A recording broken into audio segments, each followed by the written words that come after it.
seconds.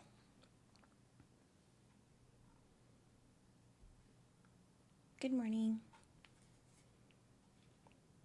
Good morning. Yo, Night Owl, thank you so much for the 5 bomb. Good morning. Ice Monkey, thank you for the 1,000 biddies. Ice Monkey, thank you for gifting a sub to Pyrie, our homie. Thank you, thank you. Owl Lulu, thank you so much for the 6 months or 7 months. Thank you. Howdy to you. Thank you for the tier 1. Welcome. Hello. Welcome, everybody. How's it going? How's it going? We are ready. Hello. We're going to be watching MDI today, I think. Methinks. My whole desk is still messed up from... what are they called? Friendship bracelets? I couldn't get this going. Like, look at, can you guys see this?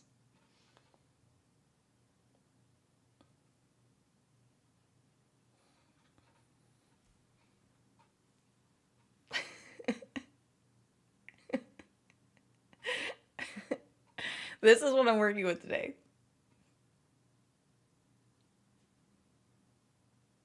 Bunton, you have a 40-minute welcome start screen.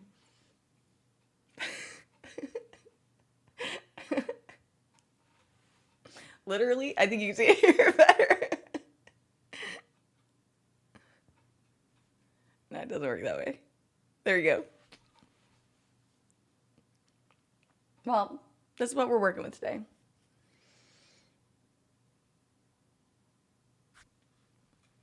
I don't know. We'll figure it out. This is emo only, exactly.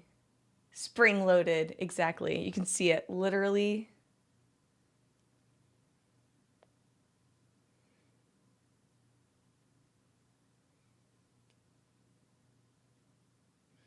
Betty Lou. I love a good Grinch reference. Thank you. Hello, Hayden. Nice to see you. Hey, Lester. Nice to see you. Pyrie, hello. Who else? Who else is here? Gnome, hello. Sea Decker, hello. Mage, good morning. And Nukem, good morning. Perfect. We're all caught up. Let's see. Celadarius, good morning. There's our full-time content creator. Oh my God. Cardinark, hello. Good morning. I'm going to be in Seattle in September.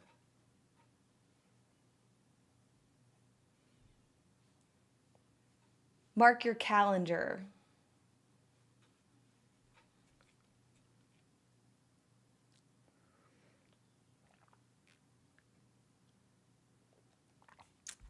Marking it. I'm going to definitely be getting sushi in downtown. You're all invited. It's on my bingo card for the year.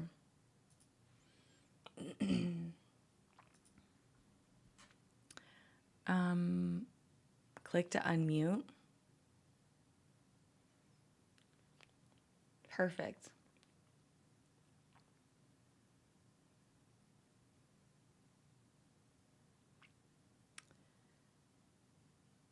What did I miss today?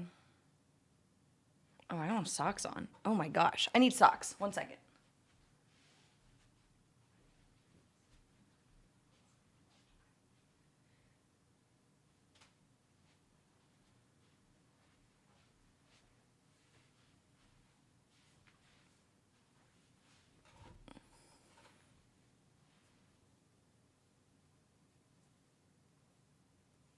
Good morning, Mage. These are my socks. I call them hooves.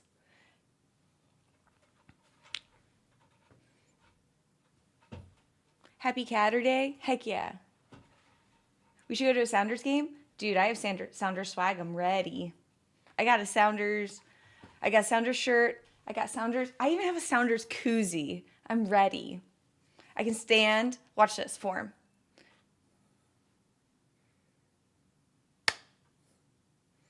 I can do that for like 10 seconds.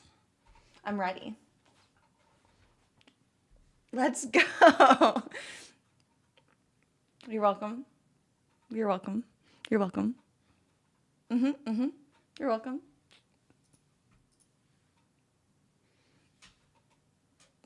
That's how you do it. That's how you get to the business. Let's see.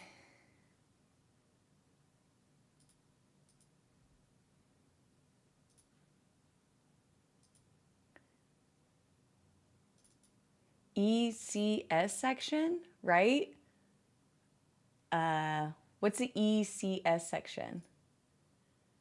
I've usually gone to the places like the lounge where I just like walk up and get drinks and then I walk back to my seat. It's like all enclosed. Hey Rogue, welcome in. What is this hair? This thing again? Okay, I need this guy. I need this guy and this guy to like talk and figure out who's gonna be the diva today. I don't have the patience for this guy and this guy.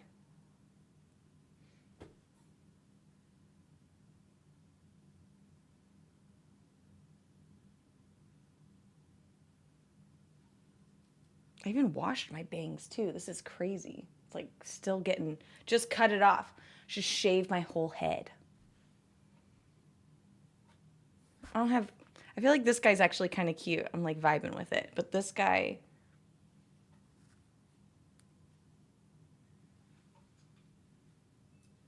hold on, let's see if I can fix it over here. My closer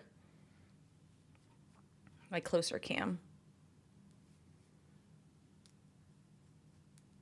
I think it's like the mistake is like up here.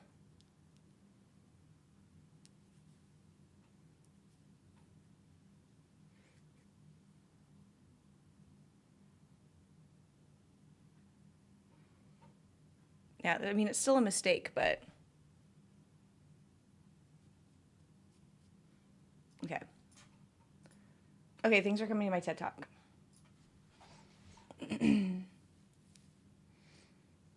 Shave my head at what numbers of subs? I said that I would shave my head if it was for like a charity event and it was like a huge thing. Like, I'm really passionate about charitable organizations. So if it was like something really close to me, you know, I would definitely shave my head. Like hair always comes back, and then I would just donate my hair again. Like I've donated my hair in the past. Happy to do it again. But here's the thing. If I was to ever make a shave head situation, I would make it to where people could unshave the head. So it would be like a whammy bar. So it's like, do I shave my head? And if people could vote for not, it'd be like a poll. So it's like to shave the head or not shave the head. And I would have you guys fight for it. Because I know that there's a lot of people who would be like absolutely devastated. People have literally written me messages like, please never shave your head. You have the best hair. And it's like, but I could give my hair to like 10 kids with cancer.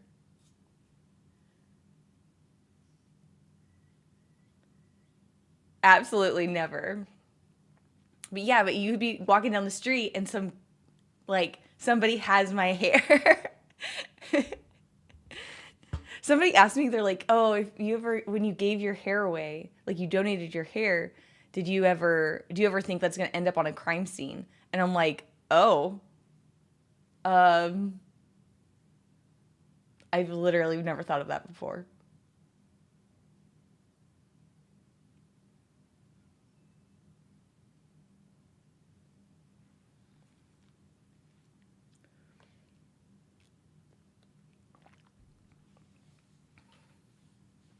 But I guess my hair could end up on a crime scene. I would never know though. I mean, actually I would know because my like hair, I'm like all fingerprinted up and everything for my job. TSA pre-checked and all that. That's just your opinion, never. If it was for a good cause, I would totally do it. It would have to be something really, really close to me. which is, yeah,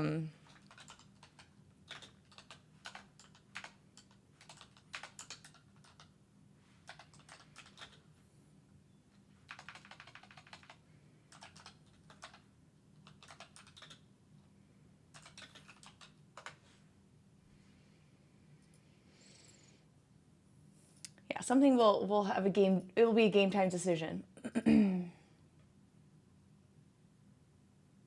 Hey, no, welcome in.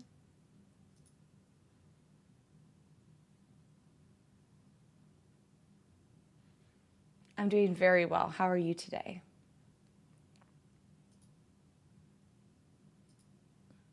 Mm-hmm. Mm-hmm.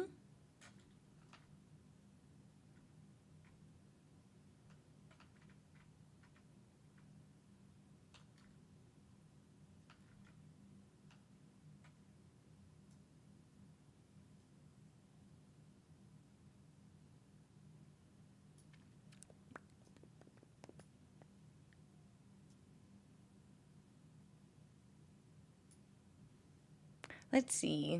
What do we want to do today?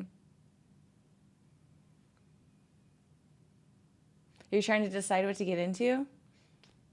Well, today I am definitely getting my world buffs. I got a few. I only applied to one job this morning, and it was something that I was trying to apply to last night, and their system was down. So I really only got to apply to one job today. I did research for the CPA certification. I've decided I'm going to buy their like unlimited package, so there's not like a 24-month like time frame on it for their resource access, and I could use it for my continued education. They recommend like 8-week cadence for each of the tests. So each of the 4 tests, they recommend 12-month like intervals.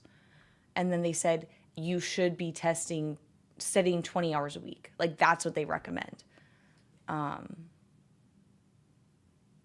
And I definitely have 20 hours each week.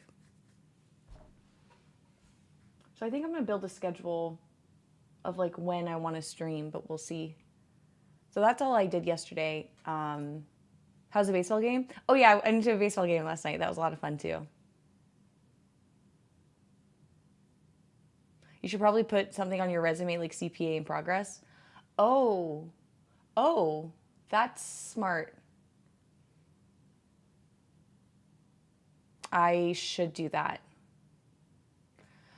Thank you for that. Let me make a note here.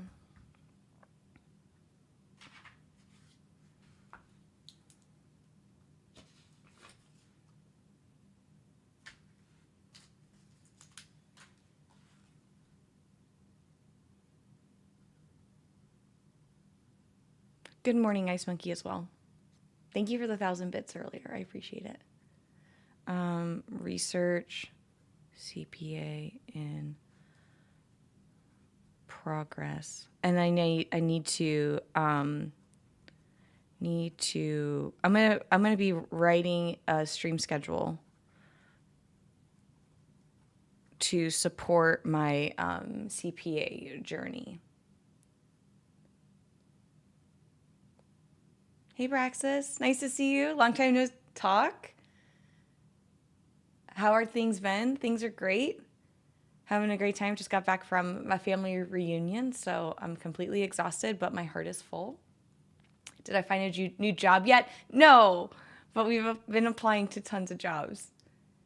I've been being more thoughtful about how I apply to each job, like customizing each of the resumes for the job description. So I tried to like auto blast like AI, like all of these like jobs for a little bit, and that did not turn out well. I need to find an AI that like rewrites my resume to the formatting that each job wants, but I'm out there, I'm trying it out. I've decided to start my CPA journey because I feel like I'm close. I feel like I'm close to getting my CPA, and it would be a good opportunity to convert this alone time or this like jobless like window to get it. So yeah, okay, CPA in progress. I need to write a schedule. So the recommended, you'll find something. Thank you. I'm hopeful. I still want to stream every day, but I might stream like a fixed set of hours. So I won't be streaming like 10 to 14 hours every day like I did.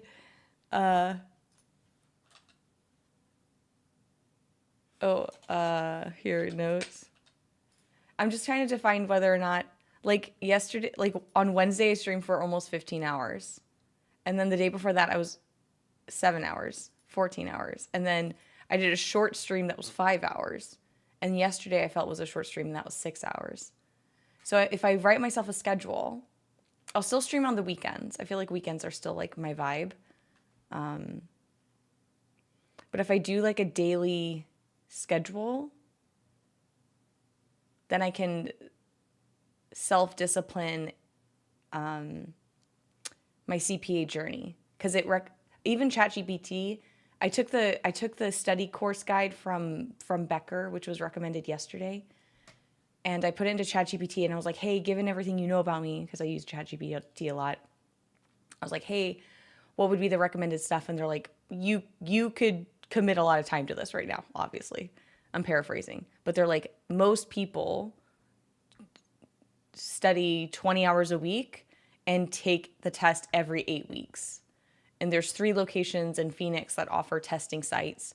We recommend you take BAR, which is the one one test I get to choose from a disciplinary standpoint. So I was like, cool. Okay, I have a path. And I was like, I would love to be a CPA before the end of the year.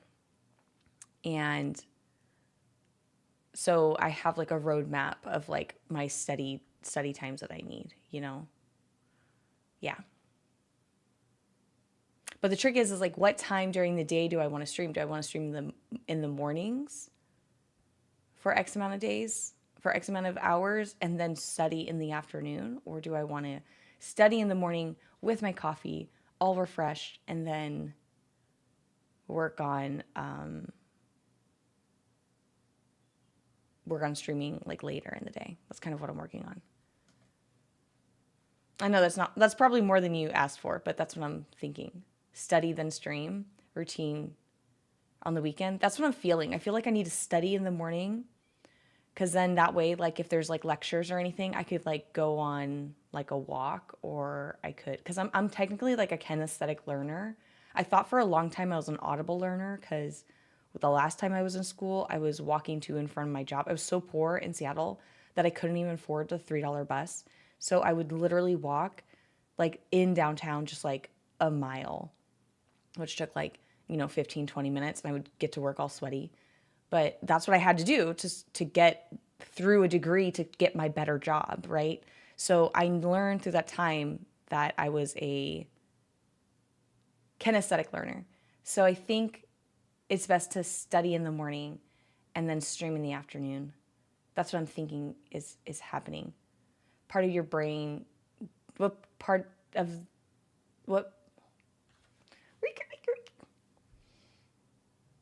the day does your brain function the best? Literally never. Literally never.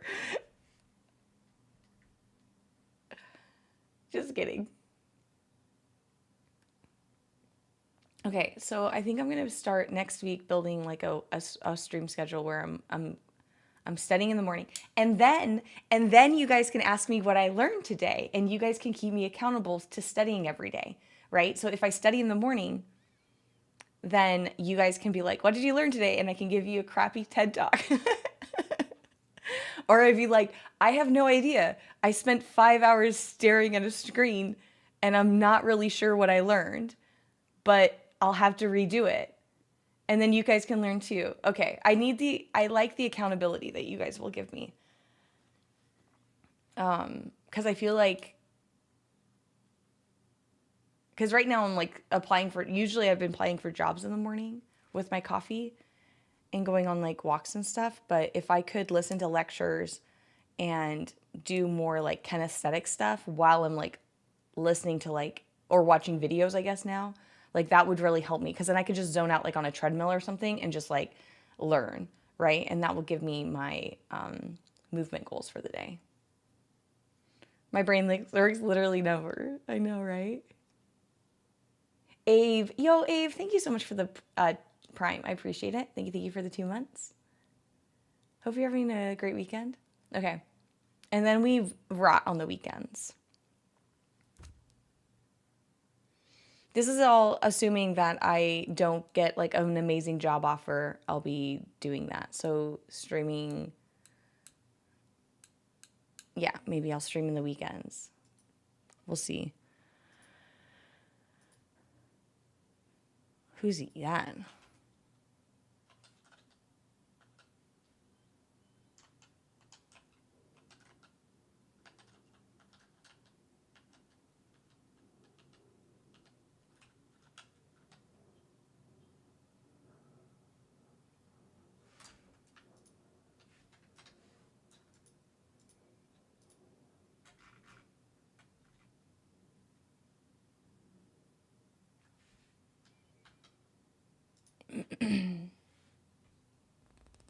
So yeah, that's what I'm thinking. Okay, I need to write a command.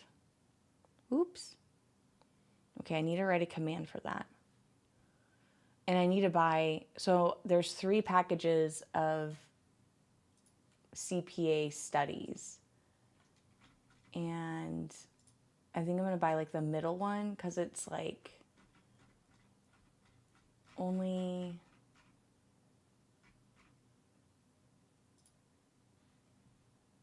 oh, here it is. And buy like the premium one because I don't want to have to be rushed. Like, what if I get a job and I can't push through? So I was like, yeah, this is what's up. But this has unlimited access, so I'm paying for longevity. And it already has like really good like AI assistants, so I could like basically ask them like, hey, what's up? And they would be able to tell me in real time, like in real words, like what the issue is. So, yeah, that's kind of what I'm shopping for right now.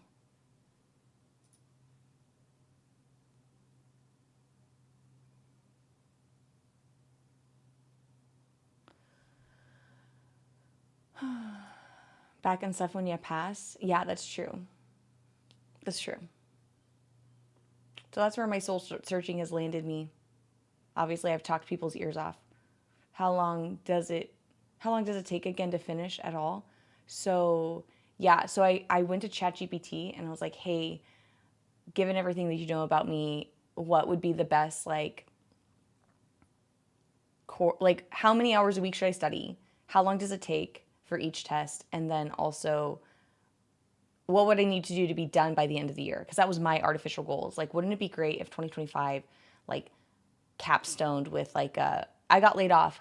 However, I got my CPA. Like, that would be a really great, that would be a healing phrase for me. That would be healing for me. That would be something I would be proud to say.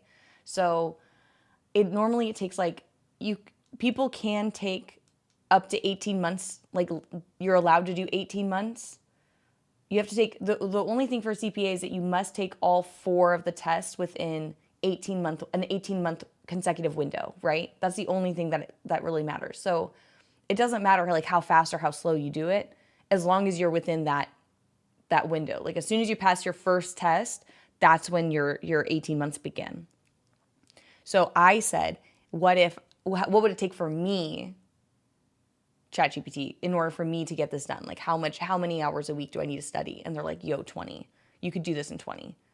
You'd have to do it every 8 weeks or take a test every 8 weeks, but you could do it if you wanted to.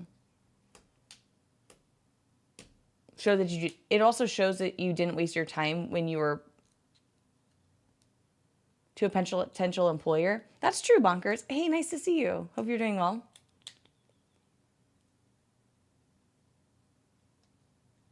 If it's online, you can definitely finish while you're working. The studying is online. It's a self-guided study course. However, the tests have to be federally like administered, essentially. Like, there's only specific in-person testing sites. It's kind of like, I don't know, the SATs, ACTs, or whatever. I don't know if you guys did like high school testing, where it was like a college like, yes, you can get your degree, but then there's also like set testing sites that are administered by like a specific organization that you have to electively go through. It's kind of like that. Alphabet soup tests. Yes, it's kind of like that. Okay, we're going to do that. We're going to do it. So I'm going to go down to, I'm going to build myself a schedule for streaming. And I'll definitely still stream on the weekends, but I'm going to be dividing my week times now to studying for my CPA, getting that organized, doing that like self-guided testing, and then maybe in the morning I'll do my CPA stuff, and then in the afternoon we'll stream and hang out and stuff, and then I'll tell you all about what I learned that morning. And I'll be sure to like go to the gym and eat and stuff properly. I'm excited for you, Bunton. I am too. I think I deserve I think I deserve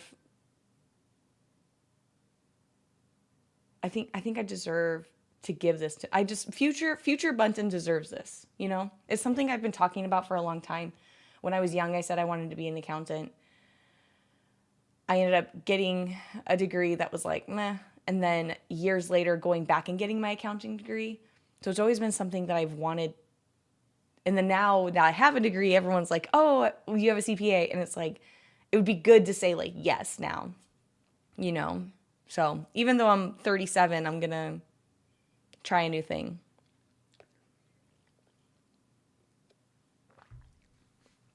The thing is like World of Warcraft, here, the analytics, okay, here's something else I'm hearing, is that analytically speaking, World of Warcraft is completely like the lowest viewership ever in the afternoon during the weekdays.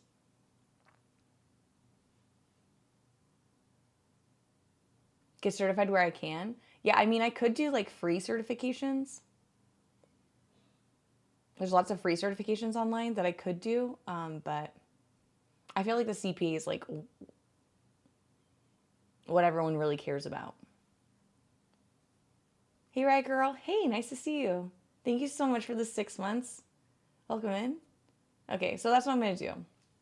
Yeah, but World of Warcraft is technically like dead on like the dead window. Like the viewership of WoW is like super low during the weekends or weekdays, like in the afternoon. When EU people are off, that's true. Do you like the movie The Accountant? Oh my gosh. My bones like hurt when I think about him like scraping his like shins, you know? No. I've seen that movie, but no. Actually, I was sat from one time when that movie came out. I don't even know what year it was. When that movie came out, my guild leader was like, "You're sat tonight for raid, but we will force. I'm gonna play. You are gonna be in your own channel in Discord, and I will be playing the accountant for you. I insist that tonight you watch that movie," because he's like, "I'm sick of making all these references and you never get it." He called me Button. He had a really thick, like, Southern accent. And he's like, "Button, you're not gaming tonight. You are only watching this accountant so that I can communicate to you." And I was like, okay, I guess I'm watching The Accountant tonight instead of doing Prague, but whatever. How's the game last night? It was fun. It was really fun. I tried a Sonora dog. Okay, so they always have like hot dogs that are like their specialty, right? And I got to try a Sonora dog. It was really cool. I can see why it's really great. And I had 2 hot dogs last night because I just had like a $3 dog because I always just get a Sonora dog. Sonora hot dog.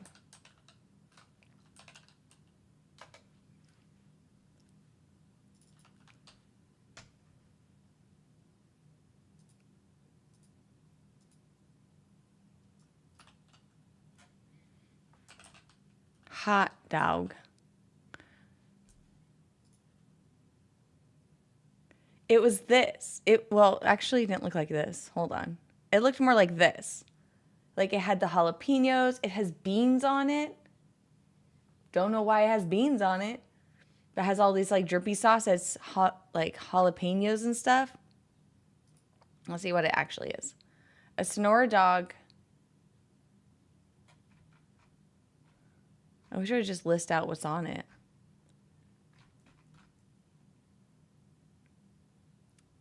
Sonora dogs is a style of originated the capital of Mexico. Okay. Consists of, okay, so it's baked. The hot dog is bacon wrapped, grilled, served in kind of like a real thick, weird bun like this. And then it has pinto beans, onions, tomatoes, and all like, you know, mustard. Mine had mustard, mayo, and it did have this like jalapeno like salsa on it. And it did have this like flaky cheese on it. It was really good. It was really good. But it was like a stadium style hot dog, so the hot dog was too long for the bread. So I got extra hot dog ends. And I was like swishing it up in the bean sauce. It was good. It was worth it. Not sure you can do pinto beans and tomatoes though? So the beans, this is weird. This is super weird, but beans essentially fill the same like flavor structure, not flavor taste, but the structure as cheese. Like cheese is like a really like full mouth feel creamy kind of situation, and beans do the same thing. That's why people like peanut butter on hamburgers, is because your brain think like cheese is sweet technically, and so your brain thinks it's like all the same. Oh, you're a picky eater? That's fair. It's so weird. I can't explain it. It looks crazy. People put peanut butter on hamburgers? Dude. We called it a Jiffy hamburger. Jiffy hamburger. Okay, that's Jif. That's not right. Okay. Peanut butter.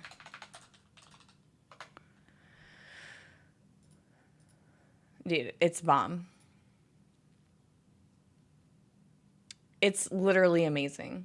I don't know how to explain it, but like you put bacon, like it's basically like no cheese.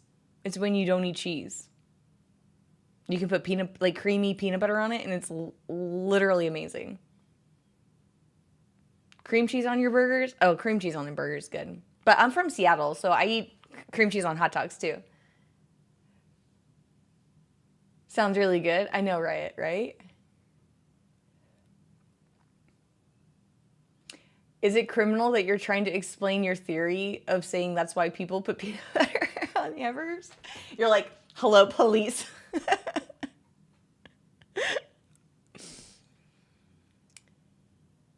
Peanut butter has made its way into sushi?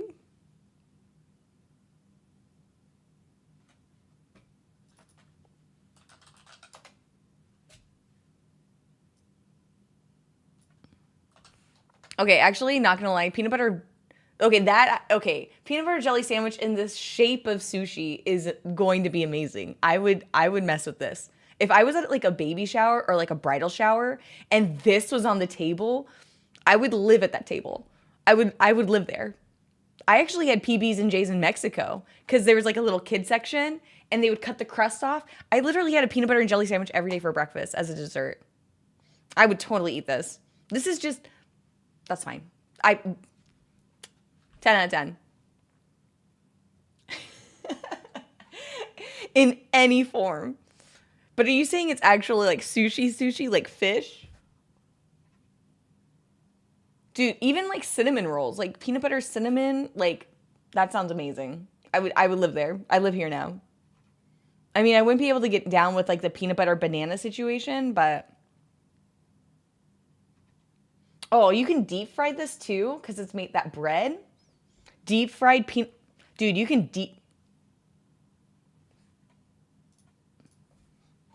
deep fried. Can you air fry?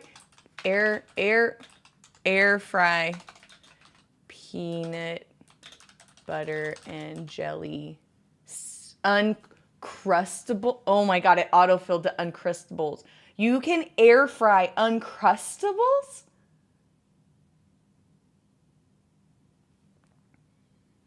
I gotta buy I'm buying uncrustables at Amazon. I gotta go to Amazon and buy uncrustables. I guess I could go to a store now. Uncrustables. Dude, I gotta air fry uncrustables. Like do they only come in there's a fudge? Wait a minute. You can air fry anything? Oh, butter, honey, Uncrustables. What? Can I get a variety pack? I'm only seeing full. I'm not doing that. This is a mix and match pack for $78. Oh, they're whole bags. Hold on. 1, 2, 3, 4. Okay, so there's 6 bags and it's for almost $80.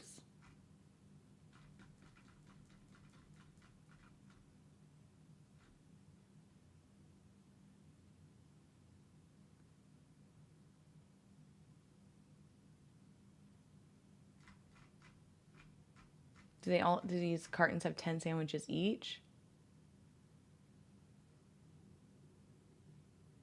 Ooh.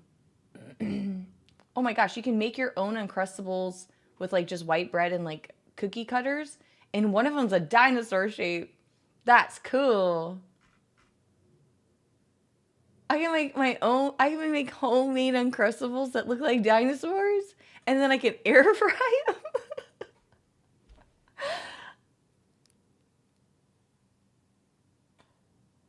Dude, there are so many good dinosaur cookie cutter shapes. Can I just buy the cookie cutter? I don't need like a butterfly. I mean, butterflies are sweet and all, but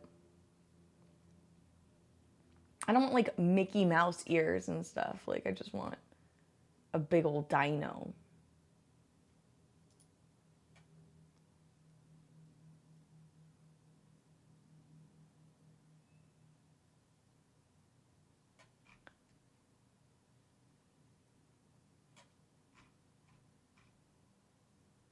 Okay, I'm buying Uncrustables and I gotta deep fry them. Whenever maybe I just go to a store. I go to like a store. Cause I don't want to buy. Okay, I can either buy like a 60 pack for $80. That's like a combination. But a 10 pack is like $3. It's like feels like, oh, it's a 4 pack for $3.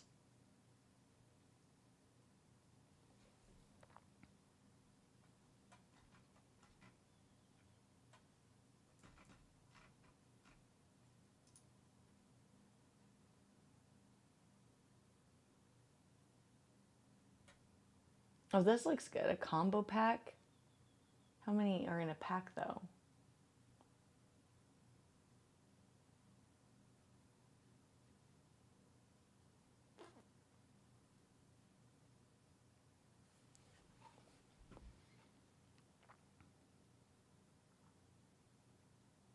Oh, this is like a gluten-free, allergy-free thing.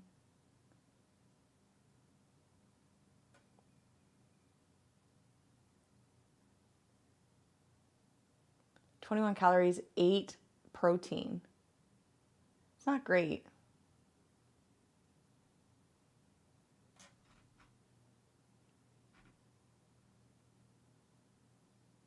They sell them at any grocery store. Oh yeah, I've only gone to like one grocery store.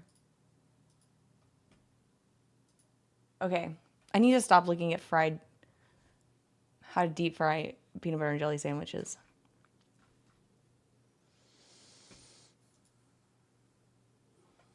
I'm adding it to my list.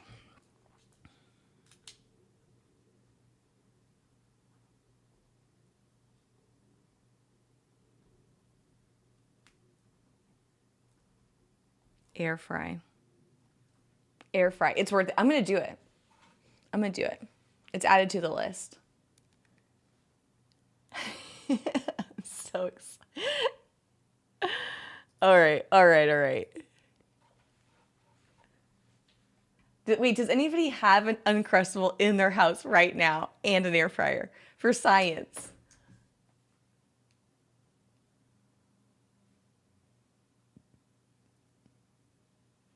Wait, hold on.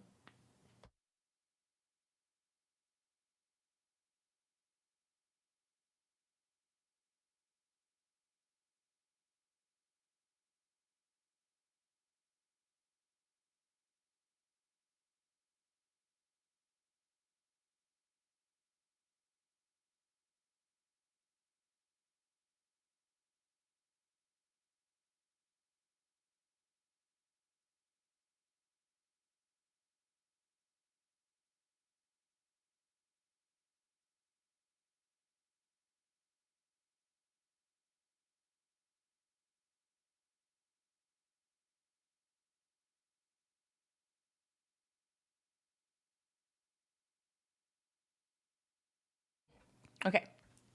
Nutella's the best.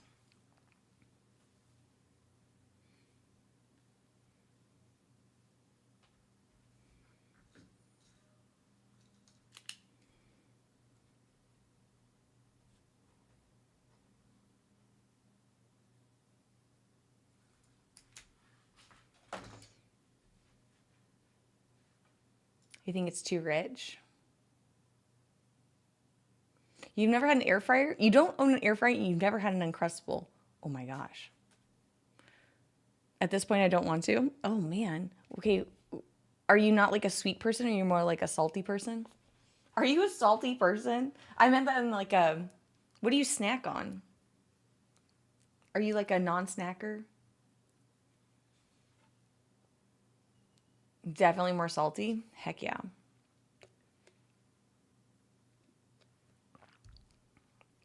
I explain my diet as a 6-year-old unattended at a birthday party. I only eat salty things to to surprise my palate with not sugar. Pepper jerky is the best. Oh my God. Pepper jerky is my favorite. If I go to an airport, I need to spend that $9 and eat pepper jerky on a plane. Like that's all they do. Okay. I also like hot tamales. There's like little like Mike and Ike's, the hot tamales, those and cashews. Okay, that's my trifecta for a plane. Is I do peppered jerky, hot tamales, and cashews, like unsalted cashews. It is literally the best. It's like you just like rotate through them and you're getting, it's not like the worst thing you could possibly get. But it is so good. And if I'm really pinched for time and I need to like pre-pack, I'll put the hot tamales and the cashews in the same bag. So, because if it's unsalted cashews, then it's fine with hot tamales. You can just put them in the same bag. I would actually bring those to parties. If I knew people were gonna get weird at the party, I just put them in the same bag, same box. And people are like, why are these two together? And it's like, just grab a handful, pop them in, and just relax and enjoy the ride. Keep your arms and feet inside of the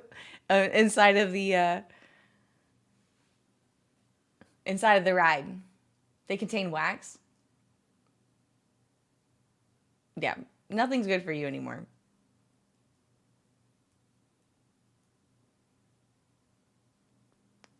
I know they're really bad for you.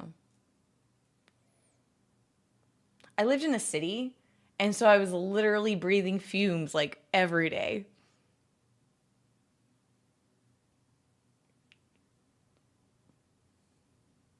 Sounds like drugs were involved. No. No drugs. No drugs in the hot tamales, unsalted cashews mixture. Because at first you don't like it, right? Because the first couple chews are really weird, but then once like you get the flavors combined with the cashew and the hot tamales, it's really good. It's really good.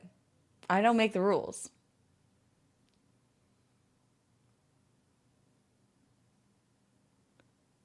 But now I guess you can just get like tahine on anything. Tahine's like really good with random stuff. Okay, let's make some friendship bracelets. Oh no, let's do my calendar. Let's do my calendar real fast.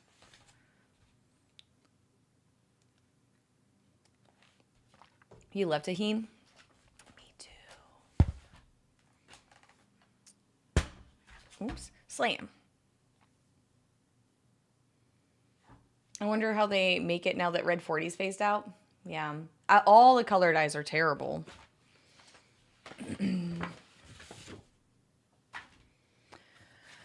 Yeah. Today is the last day of the month. Oops.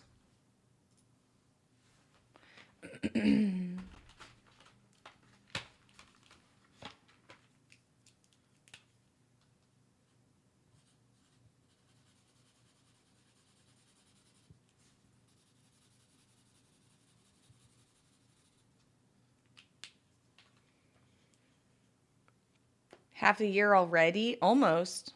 Yeah, next month we'll start the start the event.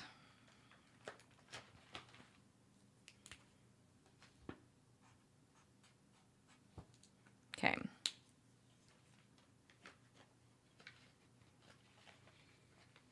Yesterday is it.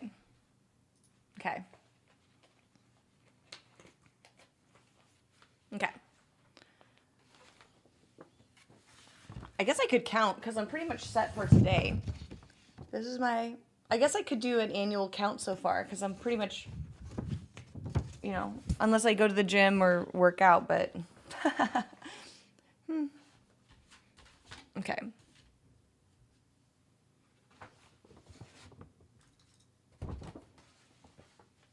Okay. Year to date. Where's my phone?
Okay.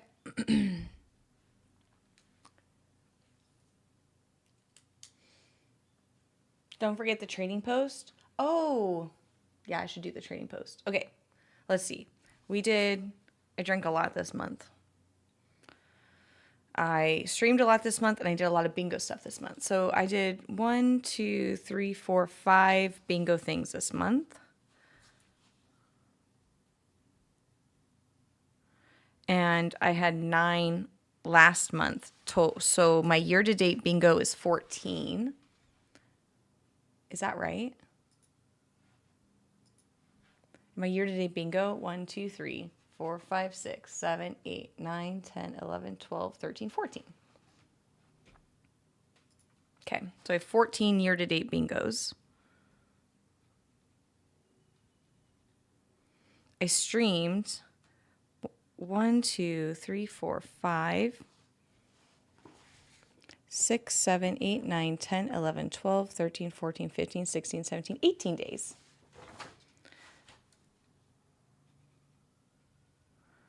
I streamed 18 days. What's 18 plus 59?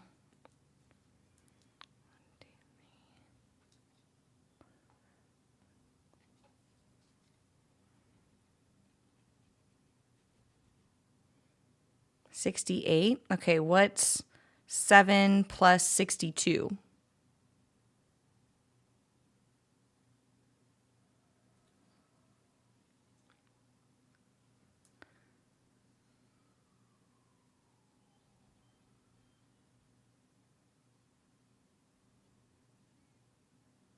$69. Thank you. I've worked out 69 days this year.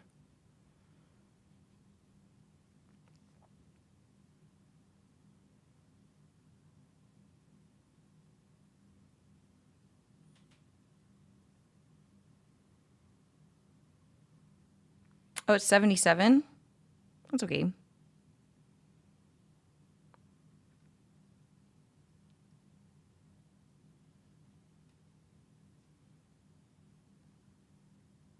Thank you.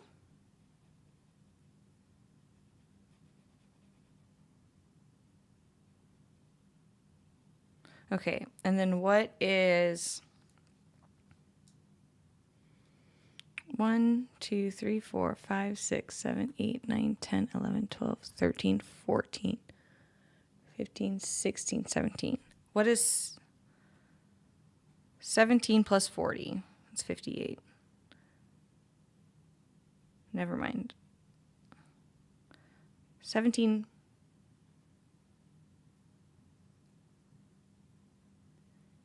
$58.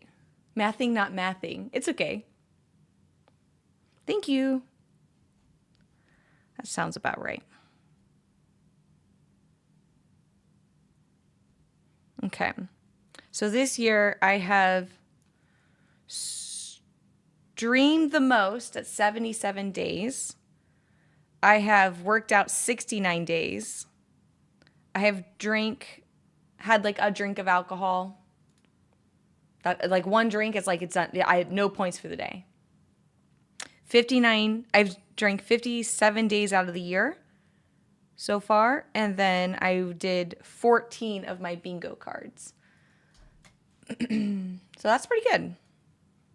So I did stream the most, workout, drinking, then bingo card.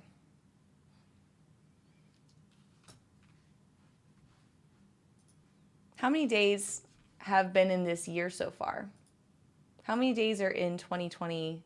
How many days have we had in 2026 so far? 2020, so 0. Trick question. How many days have we had in 2025 so far?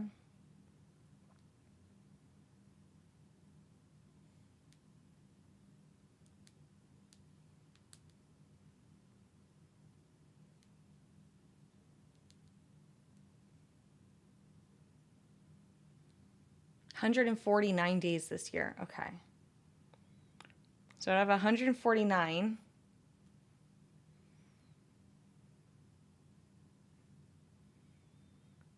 Okay, so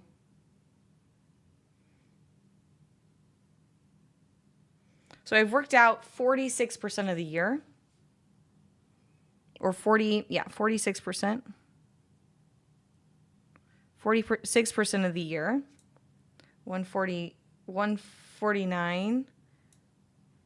I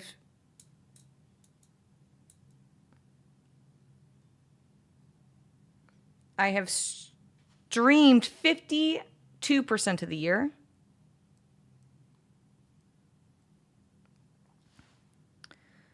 I have worked on my bingo card. 14.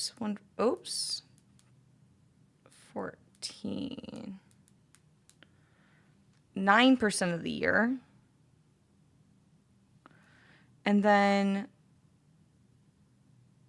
57 divided by 149. I have done 38% of the year I've drank.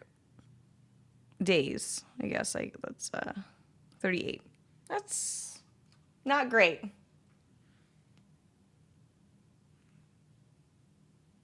But it's honest. It's a good benchmark. It's not great, but it's a good benchmark, I guess. It can only get better.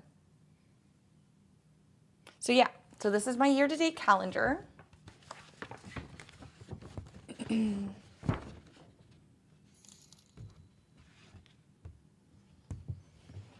And so far this year, I have, I guess you really can't see it here because it's like scribbled.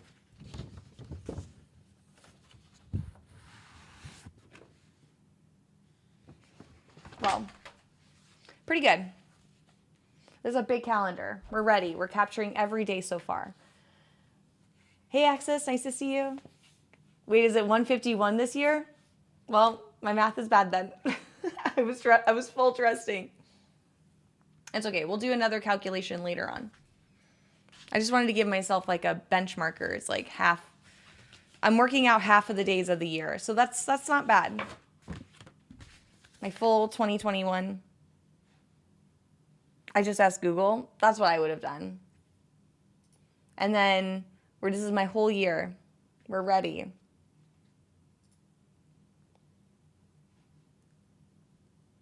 I haven't had alcohol in like 15 years. That's awesome. I'm working on it. I'm working on it.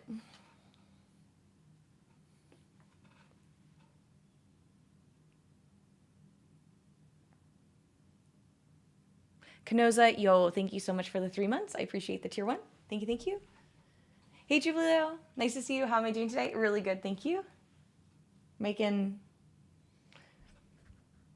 plans, making schedules. I'm building out like when I'm going to be studying for my CPA, when I'm going to be job searching, and then limiting my weekday schedules for streaming again to get my life back on course. So yeah, it'll be good. I'm wanting to get my CPA before the end of the year. Hey Des, nice to see you. How goes the CPA thing? Good. I've mentally have gotten myself in a position where I'm ready to commit. So, which takes a long time because I get analysis paralysis sometimes. And it sucks like spending money when you don't have a job, but it's like you know it's what you need to do. And it's like and I know it's what I need to do. So I'm going to focus on that.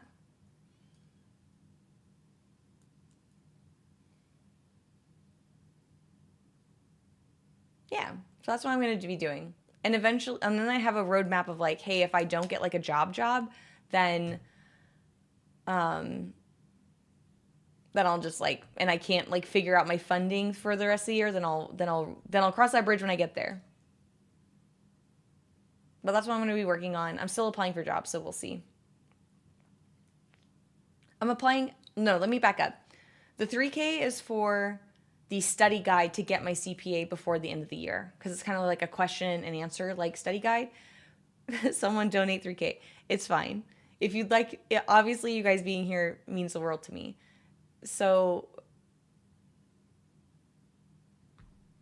what I'll do is I'm shopping for a career right now. And so what I'm doing every day is I'm shopping for careers, and I know what my budget is through like, let's say like the end of next month, right? So I know my funding is fine through the end of next month as long as I like get through there.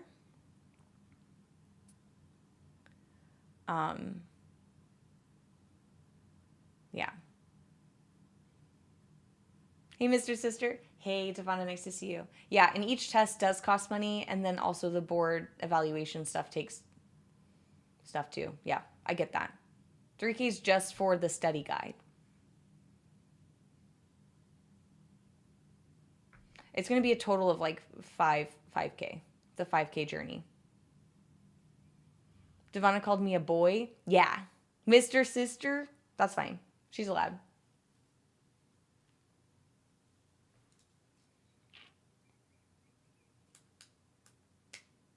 It's insane, but it's so worth it. I know. I feel like I need to do that with my severance and stuff. So that's what I got to do. So I have a plan.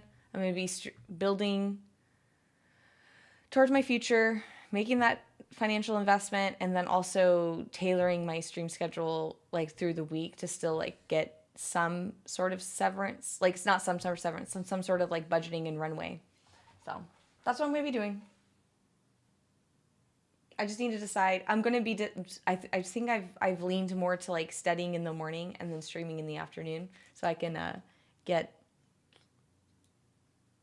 the coffee to coffee, and then you guys can quiz me on what I've learned for the day.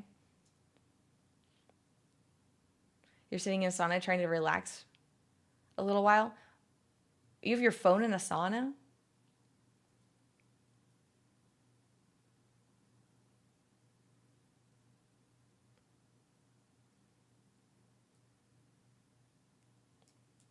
How many hours a week are you studying this for the CPA? You said you're about halfway through.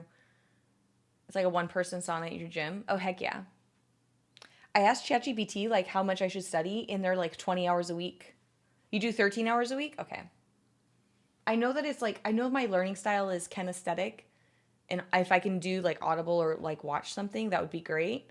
If and you can't just like cram, right? You can't just be like 8 hours a day, because it's like just cramming information, and it doesn't work that way. Cram and Quizlet might have flashcards. Oh, that's true.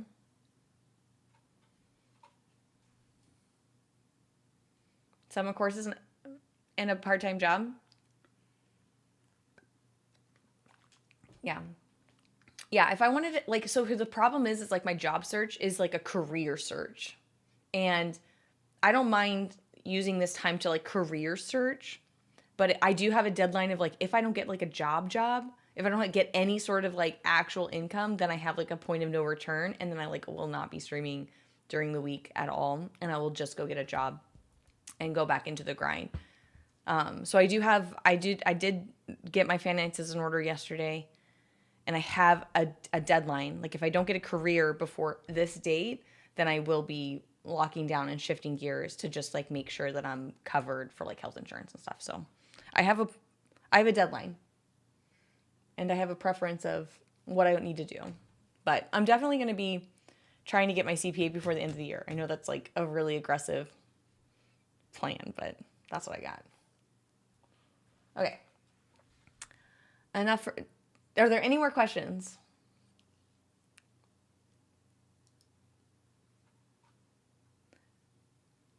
You got this. Thanks, romantic.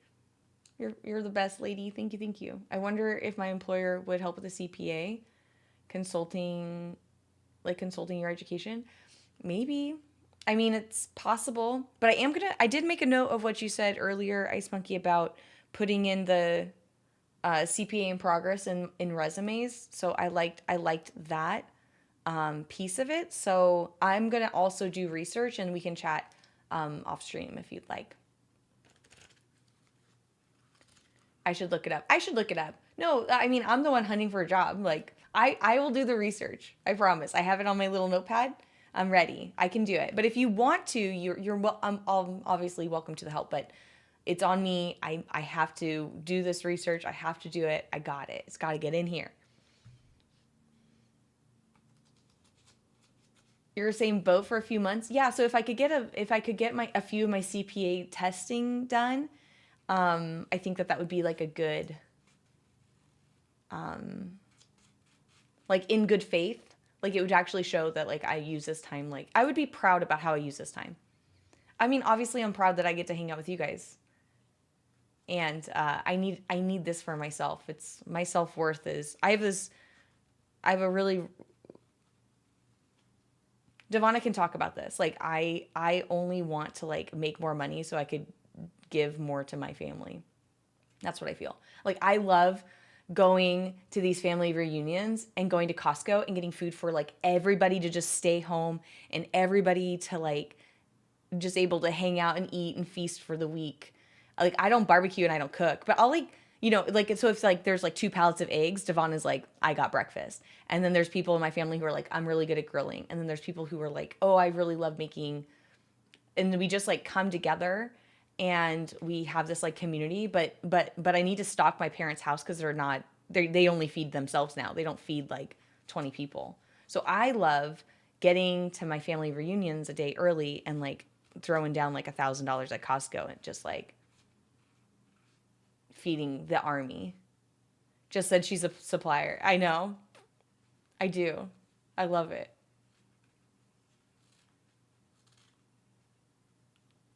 I 100% get that your self-worth comes from the contribution of being provided and your job is brutal.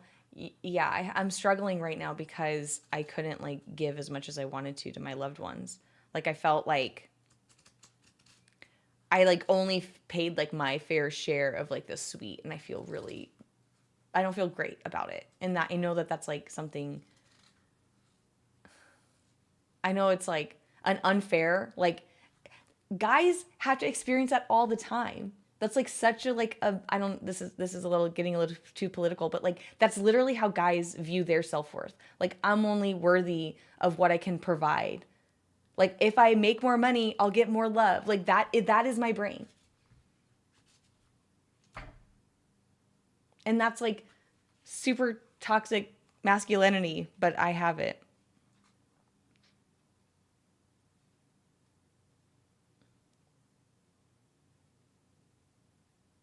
We'll go to Bali. Live there, just you and me. Perfect.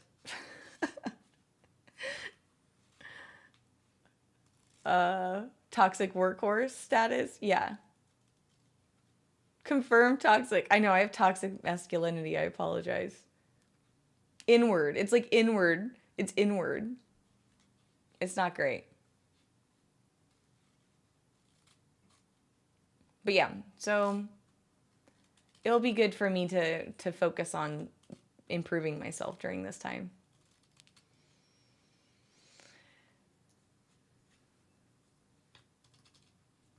It's not your job to take care of those wing nuts. Thanks, dude.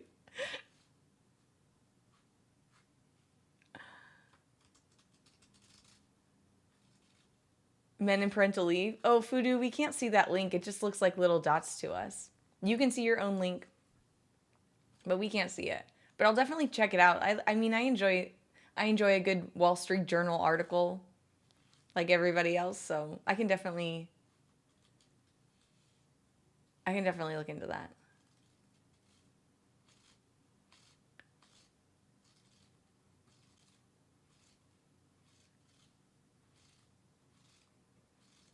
Yeah, active service for your family. Yeah.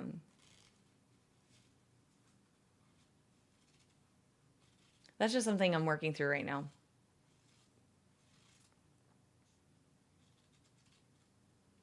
Anyways.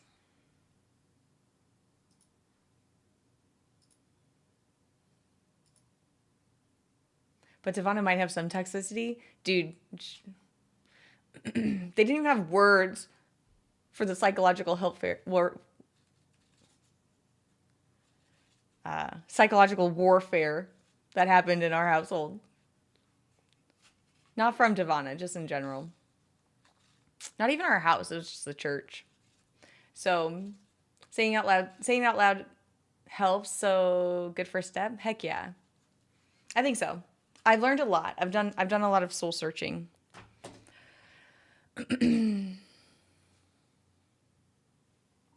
Okay, let's make hot dogs. It's a big benefit. Dads are afraid. It's a big benefit at work that dads are afraid to use. Parental leave is a sign of weakness. Wanted to go back to work ASAP, essentially because of my title change while out. Oh, snap. Yeah, that's how I feel. That's how I feel. Am I a man IRL? Is this where I learned that I'm a man? Sorry, guys.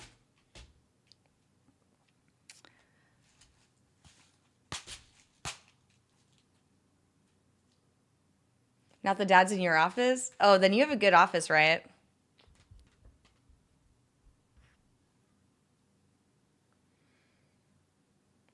Girl stands for guy IRL. Oh my God. That's so funny. I forgot about that. You're a girl. Yeah, I'm a guy IRL. Dude, that's 10 out of 10. 10 out of 10 romantic. Oh my God.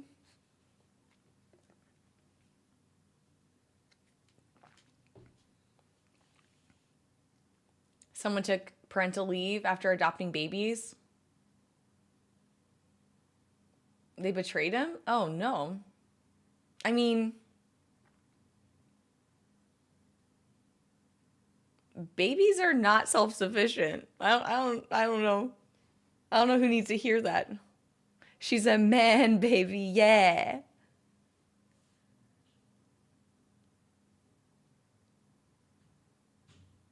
People will sign up for parental leave long before they're even expecting. Oh. Dog parental leave? I mean, puppies, I guess if you're like puppies and stuff. New puppy, if it's from a shelter, that's cute. Yeah, I mean, if your company's willing to pay for it, that sounds pretty nice.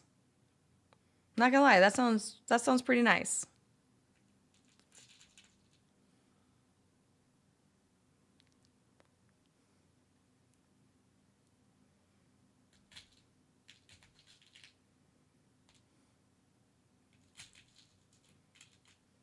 I'm trying to decide like what I want.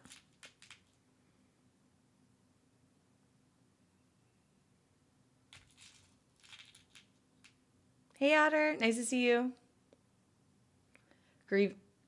You took a day off because your dog with a dog grievance? Yeah, I mean, that makes sense.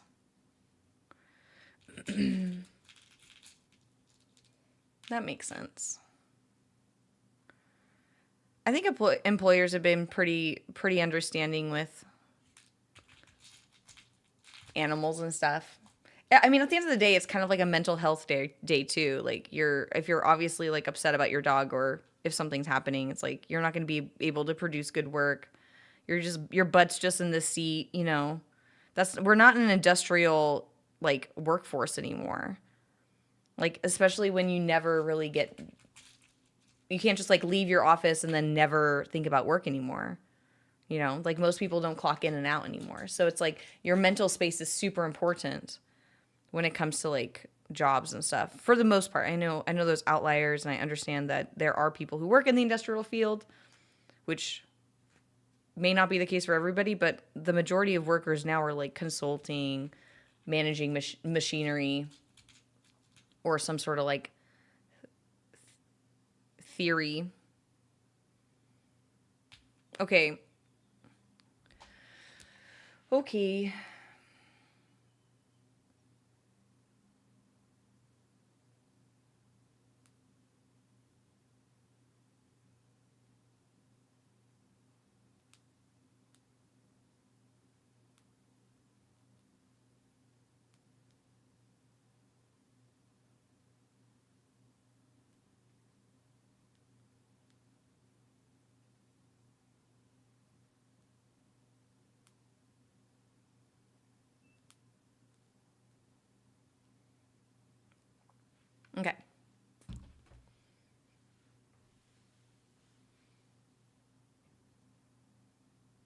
Your dog's your best friend? Oh, Xantos. If anything happened, you 100% take bereavement leave. I feel like that's good. I feel like that's good. That's logical. I support this. If it's what you got, I mean, you deserve leave.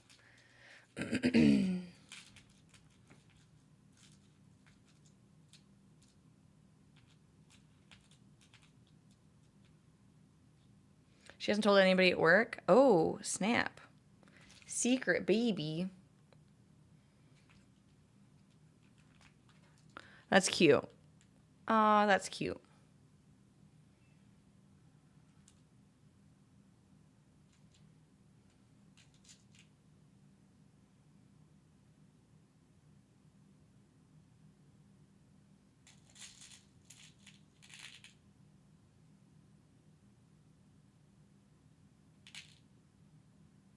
Trying to make this friendship bracelet, I think.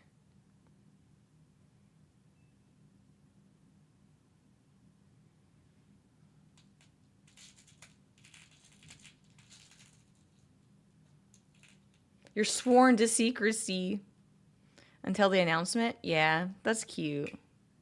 That's cute.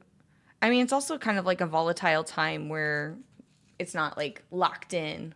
Like it's kind of a time where it might not be like a sure thing quite yet. it can get scary, I think. Yeah.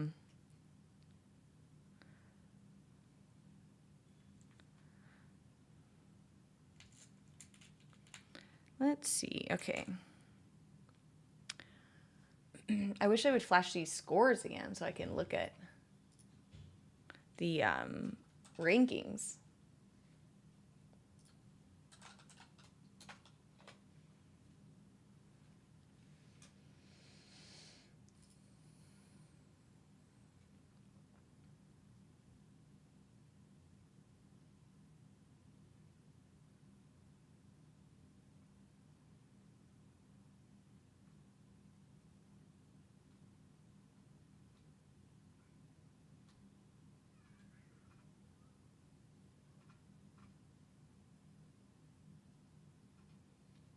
Let's see.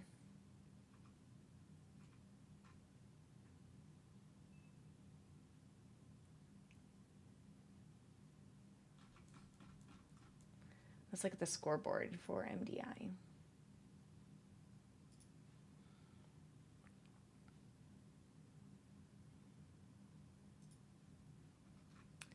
Okay, so today is Floodgate. Oh, they added Floodgate and Top.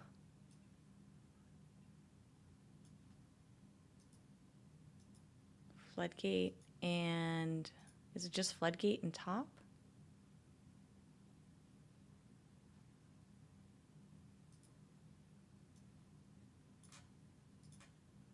Flood. Okay, these are... oh, these are not backwards. Perfect. Okay, Mandatory did a 21. And Miscount did a 20. Perplexed did a 21. Mandatory has done a 19 top. Miscount did a 19 top. She's a high risk, doesn't want to have to deal with the comments. Oh my God. Something like that personal is, I couldn't imagine. I could literally not imagine. Well, I'll send her good vibes for you. 20.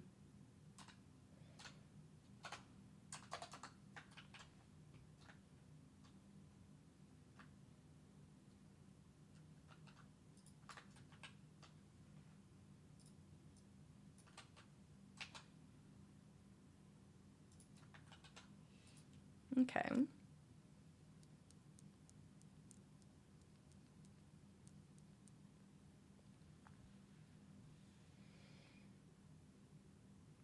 So I did the math last night about how much Greenplay and Stamp made total. And they did, in fact, make $3,300 and $2,700 per player. I'm just assuming there's only 5 people on the team.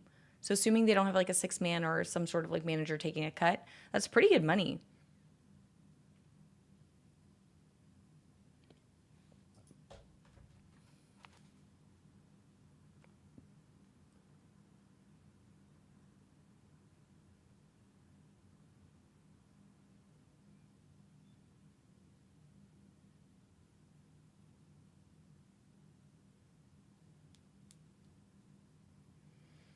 That's not too bad. It's basically like 2.5 months of salary for some people.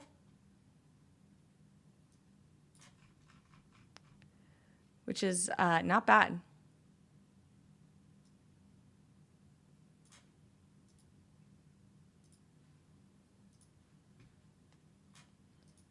You're welcome. Here you can take bereavement for your siblings or parent figure growing up in any way. That's cool, Truson. Is that your spreadsheet? Yeah. It's my spreadsheet. I do weird stuff in here.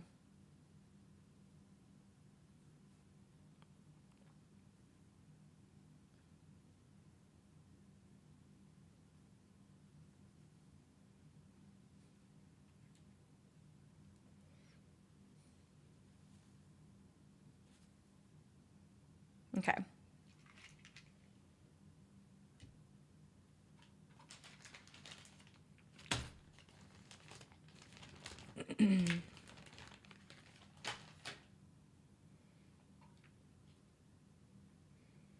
Nothing weird about numbers. Nothing weird to see here. These are not the drones you looking for.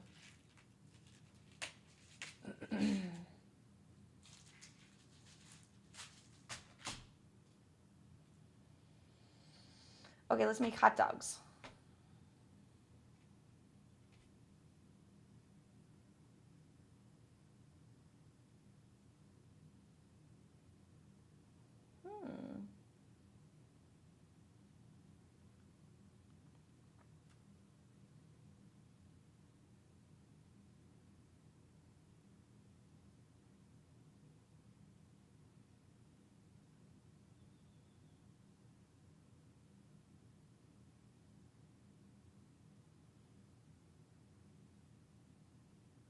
How do they...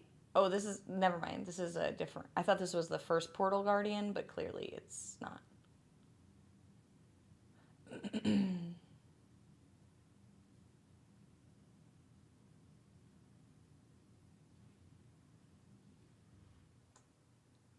Nothing weird about numbers? Heck yeah. I just like having all these numbers available so that if like I'm like looking at a timer, I'm like, oh, they need to do this same key level but 7 seconds faster. I like looking at stuff like that. I like having that information nearby. I guess I could listen to the broadcast. Wait, can you guys hear the broadcast? No, you cannot.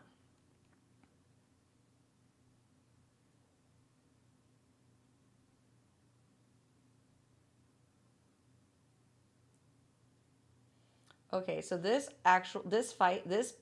so on live, this pack with the double Death Seekers is becoming less favorable for some reason. And I'm like, why would you want your melee to be out of melee range ever for the monstrosity or whatever he's called? Like, why would you do that? At least here, it's like you just gotta dance and dodge. Like, it's annoying, but you still get the uptime, the 100% uptime. And nothing here can kill you. It's not like gonna one-shot you like the other guy can.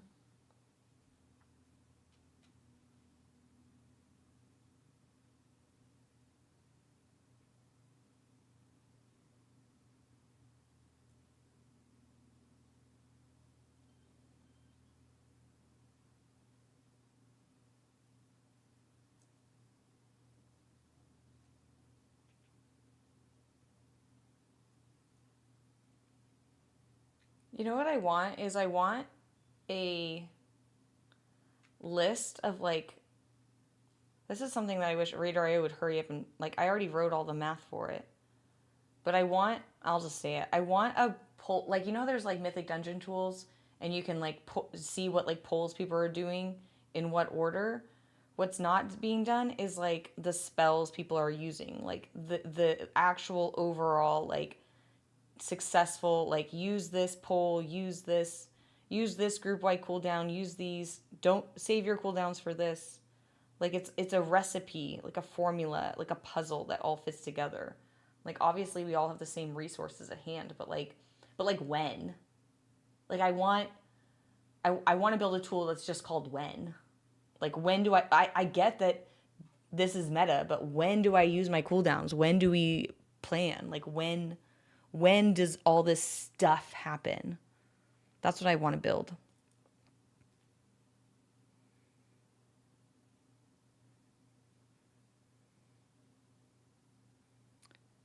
So like this, but for dungeons. Yeah. I have something kind of like that. But I want it for like not just like the metas. I want them for like other things.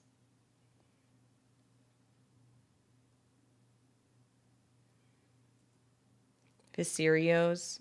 I know that he like I would do that. I did all that stuff manually, but I know that he has a really nice spreadsheet for all that stuff. I already have a lot of that stuff already made. Like I actually made like Radar this like list of like all of the abilities with all their cooldowns, and I've already defined them by like cooldown type and duration and broken up by class and all that. I already built like a little database. So I mean, I should just send it, dude. Mastering class they're already playing? Yeah, so it would be like something for like non-metas. I mean, obviously I would make it for metas first because some people just want to like, be good and have their be their best for them.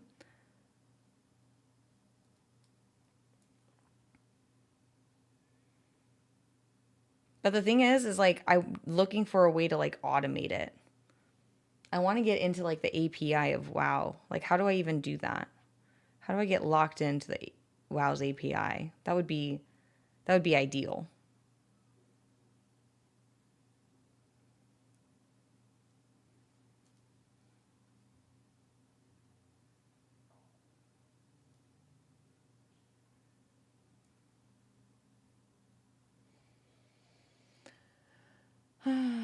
I don't really need to learn it, do I? I feel like there's like add-ons and stuff that, or can't like computers write computer code?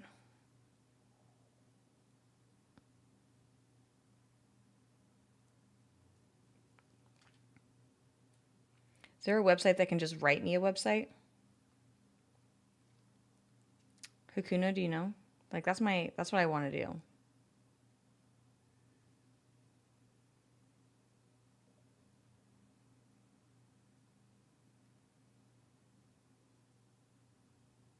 Probably just Copilot, but right, Copilot can write a website.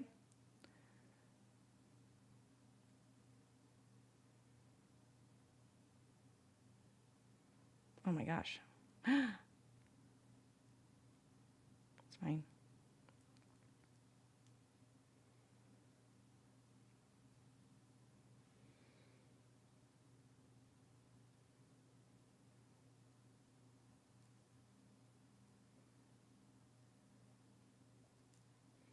How do I talk to WoW people and be like, hey, I want to write this add-on that basically just tells me everything I need to know?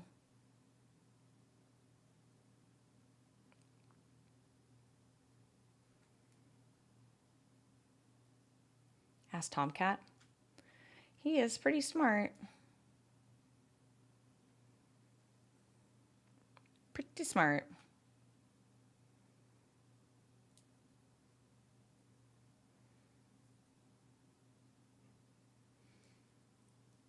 Hycons, why don't you write an app? You're like super smart. Hycons is super smart. We won't be able to use add-ons soon. True. I don't want an add-on. I want like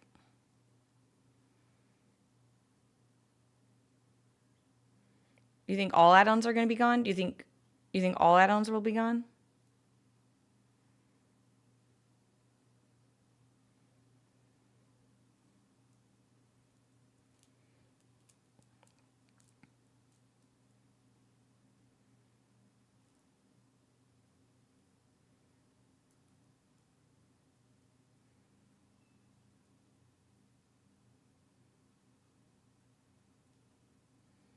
For Final Fantasy? Did they? I think just the main ones. They think like big wigs, details, weak wars. Oh.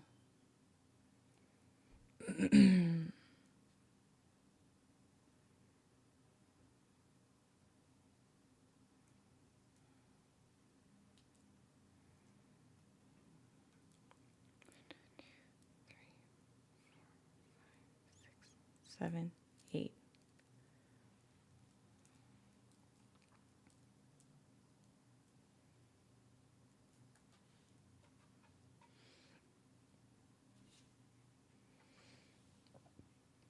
You know, made it very clear they don't want add-ons to be a crutch. Oh. Mm.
Mm-mm. Go against what they do in Endgame. Oh. I think, I mean, they definitely have gotten out of control. Like, they're trying to make it to where, like, I definitely agree that, like, these, like, the personal auras and all that stuff, like, they just found, like, better workarounds for it. And it was an absolute disaster and crashed all of my machines when it was crazy. No! I want to see the time for miscount. Yo. That's okay. Okay, Wonder Bar 19, 26, 16. 26, 16. 26, 16.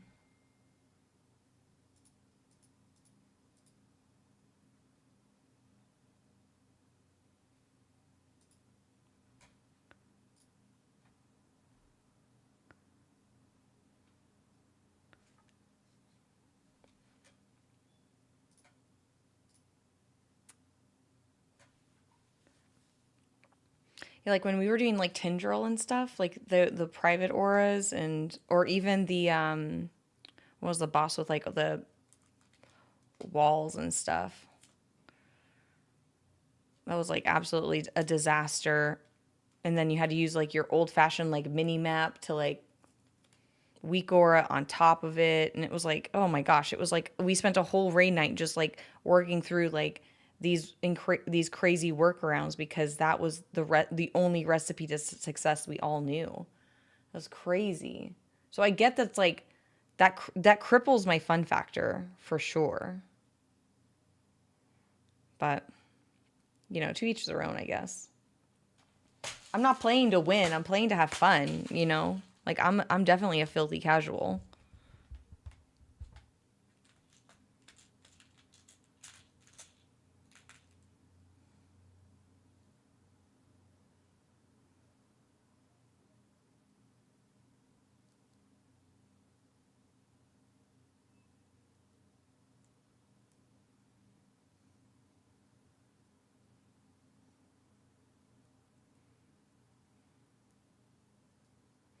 But I do like the weak auras that be like telling me if I'm getting targeted by a frontal or when frontals are happening, and it tells me to tells me that like stuff when stuff is happening.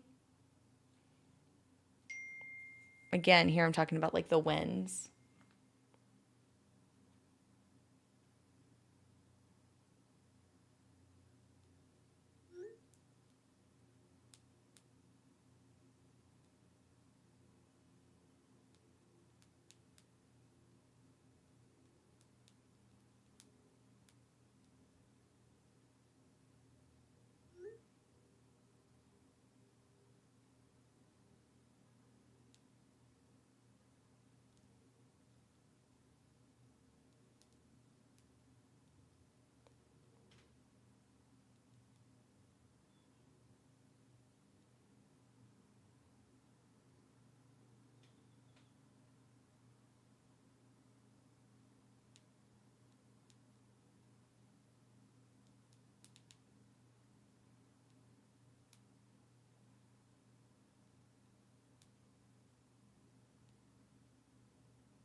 Trying to get a hot date tonight.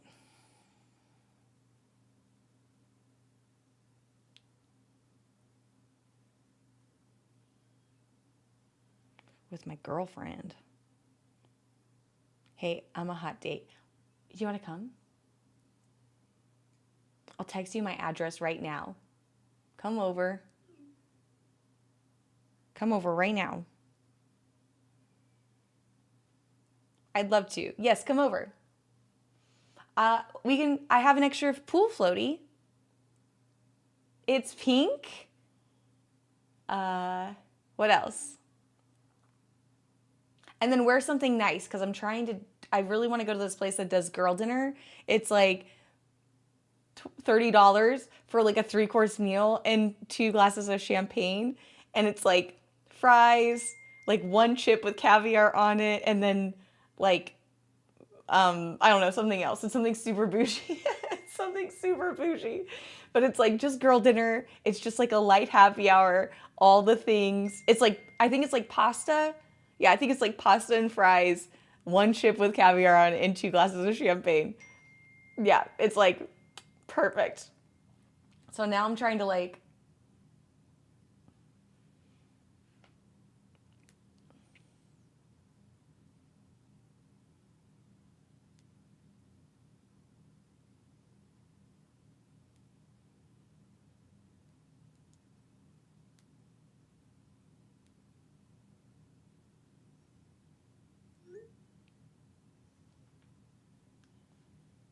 caviar, it's a good deal. I think they're just trying to get girls to show up. Like every bar knows that if girls just congregate somewhere, guys will naturally show up. You need to have a dude bartender. That's the trick. You need to have a dude bartender to regulate the dude patrons. And then the girls feel safe because it's like they can go to the guy and be like, this guy's bothering me. It usually doesn't come to that. But perception is reality. So anywhere that like a bunch of girls go, girls usually feel safe. And it's like the girl dinner is, I mean, I would go to happy hour for $30. That sounds great. Yeah, I mean, a box of pasta that I'm going to eat half of and take home for snackies. That sounds amazing.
Learns in Phoenix too. Yeah, she's on her way right now.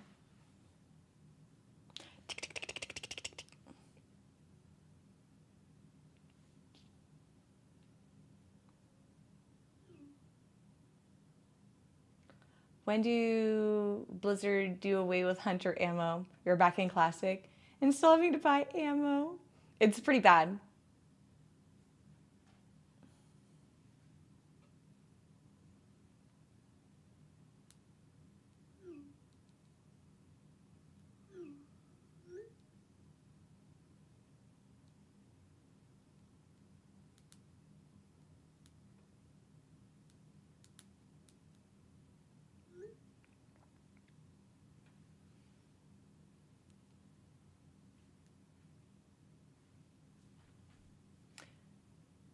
I'm at the doctor's.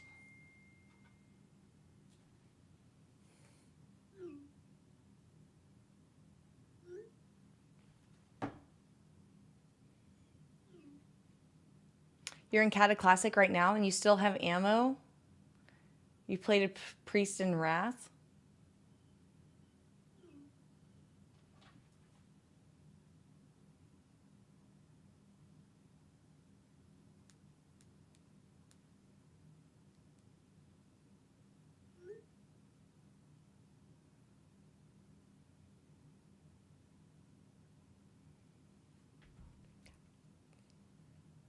You're at the doctor's? Let me in. I'm at your door. I will open this door.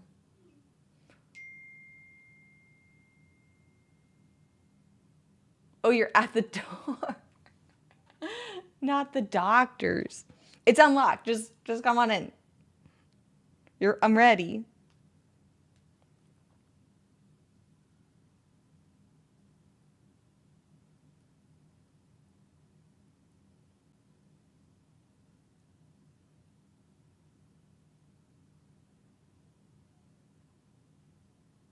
It's unlocked. Just get in here.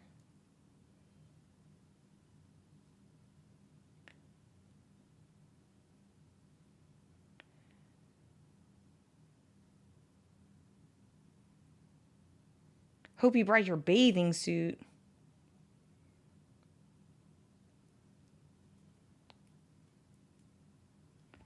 You're like, no, birthday suits only. Okay.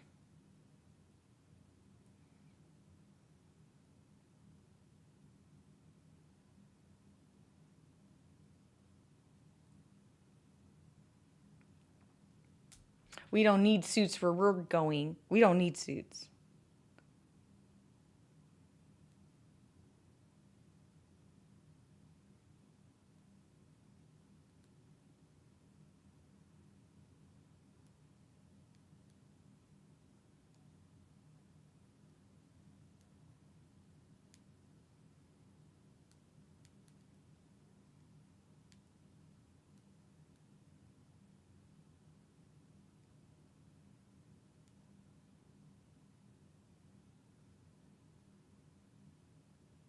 I'm trying to spell apparently, but my phone thinks I want to spell applesauce, which I don't think is a very good indicator on how I spell things. Apparently. Hey, Musty. How are you?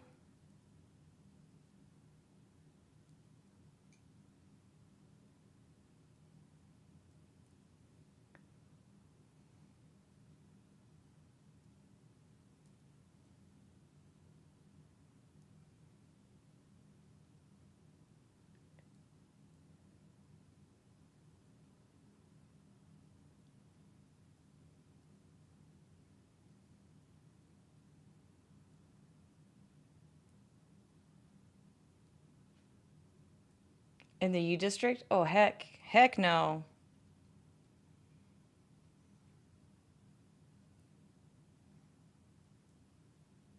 That's not good.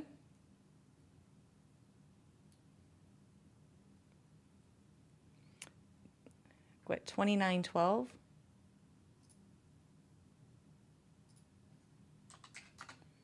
$29.12.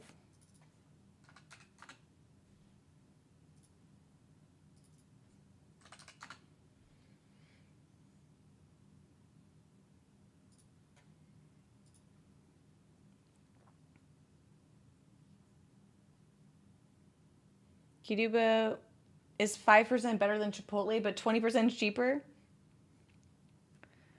I mean, can't argue with that.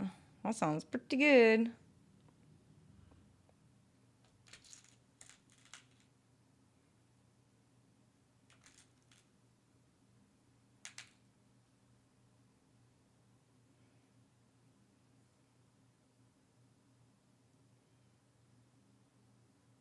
Ba-da-da-da-da. I have that like viral audio stuck in my head now. Somebody linked it to me on Discord recently, and now it's all over my feed.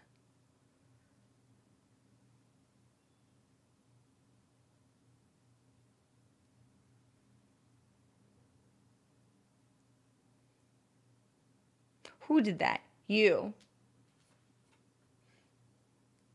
You did. Now it's stuck in my head. Look what you did to me. I'm ruined.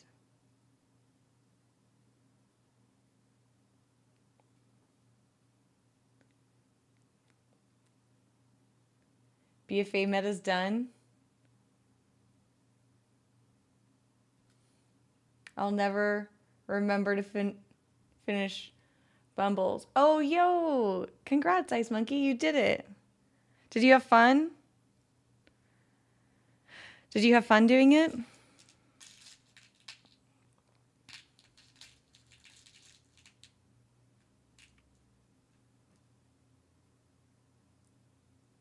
Sand fishing quest is up today. Oh, maybe I should do that.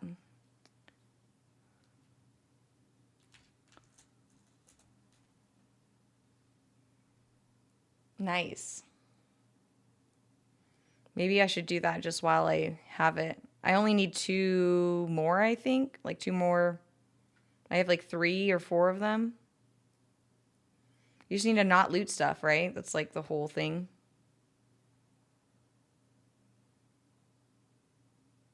It's like, is it the only thing that's time gated?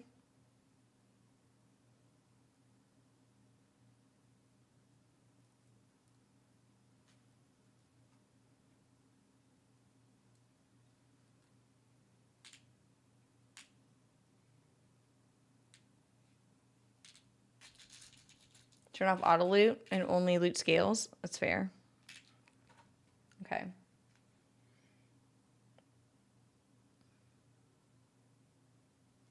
World Quest is up for another 11 hours. Okay, well, if I don't do it right, I'm going to finish this bracelet and then I'll do it.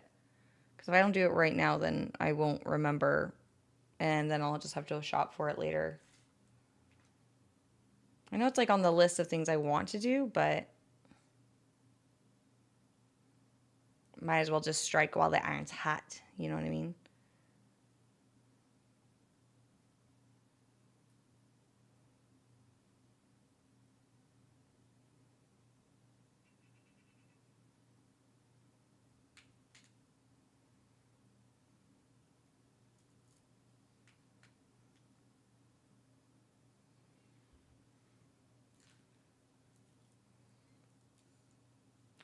Log on over 3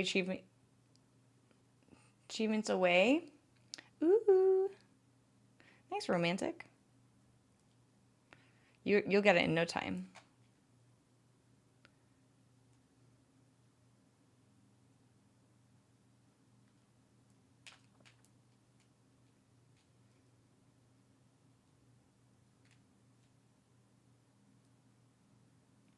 Brought back a lot of memories. Aw.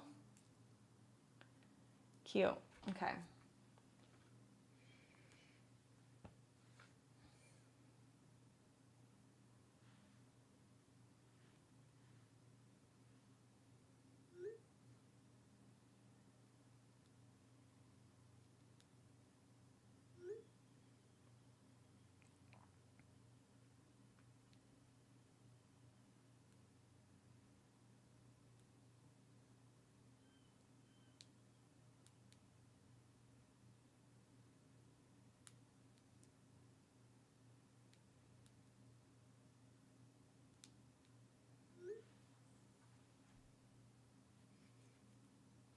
And then suddenly we're all in the BFA zones today. I know, right? Let's see. Okay, let's do it. Let's just do it real fast.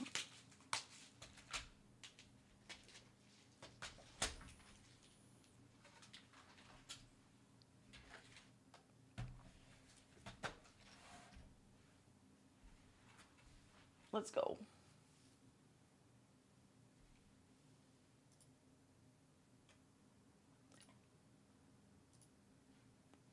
Yeah.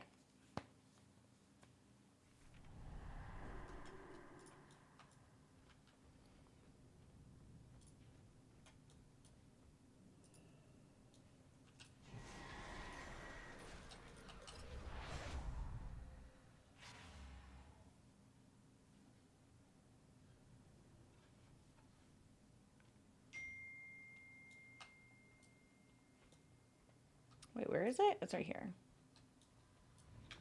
I'm out of range.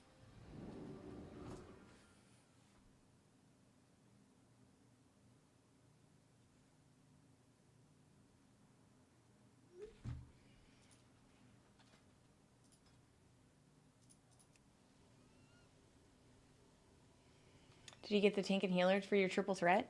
Ooh.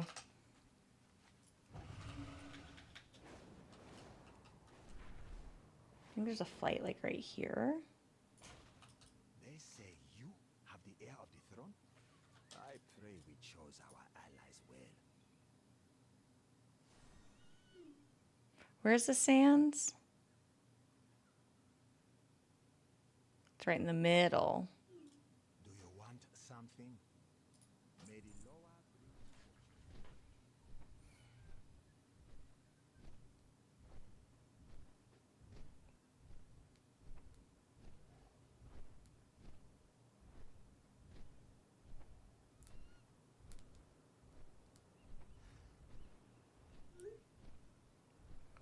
Um,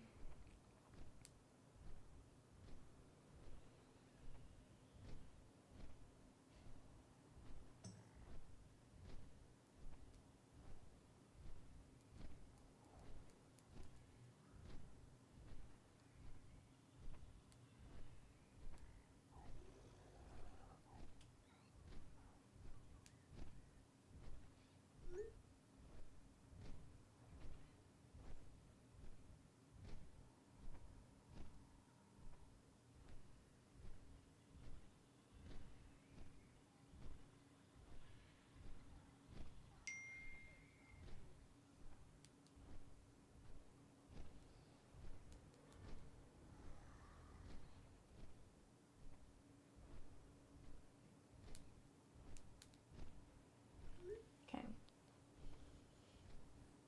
So you have 396 bracelets more. Oh my god. I know, right? 1 second. We're flying. We're gonna go sand fishing.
So this achievement is called what? Sand fishing? Let's see.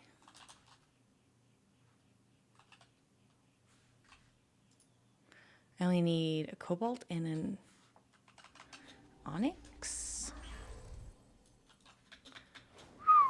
That's actually pretty close. Pretty close.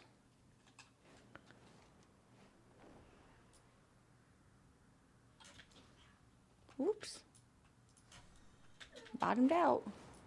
Sandworms are savage predators that lurk beneath the dunes.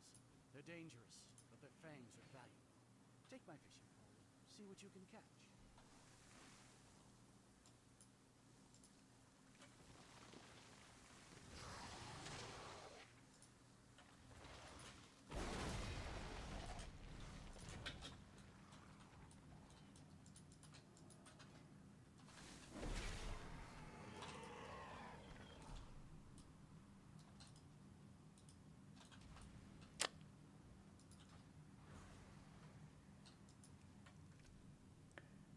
Don't forget to turn off auto loot. That's fair. Or do that. I was just shift clicking.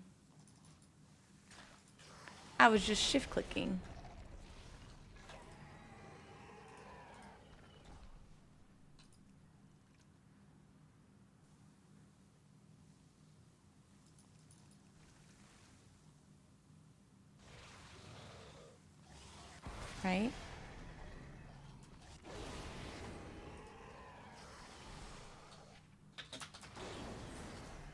Right? Okay, I need to get far away so I don't auto loot and then accidentally complete the quest. You know?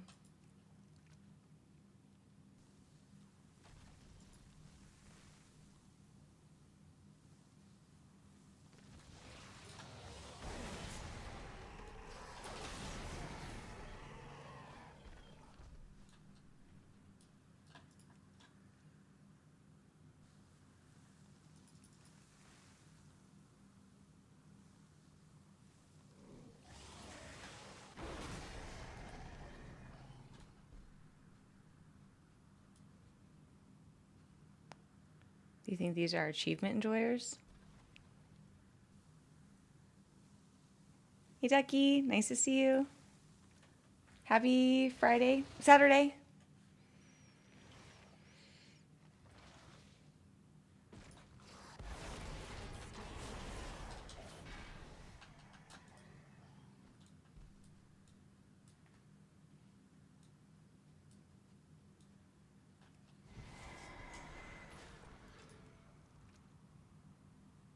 I'm doing really good. Thank you.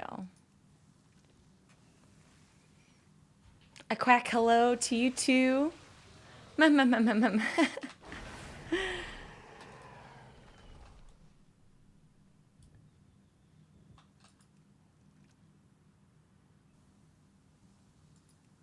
you just do this until you pick up the things, right?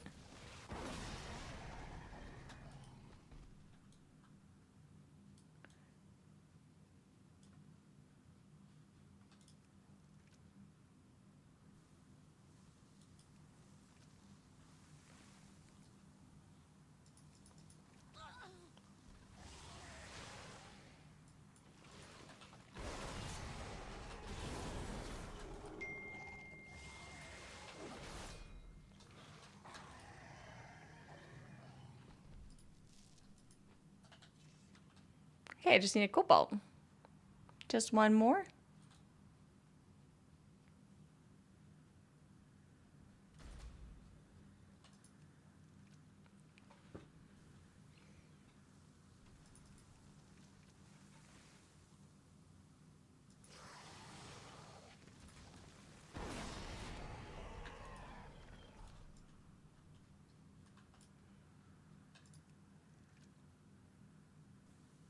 These guys must be doing the same thing I am. Yeah, thank you. Just chilling. I really only just need loot one more thing, I guess.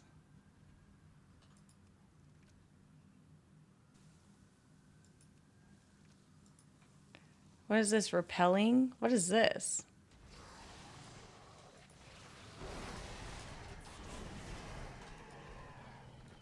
Oh, I did not kill different types of creatures.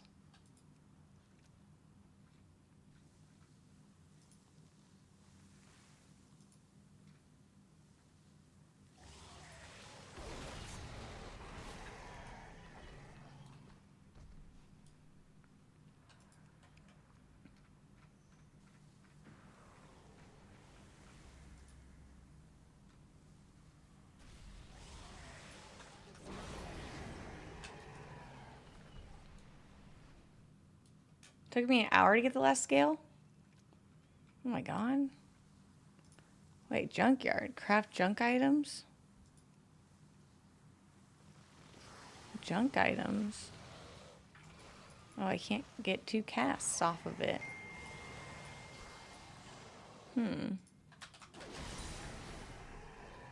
Yeah. Normally I can get, let's see, these little... Yeah, I did not do any, like, Mechagon stuff. Model W?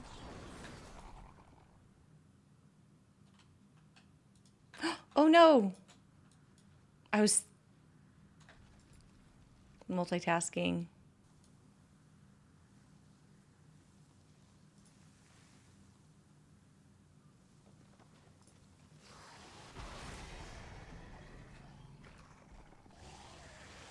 Maybe I should turn off auto loot just in case I get looking somewhere.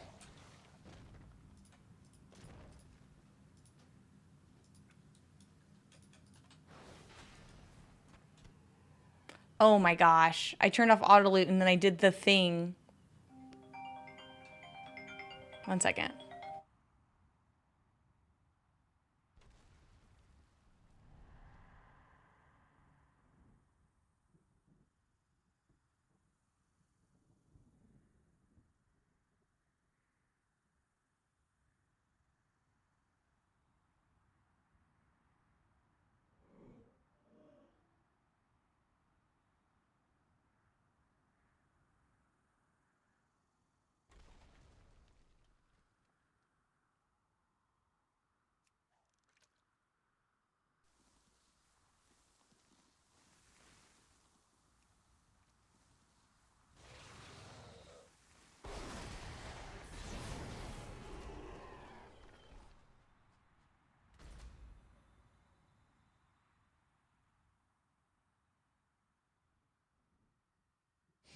Okay. I accidentally looted 7 of the quest items. So let's hope I don't mistake.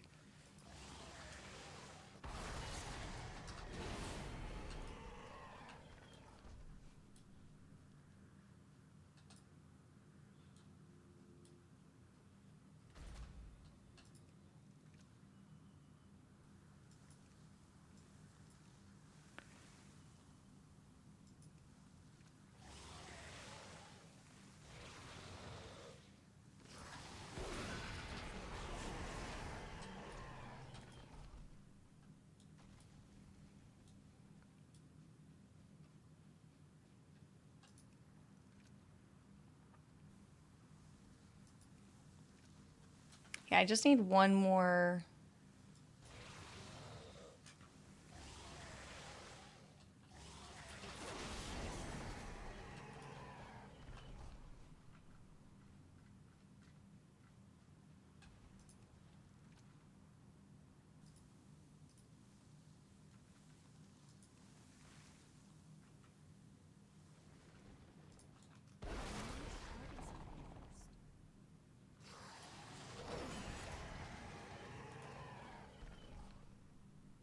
Oh, I already have a silver one.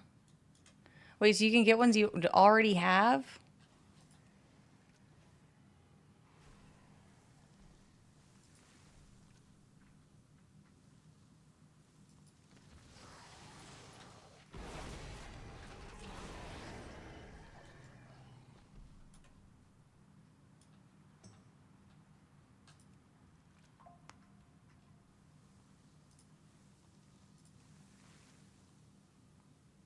Filling out the vault? Thanks for the stream. Oh, thank you. Good luck with your vault. Thanks. Got it. Nice.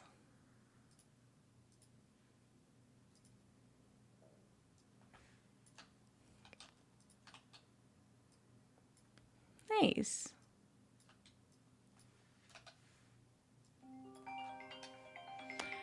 One second.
Nice. Okay, I got it. What is the meta achievement even called? Is this thing? No.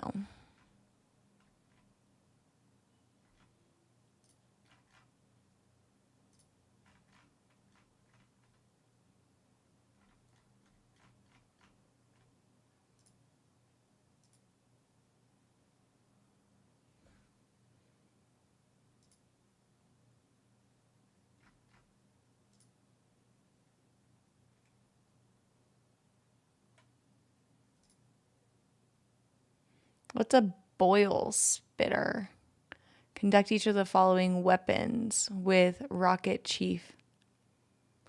What?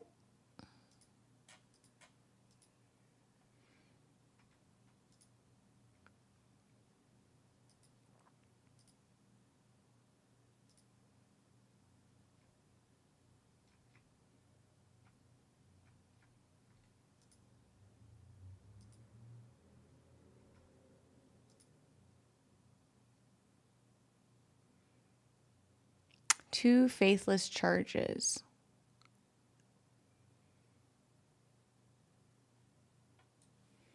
Assault this place with battle. Faceless charges? Assault faceless in Voldoon with a bulwark. Is it this thing? I feel like it's this thing.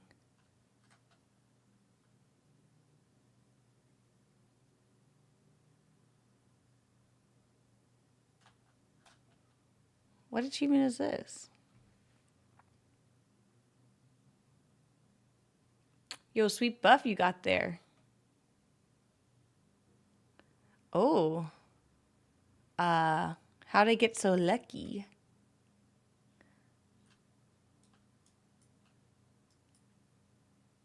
Oh, hello. Sweet Mog. Sweet trash pile Mog. Thank you. Do you know where this achievement is? Oh, I'm actually kill this structure too. Combination. Oh, Oldham.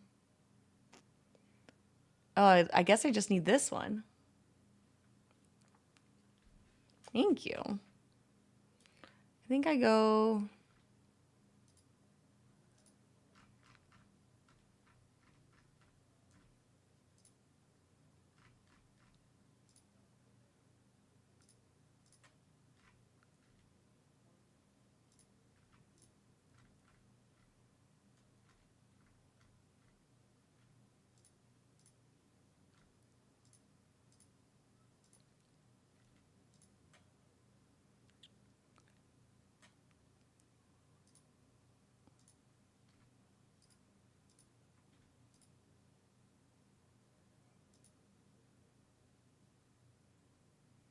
Complete dressed.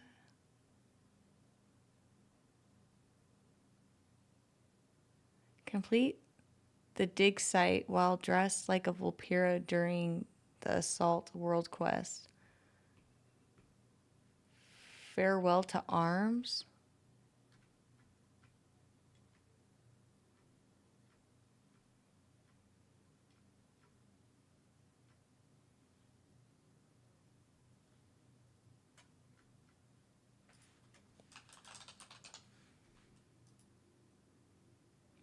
Oh.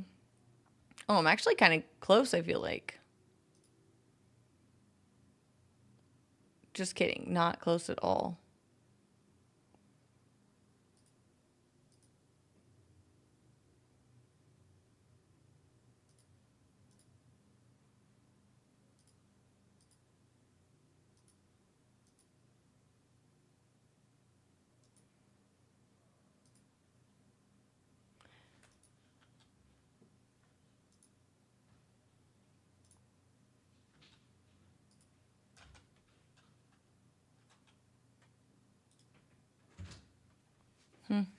Not close at all. 1 second.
Okay.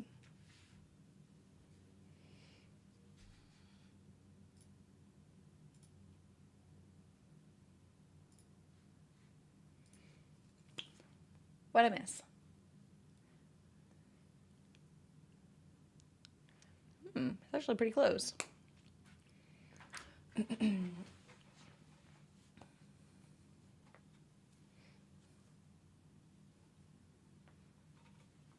Pretty close.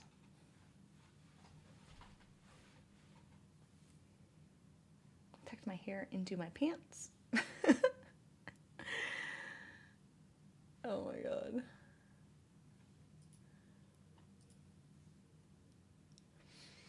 Let's see, 106, 106, 105, 105, 103, 100. Okay, actually, this might be up to date. Wonder Bar is finishing, just starting their key. Okay. We're just in flood and top today, right?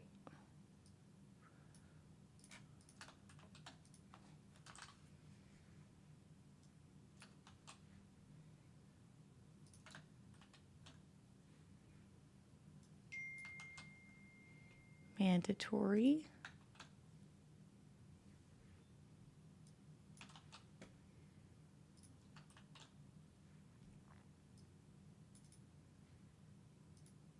Missed count.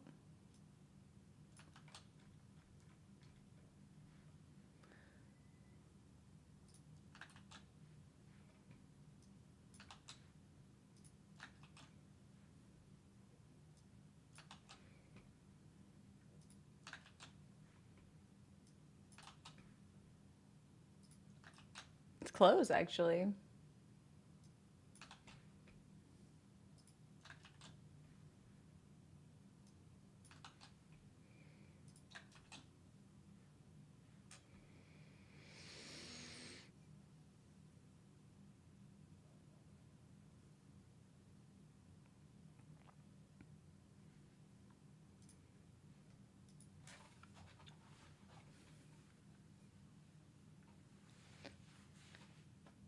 Okay, and then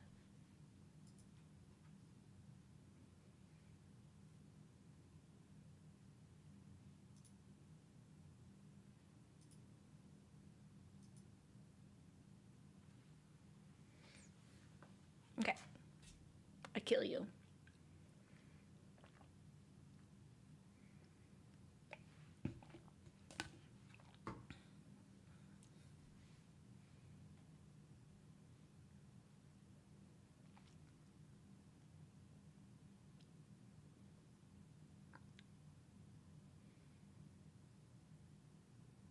I've never used that rocket before.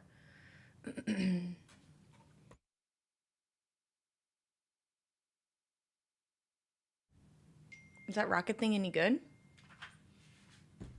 Obviously, it's good enough if mode's picking it up.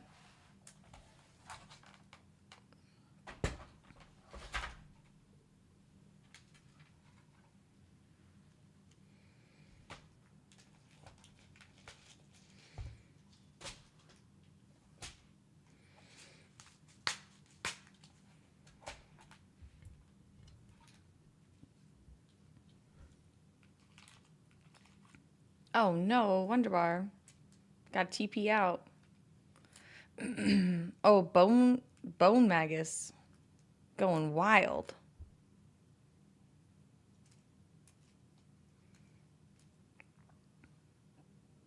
Is the final the same rule where you can swap out classes each day? I haven't seen that. Korame said yesterday that it's not. There's no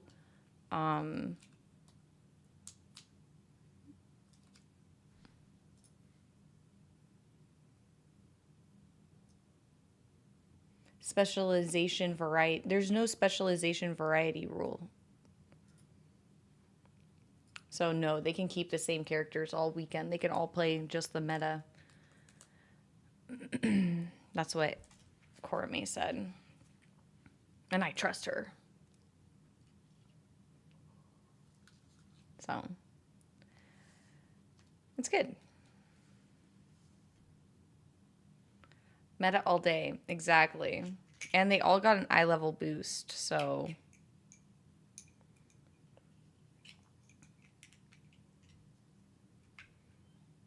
They're all, like, way stronger. Like, their historicals don't matter anymore because they're, like, 5 eye levels higher. So they're going to be doing, like, world best. You love my hair? Thanks, Riley. Hello, welcome in.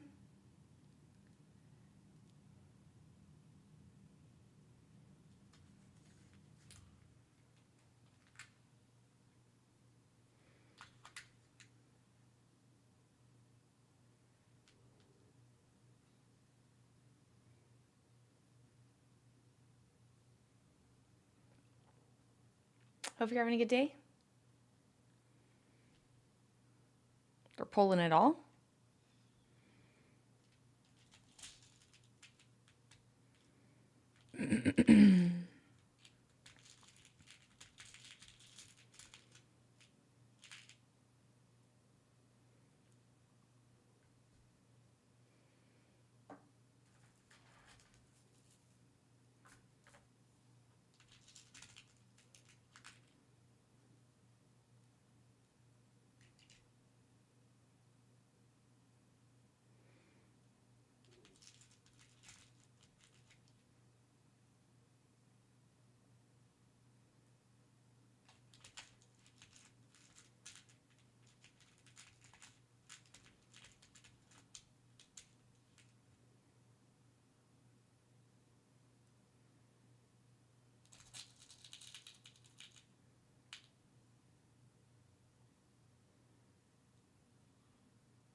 Oh, he missed the barrel.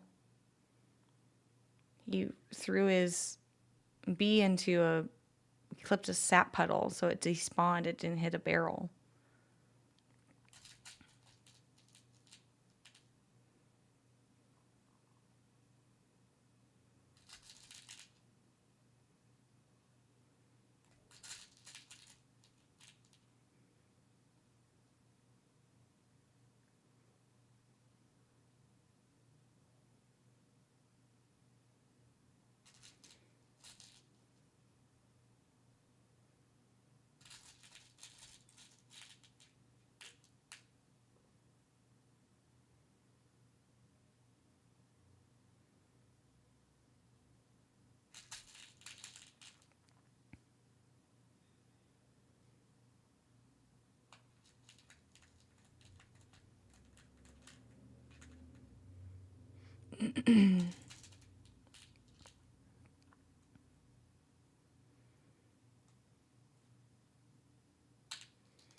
Okay, I guess we can listen to the commentators for a little bit.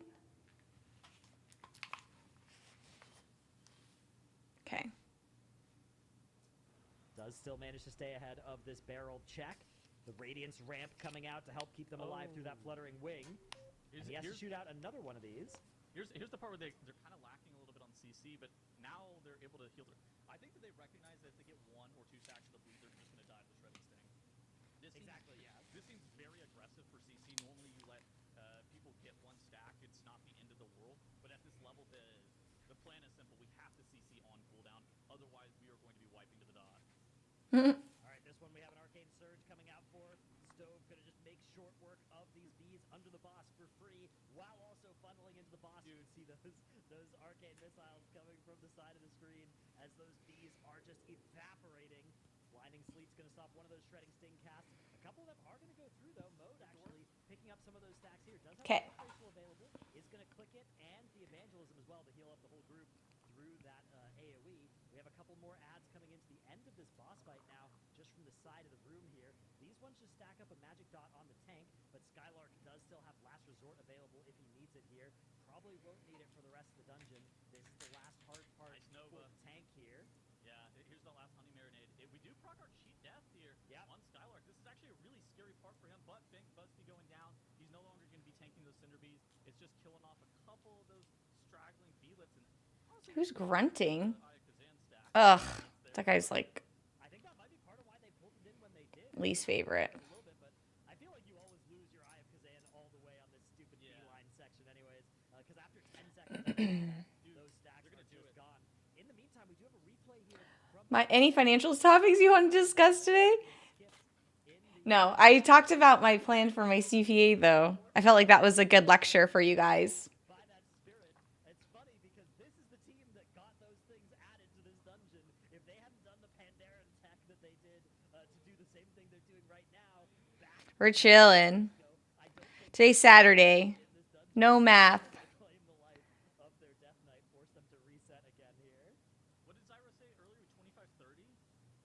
Yeah, he wanted 25-30 on Bank, and 25-04 is what mandatory ended up with. I always try to get our conversation going. Oh, am I boring you? Zyro has called out here. Winnable I'm chilling. today. Oh my god. This required a deathless run. Mode riding those Cinder Bees on Bank was actually so funny because more often than not, your healer never is able to ride the Cinder Bees whenever the additional No, I'll definitely pipe up if anything comes to my mind though. people go have the dot. But he knows that if you have the dot anyways, you're already dead. So there's no point in him even trying to heal you through the dot. So he was just I got you. time. That was I appreciate you always asking questions and getting the conversation going. Incredible performance. Thank you, my friend. Mandatory, but it's not done just yet. They have the last boss still to take out here. 6 minutes on the clock. Now, you think of this last boss usually is taking 5 minutes, sometimes even less at these high key levels, but at this key level, it might take all of that time that they have left. They also still need a little bit more count as well, so they're going to need to snap up those mobs down from the side to finish off their count too. So this is going to be a very scary fight. That Yes Man getting gripped in, immediately re-mind controlled and sent over to the side by Mandatory. That Dominate Mind tech really helping them out here. Dude, this would basically be a first try run. They've only put up one other attempt in this dungeon, and they got bad Blood Beast RNG on the first pull, and then Soda zoned back in and he said, hold my beer. And we're going into Cinder Meter. He then procced the Blood Beast 3 times on the first pull. And Mandatory, I mean, this doesn't look possible unless it's completely deathless. And for Mandatory, now they're grabbing that last little bit of trash count that they're going to be needing. They are going to be killing off these yes men. You have to watch out for these failed batches. Ooh, it looks like it's actually going to go off for Mandatory. The AMZ getting dropped here. A really scary kind of series of events with that failed batch dot ticking on them. But since there's no other damage going on at the same time, it's livable. But those failed batches, oh my god, Mo gets made. Oh no. Please. Yeah, so that's the Dominate Mind. When you Dominate Mind a mob, it will be very angry at you when it leaves that Dominate Mind. And because that barrel went off, there was a lot of other stuff going on that led to that taunt falling through the cracks and Mode ending up getting hit by that Yes Man. Now that's 15 seconds that they will lose from that death timer. Will they still be in range? Zyro had them as 26 seconds ahead on the Bank Buzzby split. They lost 15 of those to that death timer. How much more did they lose to that barrel going off is the question. They are going to get a lust here at the end of this boss fight. It's going to be an execute. It's going to be with all their cooldowns, but they need to do People investing in precious metals. So that question popped in your head?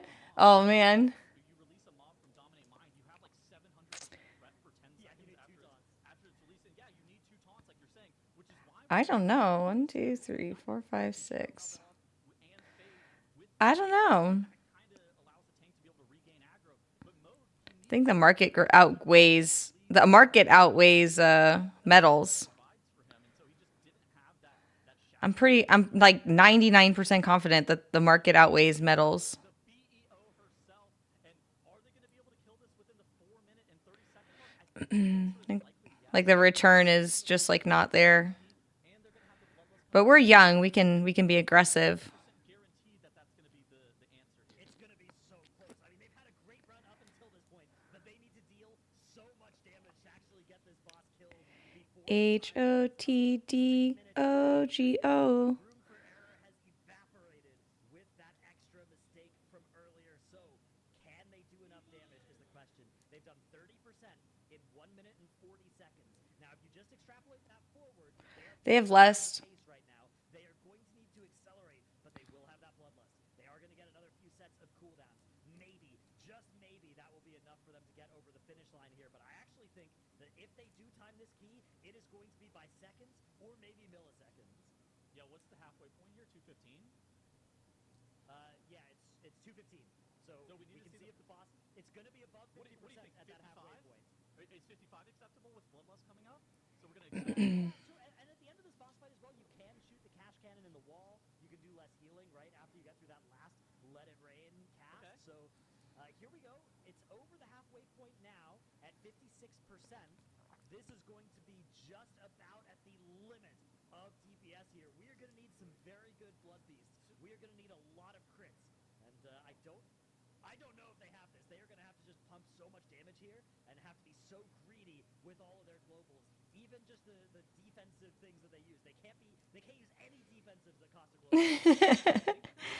No defenses. Oh my god. from the dungeon timer. You might want to press this on the second arcane surge. I think that Stove full sends this arcane surge right here, and then he's going to get one more within the dungeon timer inside that bloodlust, and then you power infuse him on top of that as well. I think that that's going to be the big contributing factor there. Arcane Mage does have a decent amount of execute damage that they can provide. DK has a little bit, so they are going to accelerate a hair once they reach execute phase.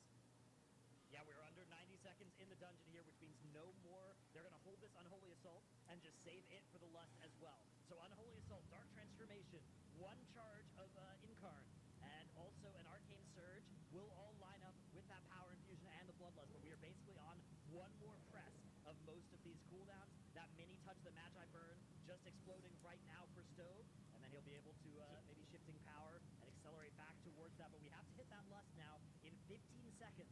We need to press Bloodlust at some point in the next 15 seconds to get the full use of it in the remainder of the dungeon. Yeah, I think you're going to press it right here as the Let It Hail cast starts for mandatory, and this is going to be it. The big CD that we're looking at is the Arcane Surge by Stove Lawyer here. We're going to be seeing the Power Infusion actually coming out on the DK on his Unholy Assault and Dark Transformation.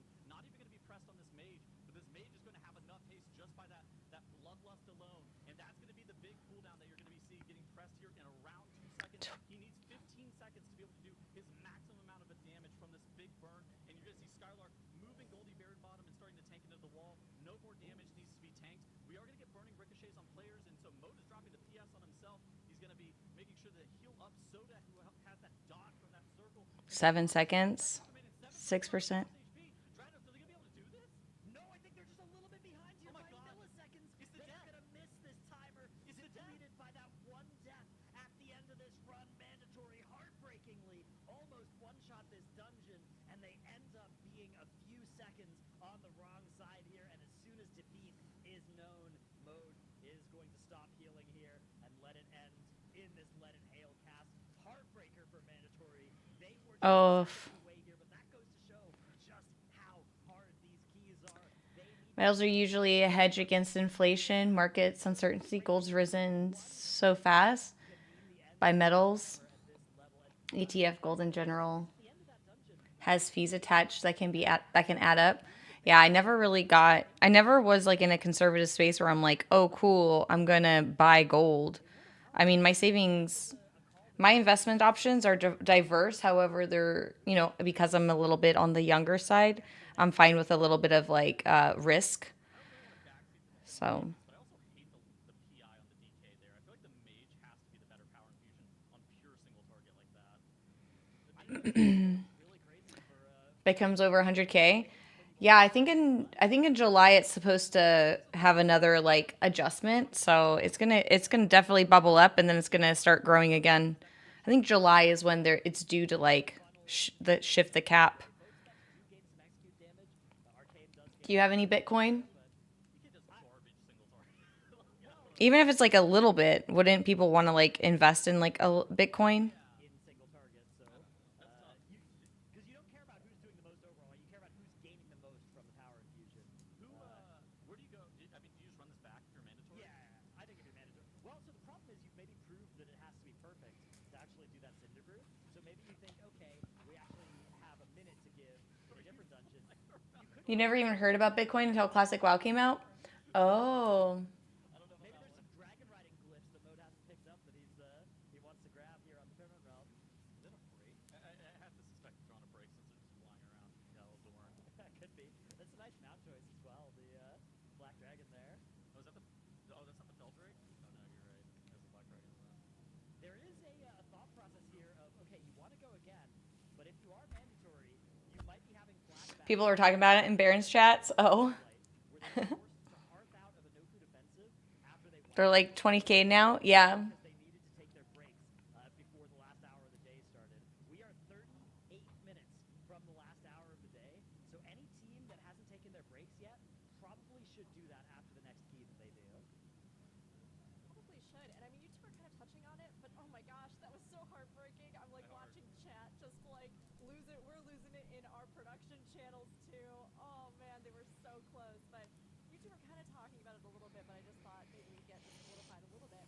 Tuddles, with that run that we just saw based, off of what mandatory showed us, do you think it's really only possible for that plus 22 with a zero death run, or do you think they could have saved some more time elsewhere? Oh gosh, where would you even save time?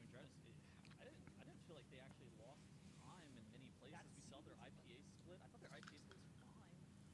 It seemed like the least costly single death you could imagine. They probably only lost the 15 seconds to that death, plus, maybe 3 more seconds for the B-res and stuff. I don't think they can really afford even a single death because of that, because it's hard to imagine a death being less costly than that one. We do have a replay from Perplexed here, as they got 2 more Dretha, and they realized that with only 5 minutes left in this plus 21, town portaling was going to be the way to go here. Okay, yeah, the town portals came out. Interesting. That's a shame for them. That's 30 whole minutes that it took them to get to this point in the dungeon. Only 1 death on the board for them as well. Perhaps a weak dungeon for Perplexed. I mean, we were on the brink of what's possible in all of these keys. I think we've kind of reached that point where we are chasing just gold here in every single dungeon, where you're hoping for Blood Beast procs on full to be able to just like barely bring you over the finish line. I mean, circling back to Rook's question, I think that you do have to be nearly perfect in that dungeon, and that's kind of why not even all of our teams, I believe, can even time 22 Cinderbrew Meadery. I think that that's a special dungeon for a very special team that's posturing to win the entire event. I think that there's a chance that only 1 or 2 teams could potentially put up that run. I think that is a very, very fair assessment, but I wouldn't be surprised. I mean, over the course of our next hour and a half of today, and then 5 hours of tomorrow, I'm sure that many teams will attempt it. The question is, will any succeed? Mandatory have blazed the trail. Wunderbar before them had a pretty promising half of a run as well. I think both those teams feel like they can do it. The question is, will they be able to clutch up in the next, 6.5 hours of tournament that are left? Because even if you can do it in theory, you have to be able to actually make it work in practice. Now, a team that has been having among the worst execution of the first 10 hours of the MDI finals here has been Holy Method. They are currently in 6th place, and they need an absurdly strong end of the day to avoid elimination. They are going to be able to pick up 1 point here in the floodgate to get to 101.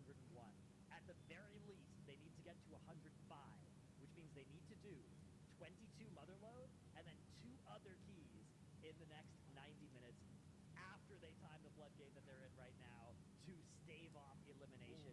And even then, that will be moving to time tiebreakers against Perplexed. They get 2 points from the ML. Are they eliminated already, or is it not No. yet? No, because they're about to get 1 point from Floodgate, and then they can get 2 from Motherload, and then they just need to get 2 from elsewhere. So, and they have time to do those runs. They're not eliminated, but they can't afford to lose another 10 minutes. Okay, but if Perplexed improve, if they get the +1 one in the theater of pain. Does that eliminate them then? In theory, no, because Holy Method could still catch up to missed count. Okay. Although the problem is the time tiebreakers on that are Well, very Miss Count have sketchy. Super Bowl records. Miss count are super fast. I mean, Holy Method could try and beat them on the scorecards tiebreaker with something like a 23 Motherload. You know, of all of our teams, they have the most experience in Motherloads this weekend. Dude, well, whenever you say it like that, huh? If you think about it. That's really good to hear that. We do have Holy Method putting up that point as well in that Operation Floodgate, so they are going to be moving up the scoreboard a little bit. Ooh, they also have to take some more minutes for the breaks, Travis. Sounds like Holy Method's going on break. I don't love that. Well, Yeah, they still have the time, though. They still have the time in the day, even with that. I would love losing 5 points even less than that. Yeah, that is very fair. What's the 07 situation for them? Because they're also near Holy Method at the bottom. 07 are about to pick up 2 points if they can succeed in this floodgate. They have a great thing of the 2 chests in the 19 floodgate, and they're going to get 205 if they can succeed in this run. So step 1 is succeed in this run. Okay. Step 2 is then probably time tiebreakers or plus 1 point. If they can do that, they will get ahead of actually both Perplexed and Miscount, and that will save them for today. Of course, the problem is that both Perplexed and Miscount are also still playing right now, and will hope to improve their scorecards too. Miscount are actually... Okay, so if you factor in the 4 deaths, Miscount are really fast as far as safety. They're not going to be faster than the Wunderbar 2939, but they're going to be kind of close, and the fact that they lost a full minute of death timer is... I mean, maybe Miscount has the best priority timer-wise. It is possible, yeah. Miscount, I mean, they looked really good timer-wise in 2 of the 5 dungeons where they currently have the fastest runs. This is a great situation to be in. Like, if you had to ask me at the start of the day, hey, would you rather be the team that 1-shots the key, or would you rather be the team that 3-shots the key, but does it the fastest? That's kind of what Miscount are looking like right now. And actually, I think that you're much more likely to get first by being that team than by being a team maybe more like Perplexed, that is basically one-shotting a lot of these keys, but now they're, kind of capped out, right? And you look at their scorecard, and they're slow in every single dungeon compared to all of the other top-tier teams. Are they going to beat the 2939? I think they might here. 17% on the boss, and they have 40 more seconds to beat that check. They're going to get an Arcane Surge, most of it, and a Touch of the Magi should explode in that window as well, assuming Hearthjax presses his cooldown exactly on cooldown, which isn't always true. Sometimes things get a little desynced from each other. But if they are able to, yeah, I mean, they're not even going to get to that Surge. That boss is just going down. Pain Suppression goes out on Hearthjax here. They all hide behind that little cubby, and the boss is going to I like that little LOS cubby. 25 or something like that. That's cool. 2926. 3. So in the Priory of the Sacred Flame, and you can see even with 4 deaths, they are faster than the 0 death run from Mandatory and 29. from Wunderbar. That is gonna, I believe, steal them a world record tag off of Wunderbar as well. Oh, they can do any keys. Moving into second place, they are 30 seconds behind Wunderbar overall, but look at they're your last boss faster in split. 3 of the 5 dungeons. They're losing just a lot of time in Floodgate. Yeah. I mean, the Miscount last boss split, I wonder if we can get a replay of their Bloodlust pull. Oh, interesting. I didn't know they could do all the dungeons. That's great. They were just gapping the rest of the competition on that last boss split, which allowed them to be the fastest in that dungeon. Yeah, absolutely. Here we are going to swap over, though, to Wunderbar, who are working on Cult the Rock in their plus 22. Now, this 22 has Okay. by Wunderbar, but this run going well so far. I mean, they kept wiping to that massive Bone Mage, Bone Reaver skip pull, which it's difficult to get that pull set up. Once you get it set up, you get the mobs all stacked, and you're getting your CCs pressed at like a perfect timing. Yeah, the dungeon kind of solves itself. But yeah, on screen here we have this Miscount Bloodlust pull, and look at how large they are going during this Bloodlust. Basically, they're doing one trash pull that most other teams do, on top of a second one with Serve Brawn Pike, and even grabbing more of these footmen and a Devout Priestess polymorph off to the side here. This is a crazy pull. Yeah, absolutely incredible, actually, that this even works for Miscount. And this is exactly how they're faster in this dungeon. This is where they make up the time, even compared to the highly technical strategy that we saw out of Wunderbar in Priory. Miscount still fast. Do what? Oh, they can do any dungeon. They don't have to just do Theater of Pain and Motherlode today. Some teams like went back and cleared Pyre, which was yesterday's dungeon pool. See how they're in Pyre? Pyre was a key from yesterday, and now we have people in Cinder Brew.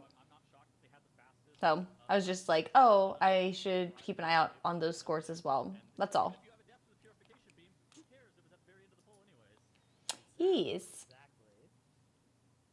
All right, mandatory starting off again in the 22 of the Cinder Brew meadery. So We cannot cast or curse them. We have to cast or bless the Blood Beast here. So if we can get some Blood Beast redeemed in there's chat, one. now's There the it is. time.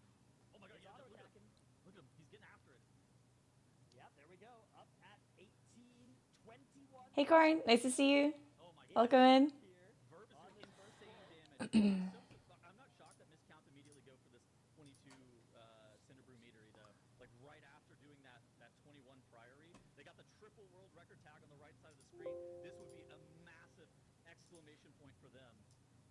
Yeah, this would be huge. Verb right now currently doing 1.5 moonkins of damage to this full. Absolutely incredible DPS coming out as the extra trash getting added in here. You can see the health bars though dropping super low. Kira in danger and is actually going to proc that last resort. But we do have a Blood Beast here that could help send this home. All these Venture Co patrons have their days numbered once that Blood Beast does explode. And Verb explodes up nearly 2 billion total damage already done this dungeon. For reference, 2 billion damage could get you through almost an entire M0 in this dungeon. All the damage you would need to do here. For the entirety of the dungeon. Yeah. Is that real? That is I don't know, I made it look up, at but it the sounds Blood about Beast right. with all the neutral bombs. This is it. This is what we needed, team. Yeah, things are a blessed opening for Miscount in this run as they are hoping to accelerate ahead of Mandatory, who are also restarting the 22. So both teams in 22 Cinder Brew meaderies at basically the exact same spot in the dungeon as well. Going to be really fun to compare their progression against each other. Oh my gosh, dude. Miscount got 4 Blood Beast procs there. Yeah, this is that's a nice opener for Mandatory or for Miscount for sure. Mandatory, you can also see a Death Knight atop the meters there, only doing 1.01 moonkins of damage though, compared to the 1.5 moonkins that Miscount's Death Knight was doing. Again, whenever we were looking at Mandatory earlier, whenever they were within 10 seconds of timing this dungeon on a 22, we need to see something sub 7 on the first boss split. That is kind of the minimum qualifying time. I think if we were even like 7:15, I think we might be out of the range of even timing, just looking at how close the timer is going to be at the end of the dungeon. Yeah, I think that is very likely, as well as 07 are another team that we need to keep a close eye on because this is a huge thing. We're focused on the top of our leaderboard, but we also need to watch the bottom of our leaderboard, where right now 07 are vying to avoid elimination today. They need this key to work out for them so that they can catch up to Perplex. And if you're an 07 fan, you're also hoping that Perplex's 21 Theater, they are currently starting off as well, goes wrong again. Now remember, Perplex just lost 30 minutes in Theater, hearthing out right at the end of an otherwise pretty promising looking run. So that is a best case scenario thing if you are a fan of 07, but of course very bad news if you are a fan of Perplex, which I personally, I feel for Perplex because they have come so close in so many MDI seasons and then stumbled time and again.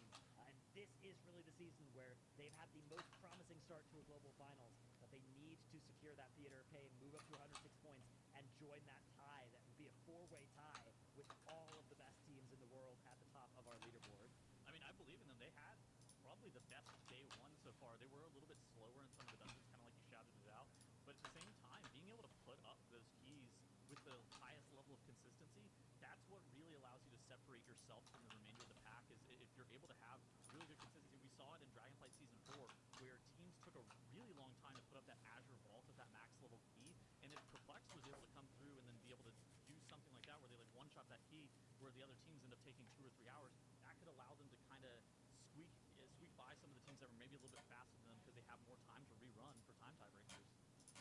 Absolutely, yeah. So, in other Hey, Spectator. logistics news as well, I know there are a lot of fans of the break rule in the chat always wondering how You have those rules are friends shaking out. who can't believe you watch MDI even though you haven't played WoW in 5 years? And LOL. Breakhead right now, let me I tell them, that all of our you watch football and you haven't And you've never played? Oh my gosh. What's the difference? What do they say? That's literally a perfect response. At least you played the game. At least it's like you have a reason to play. That's literally the best. That's the best response.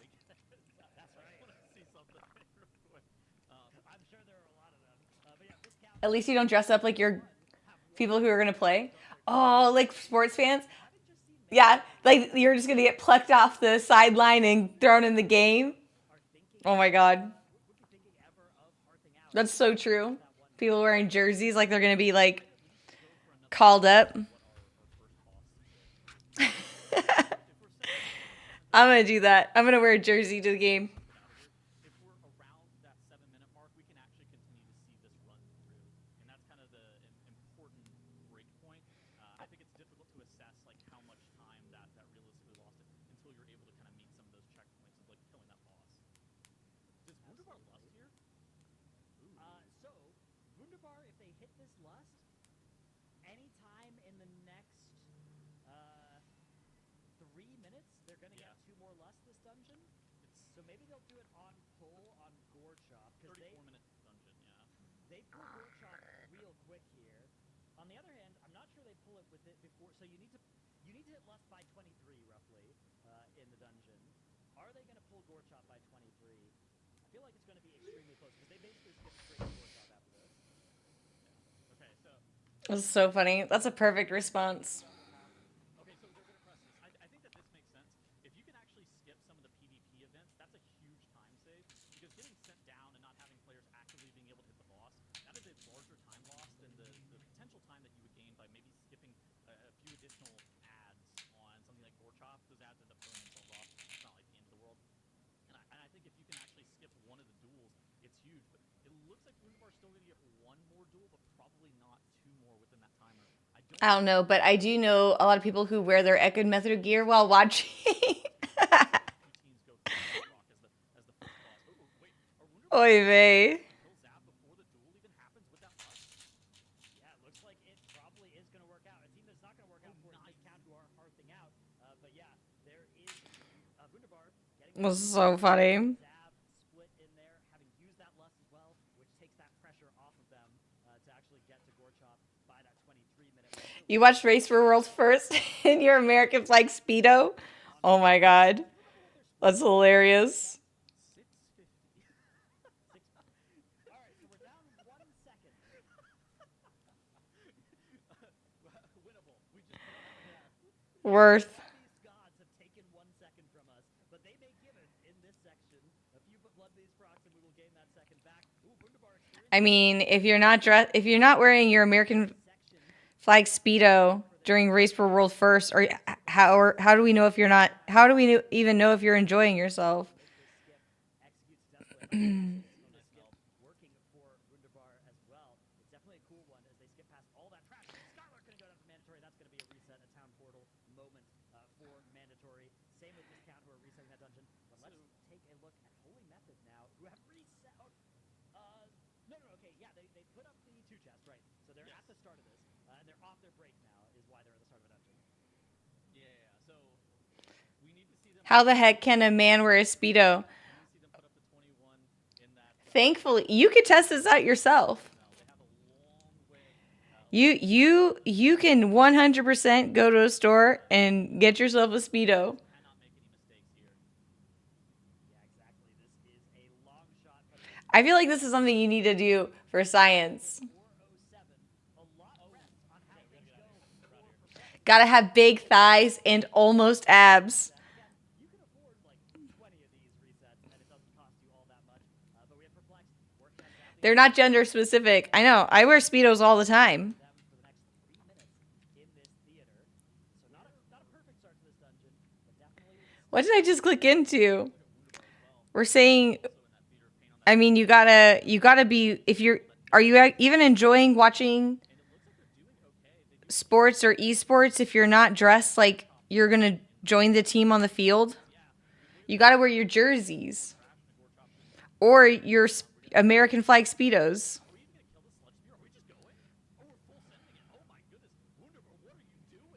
It's time to go. This is a time to bend. second loss is going to matter here, and they just can't afford any of that, so they're going straight into Gore Chop. Here comes that Arcane Surge from Vinji as well. This is going to make pretty short work of some of the mobs surrounding Gore Chop here, but they have to be able to live. That Sludge Spear needs to stay interrupted as well, and everybody is going to have to make sure to live. If you get jumped on even twice here by these refuse or these leftovers, you are going to die. You can see constant movement by several of these ranged players to avoid taking that damage. Yeah, I mean, look at this.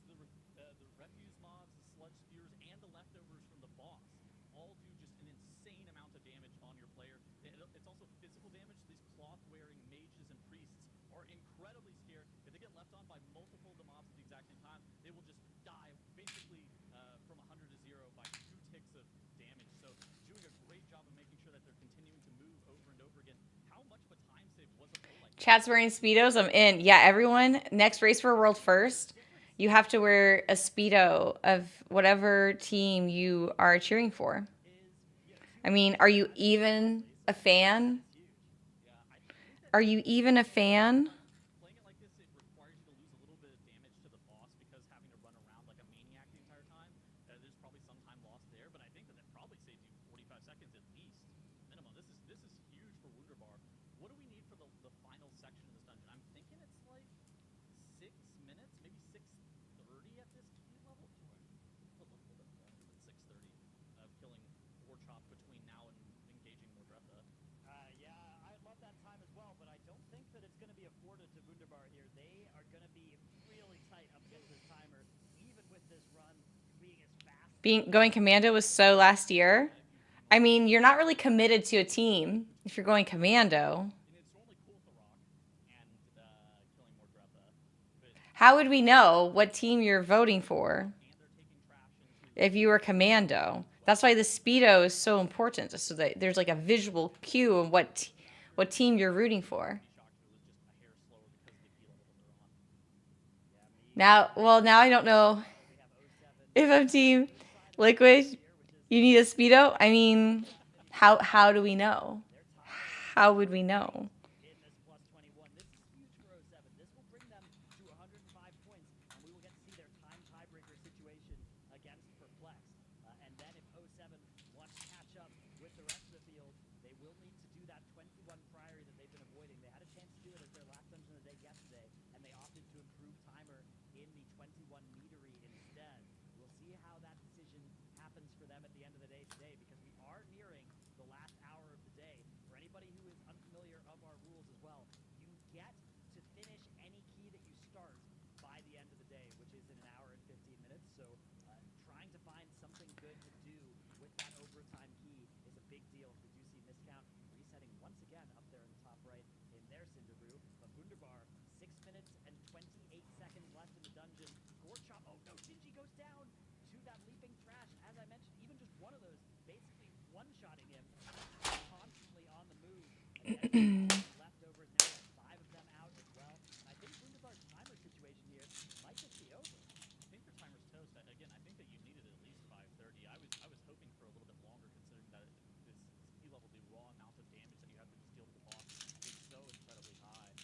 I don't think that this is a 5:30 ending sequence. I was thinking So the team logo go on the booty 100% of or the front? get that 5:30. I think that you're right. I believe they're going to be on the wrong side of this timer. I think it's definitely the front, because Going to be tough here for Wunderbar. if I'm watching a game, usually my face is toward the game, and I want the fans to know I'm spectating from the front.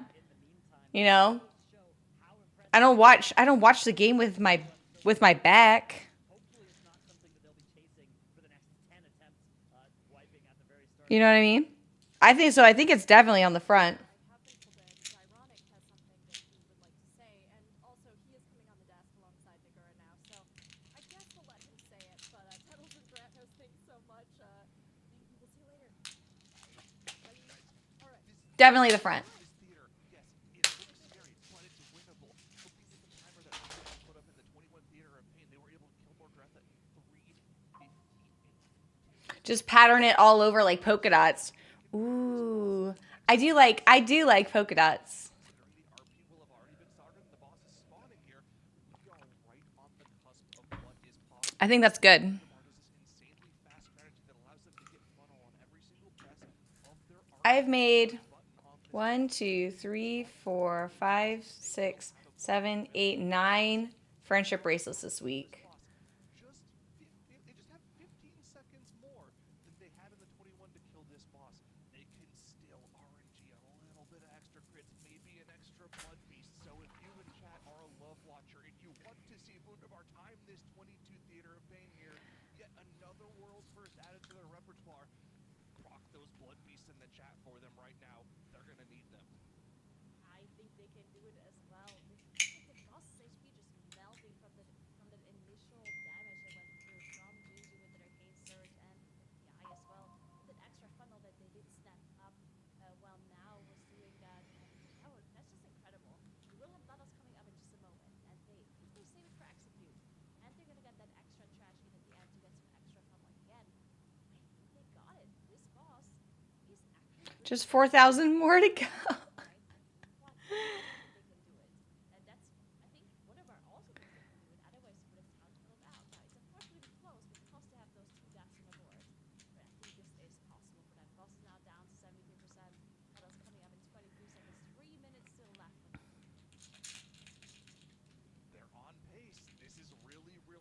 That first press of Surge got them to 70%. The Bloodlust is available. Probably going to save that for an Execute Bloodlust. That would be the ideal time to proc it. We saw Mandatory was able to do almost all of that 30% remaining on Goldie, the BEO herself in the Classic raid tomorrow? Yeah. I need to get my buff still. But I talked to my classic guild and they said that they can help me today. It only takes like 10 minutes. Because I already have like the 2 buffs that take a long time. So I already got my buffs that I need. That's good.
Time to level up a second 660. Oh no.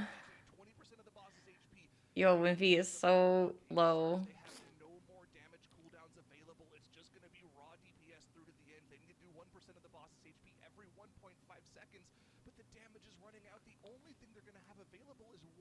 Touch of the Magi. They'll get a little bit of extra funnel on these ads for the boss. Will it be enough for Burger Bar? 12% for 12 seconds. Look at all of the ads are still up too. And yeah, as you said, they don't have any more offensive cooldowns available. They're falling behind. I don't think they can do it. I think it's just going to be quiet, not enough for Wunderbar as they're now over the timer. And we're moving to 07. They only have 18 seconds left on the board as well. I think 07 though, they can do it as the boss is going down. What, 30, 32, 48? 32, 48. 32, 48. One of the 2 deaths. And it would have made it very, very unfortunate. Really, like, we've seen a couple of these runs here that have just been so incredibly close for trying to lock in that, like, plus 22 on some of these, right? Just amazing. But, you know, we're also watching something kind of unfold here at the top. there is a tug of war kind of happening for world records between Miscount and Wunderbar, where for a while Miscount had 2 world records, and they were the 2 that Wunderbar didn't have.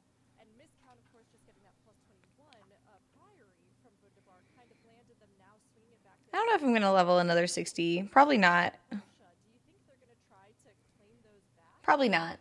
Unless, like, I find that, like, my accounting studies, like, are, like, a really good rhythm. Like, I'd rather, like, level fishing or something.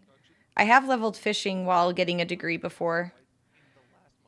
Because fishing's, like, super therapeutic. One death away from potentially timing that heat. I don't think the world record necessarily is what's on their mind. They're just personally worried about score right now. Do whatever you can to get a leg up on your competition. Give yourself more time tomorrow to push these insane keys. Because as we've seen from both Mandatory and Wunderbar now, some of these keys... I'm just making VIP bracelets right now for BlizzCon.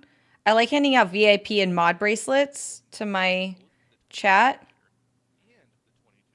So I'm just making VIP friendship bracelets right now. So when I see somebody, it'll be like VIP mods. It's going to be crazy to see, It's fun. but just this glimpse into those particular keys. Every game needs fishing. That's what I'm saying. I leveled archaeology too back in the day. That's cute. Yeah, I give my mods and VIPs bracelets. They get extra ones. A bunch of people have bought friendship bracelets off my website, and I just make them friendship bracelets and I mail it to them for like $2. And I was saying that when I was making friendship bracelets for people who bought them, I would like look at their I'd look at their like chat history and see like if they like a sports team or if they're like, oh, my dog's name is Baxter, and I would literally make a friendship bracelet that's like corgi color that says Baxter on it. So now now my orders for friendship bracelets are like my cat's name is Don and it's a Toby, and it's like, I got you. I'll make you a friendship bracelet with your pet's color and your pet's name on it. It's like literally so funny. It's really fun.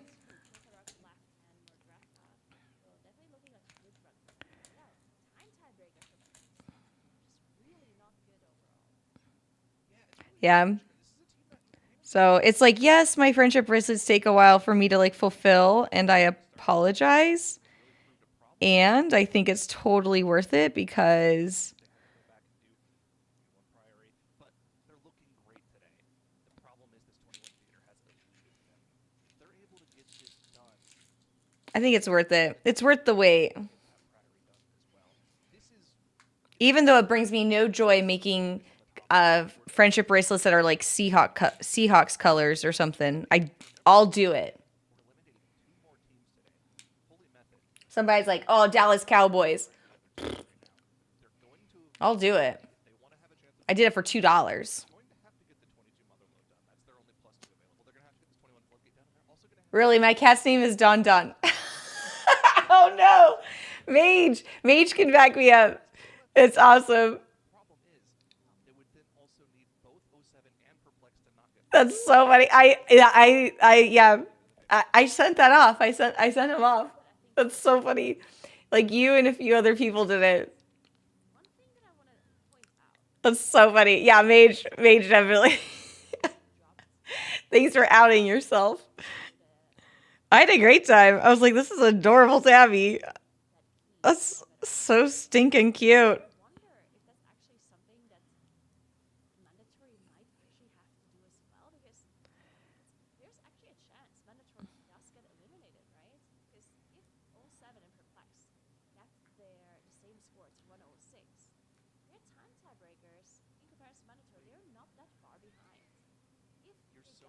You know, and for my girlfriend and I did.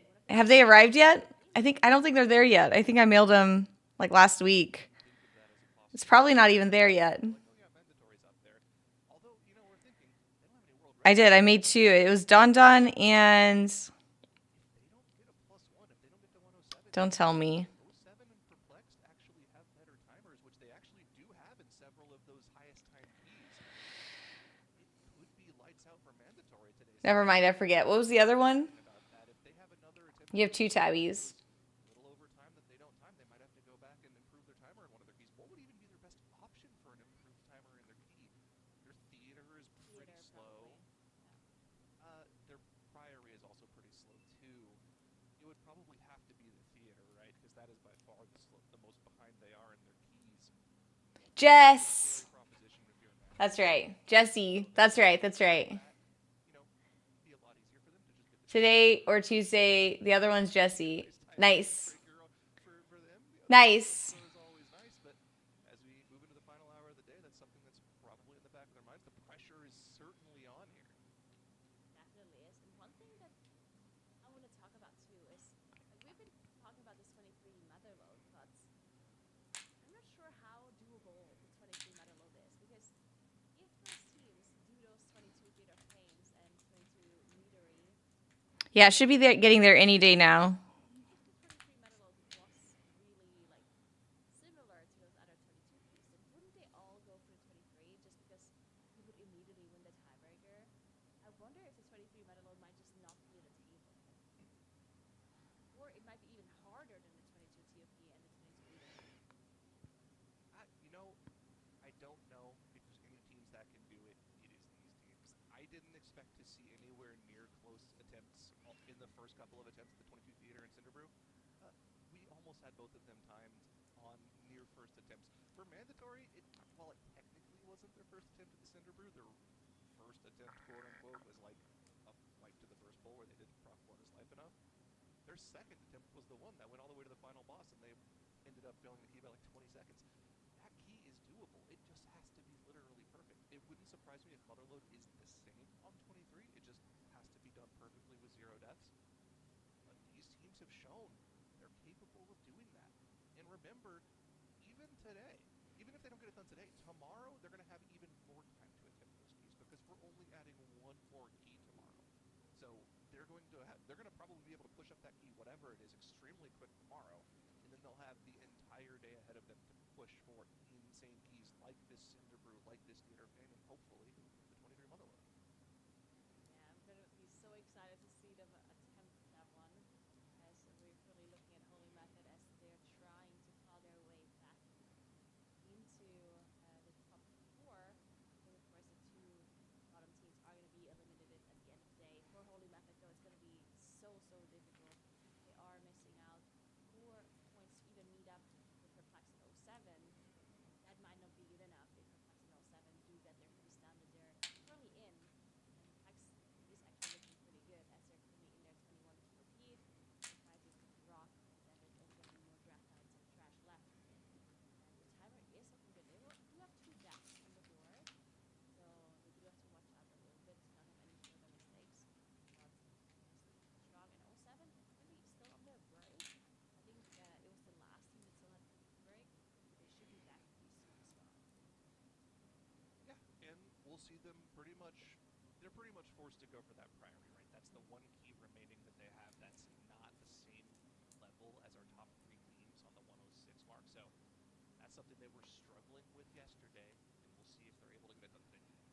The benefit is that between yesterday and today, they'll have been able to talk about their strategy in the key, watch what other teams are doing, potentially shore up any of the problems that they had. Of course, since we are in the the key push version of the MDI, that means that the practice keys on Tournament Realm are turned off in between days of competition. You can't just go on Tournament Realm and practice in between days anymore. You can maybe practice the key on live if they have a resilient key of a high level. They're not going to have one on 21, but that'll let you at least get refamiliarize yourself with the dungeon. Although I'm not sure how much value that would bring over probably the weeks of practice they've already put into that key.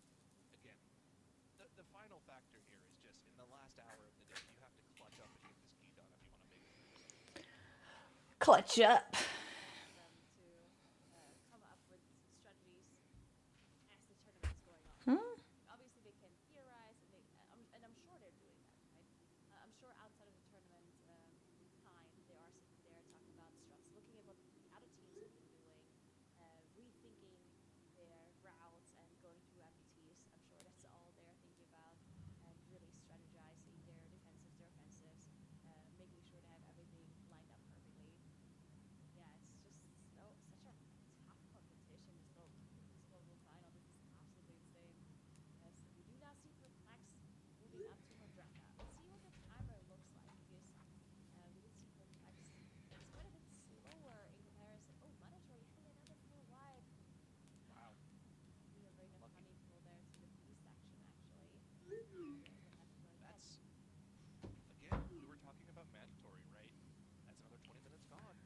20 minutes. It's crazy. See a replay of what happened to them here. We're in that big Busby room. Remember the timer? We will want to see that bossy die at They're pulling the random bees back there in the sky. see this run wasn't anywhere near perfect, right? They already There they are. bats heading into this room. The Woo! timer's a little bit gone there. And of course, your tank going down at the start of that poll is definitely there. 1621 IPA. Pretty Okay, Wonder Bar has 106. They have 21s across the board. 122. Okay, Miscount has... would have been close. Would have been a good attempt again. But as we reach the end of the day here in the final hour, the pressure is rising. Will one of these two teams, a little mandatory, rise to the occasion and time the final key they need and potentially put pressure on our defending champions? Perplexed is one of those teams. Is 21 Theater of Pain would put them on that 106 mark, and they have a little over 4 minutes left to deal with this boss. This is plenty of time to kill this boss on this difficulty. We've seen Wunderbar actually kill this boss in less than 4 minutes on 21, so Perplexed will think they're in a good spot. Kill this boss off and match that 106 mark. Yeah, the problem for Perplex here is, yes, they, of course, timing this would be very good for them, but time tiebreakers again, Perplex are not in their favor. Not at all, actually. And this run here also doesn't look absolutely stellar. Now, it does look good to be able to time the key.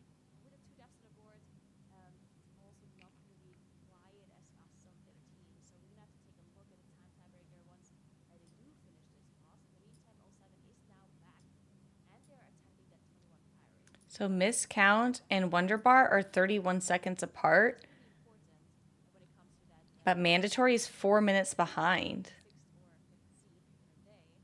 And it's also going to be important to see if either of the teams is going to be able to be that mandatory on that time tiebreaker in case mandatory does not put up that preliminary, because we've seen them struggling it so much. And there's less than an hour now left in the day. Yeah, Perplex now getting through, getting that premonition in just a moment. Just make sure that they're utilizing all of their defensives to be able to survive the game coming through. And that they're kind of Super consistent first pull here for mandatory, getting through the triple hired muscle pull on the 22. Bullet Calcade doing so Triple hired muscle pull. Holy. yeah, I mean that's a ton of AoE damage every time that goes out on top of it. Those like stompies. I like the positioning from Macy in there, was positioned to potentially line of sight those throw chair casts in order to not take extra damage. So looks like they're good and they're on for another run here. If you can get through that first pull, you can start making some real progress on the key. However, on this key level, every pull is quite dangerous. Do I have any other goals for your list of retail WoW? Tenderize, you could very easily die. They did try to battle res mode, but good presence of mind. Yeah, I could definitely work on any of these things, really. I think that death is going to be a go again. I mean, I don't really need to look for old clips, you know? You have already wiped to this key by one single death timer. Oh, I finished this. Any reason to continue that run if you are in mandatory right now. I don't remember when I finished it. I do think so as well. Alright, Perplex here, nearing the end of this boss fight. But I am all set here. Let's see. You have something else available. No arcane surge, actually. Oh, I need a hot dog emote. We did press it again to be able to get that. I could get... I think I would try to do the Mall Walker. Probably not before the end of the boss's HP gets 0 if they're using this models right now. And I could try the Mall Walker title. Mad Fine Hottie Gold Bling Bunton Necklace. The timer, but one errant death to a potential mammoth charging across the battlefield could potentially spell danger for them. Look like that's not going to be the case here. Good for Max rank. Oh, this is done. dodge the middle room, which is going to help them. Getting pulled in by this portal as well. One This is done. carnage cast going off here. Dodge these AoE circles on the ground. One last take buster going to go out on Divine Field. He will not fall. In Perplexed, look like they will be sending this 21 Theater of Pain home and Hey, Tara. 3 teams on the 106 Hope you're having a good day. Hey, thank you. tiebreaker though. Okay, they're behind What is that? I thought you would know. 40, so they're not too far off. They have time now to either go for another +1 in one of those high 22 I could get the Chonky Cat. or they could That sounds good. situation against 07 here by going for a time save in one of their keys. Now, I could do Mount from Beyond. they also just did that key Oh, I did the Sledgefish Clear. because before we swapped them up there, we actually saw that Perplex was behind 07. I have the sledge fish skip. Sledge fish. Bucks for that fourth place slot. So close. At the end of the day, this team is I have the skip now. effective mandatory, potentially could get eliminated. It's just absolutely insane to me. Just because of the time tiebreakers that if the other teams are working on those and mandatory keeps continuing to try to What else? Now, one thing to note about Perplexed, they could also attempt too, right? And that relationship with Hey, Johnny. mandatory I use plus plus. can also just You like? they could try the metery or the tier I got a notification that the bracelet's in the mail. Yeah. then See the green dot for Perplexed. We know where they are now. all right, so it They're in looks the like brewery. I did. I mailed off all the bracelets. or they might be into the 21. Let me know. They should be there in the next week or so. Just hop in and say hi. They started the 21 and they're like, wait, You have shingles? Oh my god. Good luck. Feel better. It's horrible. Perplexed. Hour left in the day. Absolutely horrible. Super risky. Like we were talking about, 07's time tiebreakers are way better than Perplexed. So if 07 timed this priory at any point in the next 50 minutes, Perplexed could get eliminated. So this is just an all-in finish. They don't care about going out today. They want to go for the absolute win here. They're going for the +1 score. Insane move from Perplexed if they can pull it off. That'll be an insane story here. Story once again. Yeah, feel better. It's super. There's like no relief for it either. It's basically like chicken pox.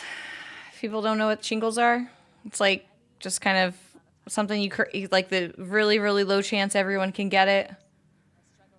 Anybody can get shingles. It's just like crazy, crazy unlucky. But it's basically like chicken pox. Very done soon. We're gonna have 5 teams on 106 points, which is just insane. So one of the teams that is at 106 is potentially going to get eliminated at the end of the day. Of course, there is the possibility of some of the teams timing at 22 as well, but it's not looking too stellar for any of them, right? All the teams that are attempting the 22s, yes, okay, they were really close, some of them, but they to even get to the end of the dungeon is taking them so long. Mandatory, the amount of times they have to reset here earlier on, as well as the Wunderbar. But Wunderbar actually on a pretty good run at the moment, as they are in a 22 E and they are still on 0 deaths. Hey, thanks for the follows. I appreciate it. Welcome in. Instead of going for the 22s. So, okay, it's interesting because I think I would like Perplexed and Mandatory and 07 go for tiebreakers. Actually, only Mandatory for 07 has to do the 21, of course. But I don't really like it for Miscount. Because Miscount has such good time tiebreakers in all of the other dungeons. So it just doesn't bode well for them for tomorrow, right? Because I don't think Miscount is in danger of getting eliminated today. Just looking at the time tiebreakers, unless all the other teams do 22s, which seems incredibly unlikely, right? So why are they working time tiebreakers today? Does that mean they cannot do the 22s? Because if that is what it means, then it's going to be looking pretty bad for them tomorrow. The other train of thought as well that could potentially be that maybe they have secret strategies that they're saving for tomorrow that they don't want to show off to their teams, so they're just worrying about the time tiebreakers now in a dungeon that they don't think they'll +1. We were concerned about Perplexed here. We thought they would be going for the 22 Cinder Brew, but they're going back into the 21, and this makes sense. So Okay. I was looking at their Cinder Brew timers, and I was wondering, is 22 Cinder Brew in the cards for this team? If you go and look at their timer in Cinder Brew, they have a timer, the 21 Cinder Brew, that they were 3 seconds under dungeon timer with 4 deaths. They were very, very close to that dungeon timer, which means 22 is going to be very difficult for them to complete unless they've just come up with insane strategies since yesterday, or maybe they did some studying. But however, it does make a ton of sense for them to go to this key just to improve their time tiebreakers, which would really defend them from 07 is what they're going for here. Technically, they could go a minute 40 faster with this key and overtake Mandatory if Mandatory is unable to get that +1 at the end of the day. So let's assume Fastest 21 overtakes Mandatory's time tiebreaker. What would 07 need in their priority to also overtake Mandatory's time Oh tiebreaker? no, you're asking me to do math. No. I'm asking people that are not currently on desk. Please figure this out for us, because I'm not gonna do the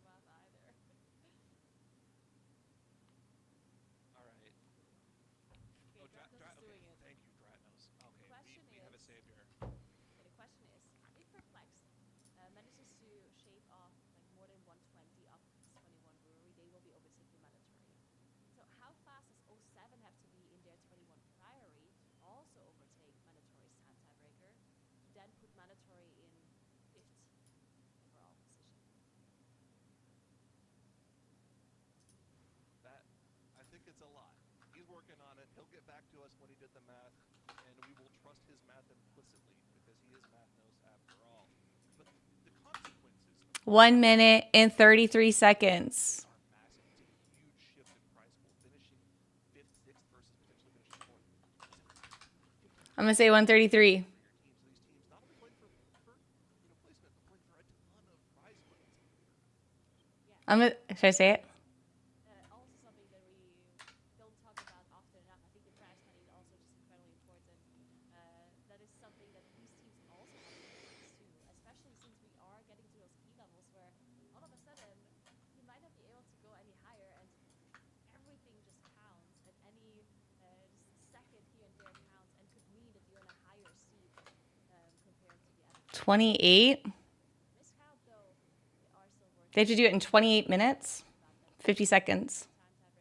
Time tiebreaker here as well, and they might move into first spot as well, right? They're really not doing it, though.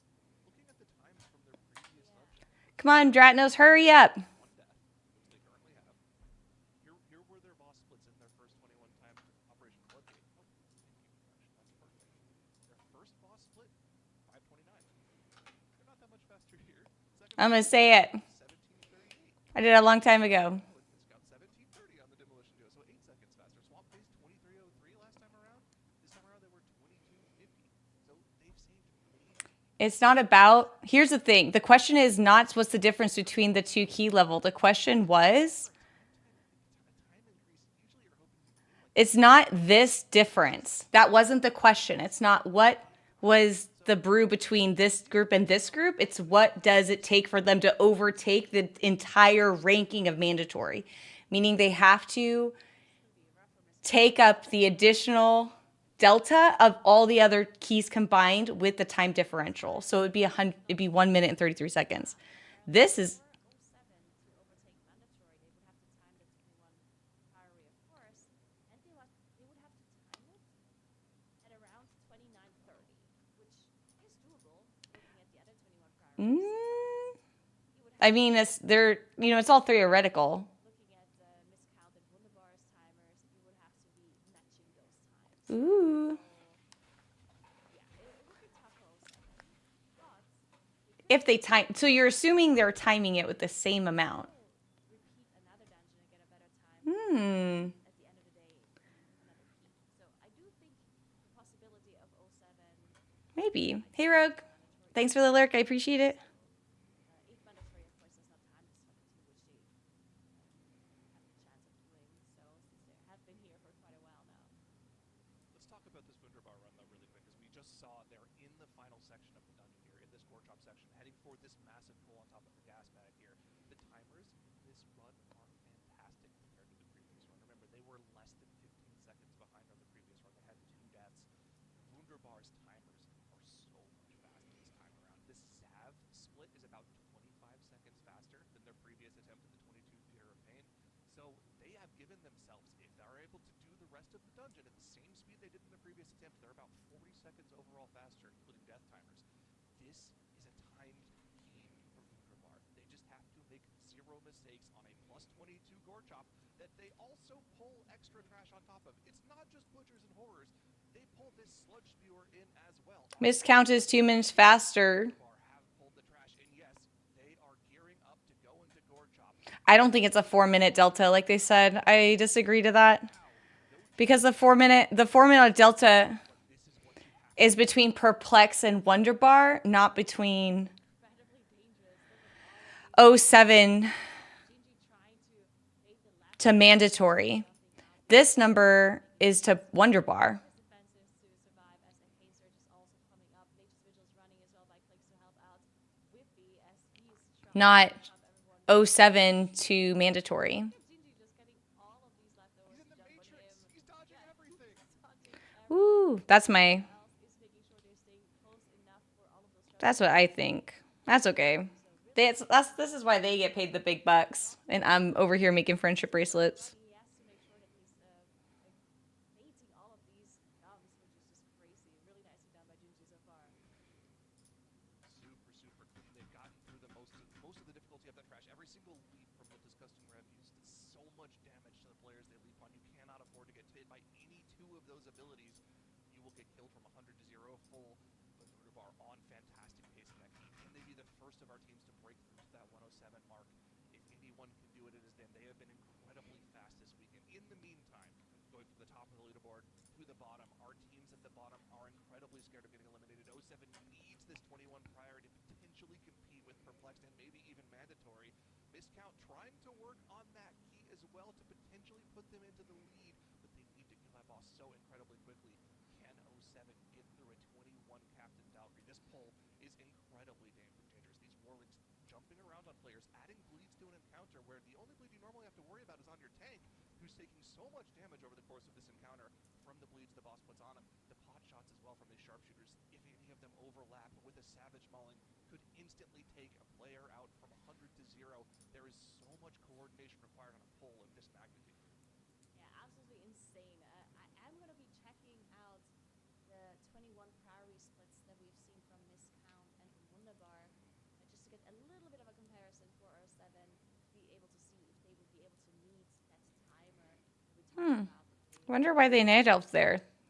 Need to overtake Mandatory's time tiebreakers. Now, of course, there's a little bit of a difference. She's still talking about Mandatory's time breakers. Actually played before the first boss or after, so it's not going to be quite accurate.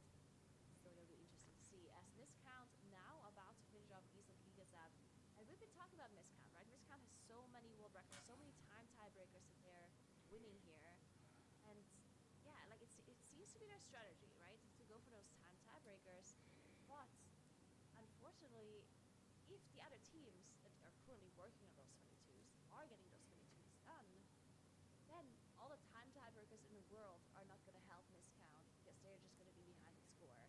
So hopefully for Miscount, tomorrow they're going to be able to get those 22 keys done eventually that both Mandatory and Wunderbar are working on. All right, Nagura, hear me out. Holy Method is not eliminated from the competition just yet. Okay, They can I'm go listening. to 22 Motherload right now. 3 chests to 22 Motherload. Oh my god. And then 1 Okay. chest to 25. That'll give them 106 points and put them on Dungeon Tiebreaker. Let's go, Holy Method. Come on.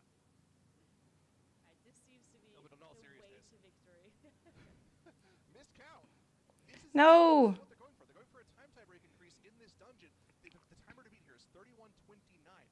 What are they going to get? The time is ticking away on them. The Bloodlust is active, but there's no cooldowns available. Just the Unholy Assault popped by the DK there. What do we gain from this run? It is going to be 5 seconds. 5 seconds. 31, 24. It's something. At least they walked out with something. But you would have liked to get a little bit more than that. Second death here for Wunderbar. Looks like, oof. I think Wunderbar's timer is going to be a little bit rough again. Gortuk is going to go down in a second. But again, after those 2 deaths, I think they're a little bit faster than last time they were in this very same situation. Wait, who was that? Yeah, I think the last time they took these hooks, had like 5 minutes left. So I think they can do it this time around. There we go. There's a replay from Mandatory, as it looks like Soda did go down. Their drop actually brew drop. pushing him off, and he did have battles, but he lost Bloodlust and cooldowns. So I assume, and mode followed. Yeah. Free sample as well going through as for Soda going down, meaning they are missing out on some of those AoE interrupts. And they just have to go again. This is so much faster, actually. This is way faster. 4 top split, nearly 35 seconds faster from Funderbar here. Even with the 2 deaths, they are on breakneck pace. They can kill this boss in about 4.5 minutes on this key level. We saw them do it in their previous attempt at this boss. All they have to do is execute. You cannot afford a single player death from here on out if you're Funderbar. You've already expended enough time on those 2 deaths. You don't have any more time to give. Boss is pulled, 4-minute 40 left on the key. Once again, it's going to come down to mere seconds. Can we get good procs? No Blood Beasts or Frost. So chat, I mean, you can proc the Blood Beast in chat if you want, but this DK isn't going to be hearing from them. But still, some crits on the barrages with the funnel would be really, really nice if you're Genji right now. we were pulling the boss, the PI immediately got popped, so that means we're going to be seeing 2 more PIs as well. Dad's jumping around so annoying. Oh yeah, I know, right? Very nice there, as a lot of cooldowns still coming up now. Not only do they have to pound the boss, though, they also have to make sure they're surviving it as well, because, of course, the pull that they're doing here is just absolutely just insane. On the 22, they're fighting sludge spewers and butchers and a horror on top of this boss, which is just incredible to think about. They're focusing so much on the damage they have to be doing. You have to execute this perfectly while That's pretty cool. You can snap those up. I didn't really know that. going on these acts, right? So this is just crazy for everyone involved here, especially now that has to deal with all of this trash and with me having to keep everyone alive. And then later on, they're even going to be adding more trash into this boss fight in just a moment once these go down. So this is just amazing. Yeah, because they're only at 91%. Yeah, and I mean, the fact that now is able to tank that with no cheat death available, just now coming back off cooldown is crazy. Look at the damage onto now on that Vengeance Demon Hunter. They're almost proccing the cheat death. As I was talking about it, that would have been a caster curse, but it is not the case this time around. Still holding on to that cheat. Something else they Think they can beat the timer? if they really wanted to, is they were actually Maybe. I mean, shield cast go off keep that. they do want to pull in more trash. They have less. So your mage can do a little bit more boss damage. This time around, though, they have 2.5 minutes and change left to kill the last half of Mordretha. Again, the Bloodlust available for the execute. I'm hopeful. They'll get Oh, you don't think they can beat the timer? 2 more presses of the Frosty Cake cooldowns. They'll probably also get 2 more incarnations out of Clicks as well. This is looking fantastic for Wunderbar. They just need to make sure no more mistakes. Overlap here, kind of scary. Getting pulled into the portal with ads spawning. Dark Devastation coming out. Could be a frontal bait. Great bait away from the team there. Good Crypt Sigil into Solar Beam as well to make sure these Deathwalkers aren't casting as well. Now the Echoes of Carnage coming out. Double bubble dropped. Both the barrier and the AMZ expended to keep the team alive through that huge burst of AoE damage. The team has done it. They're into phase 2, and now it's just a DPS race to the finish. And let's see if they have the damage. They're going to be adding the trash in just a moment here. It looks like they are moving over there in just a moment as the Bloodlust is ready. The Arcane Surge also just came out. They're going to get 2 more Arcane Surges if they press it soon. So it looks like they're Read it again. Waiting for funnel. Bloodlust is Yeah, now smart. running. There we go. Arcane Surge is pressed. That means we do get 1 more at the very end into execute as well. And some other coolers are running as well. Defensives have to be used here as there's just so much damage coming through with these ads spawning on top of the charges coming through from Trash and Daddy. 1 minute 27 seconds left. 129%. It sounds like Nagura just said trash daddy. Damage.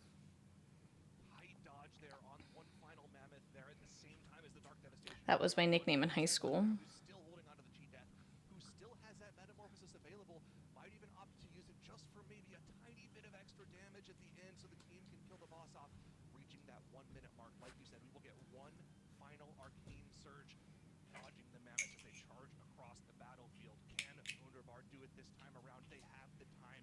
They will get the surge as long as everyone stays alive, and that surge will certainly kill the boss off. A set of ads going to be spawned here. What's our CC rotation going to be for these? Do we have the Sigil of Chains? Yes, we do. Group those together. Solar Beam used once again to make sure no Death Bolts go off onto the team. We're only 15 seconds away from that Arcane Surge.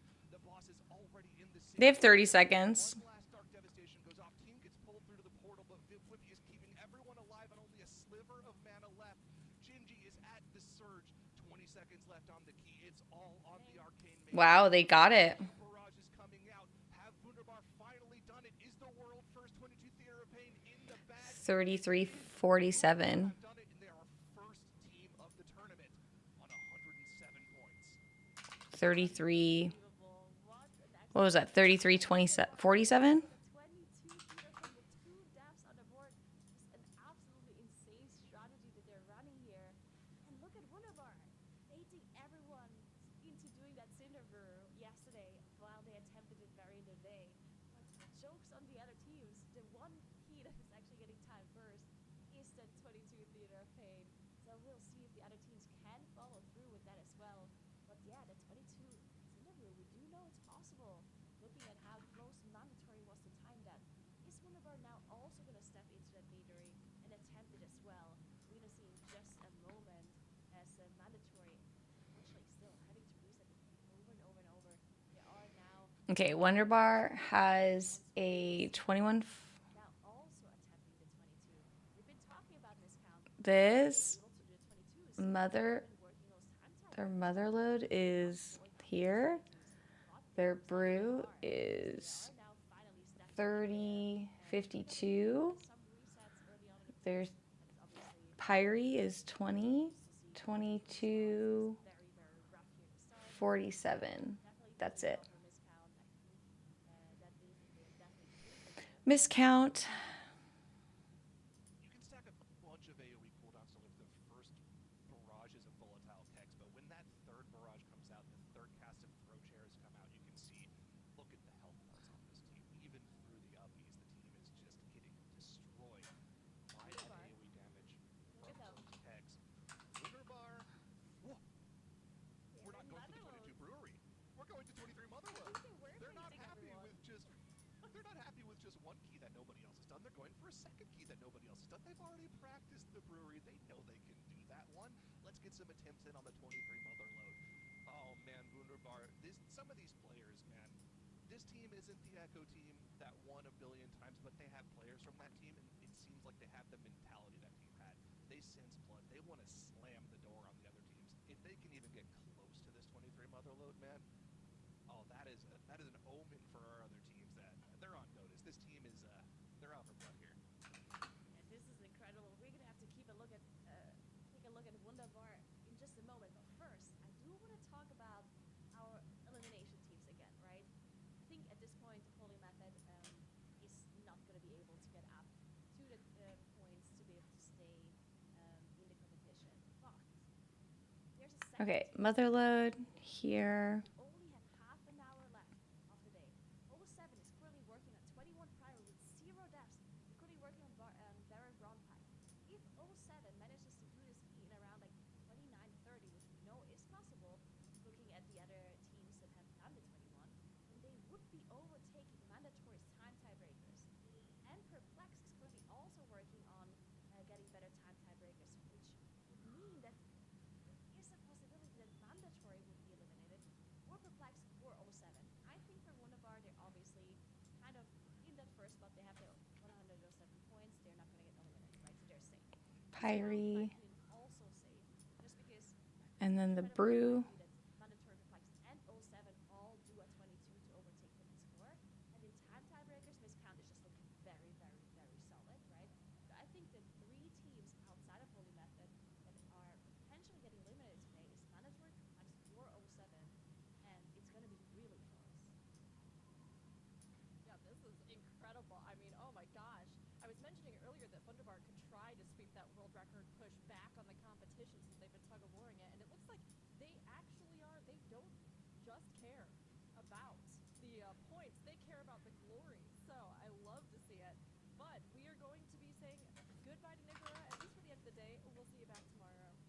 33. Hello, and 30. end of day squad coming in, featuring our 3 o'clock Curse Warlock Dratnus, 33. all narratives, Zyronic, rounding out the day here. It's a weird. Really excited. That's weird. Coming to an end, so I'll toss it over to Tettles. But where are we standing? How are things looking? It's been an incredible day. Yeah, it is very impressive, and it's time to tab in as we are going to be watching some very impressive end-of-day keys. We have some teams going for the 23 Motherload, as we see on screen here, miscounting that 23 Motherload. Wunderbar also attempting that 23 Motherload. It's going to be a very impressive dungeon. We've kind of speculated as to whether or not it's even possible. There's also other dungeons that are on the cusp. Holy Method. That 22 Theater Pain that we recently saw Wunderbar down, but also Mandatory have been throwing really solid and honest attempts at this 22 Cinder Brew Meadery. They were incredibly close, within 15 seconds of timing this earlier on in the day, and if they're going to be able to get that dealt with, are other teams going to be able to rebuttal? It's hard to really say. Dratnus, what is our specific situation looking like for eliminations at the end of the day here? Yeah, so we've covered this a little bit over the past few minutes, but let's just run through it one more time. We have Wunderbar safe. Missed count, for all intents and purposes, safe. It would be shocking for them to get overtaken here. Holy Method, dead. They're out of here. They're gone. There's no way they can catch up. No, 25 even to fifth Motherload. place. Yeah, except for the 25 Motherload. Aside from that, no way they can catch up here. And then 07 will be eliminated if they can't fix things. But they are on great track to do that right now in this Priory. If they can time this key, they should be ahead of Perplex on time tiebreakers. And if they can time it by a few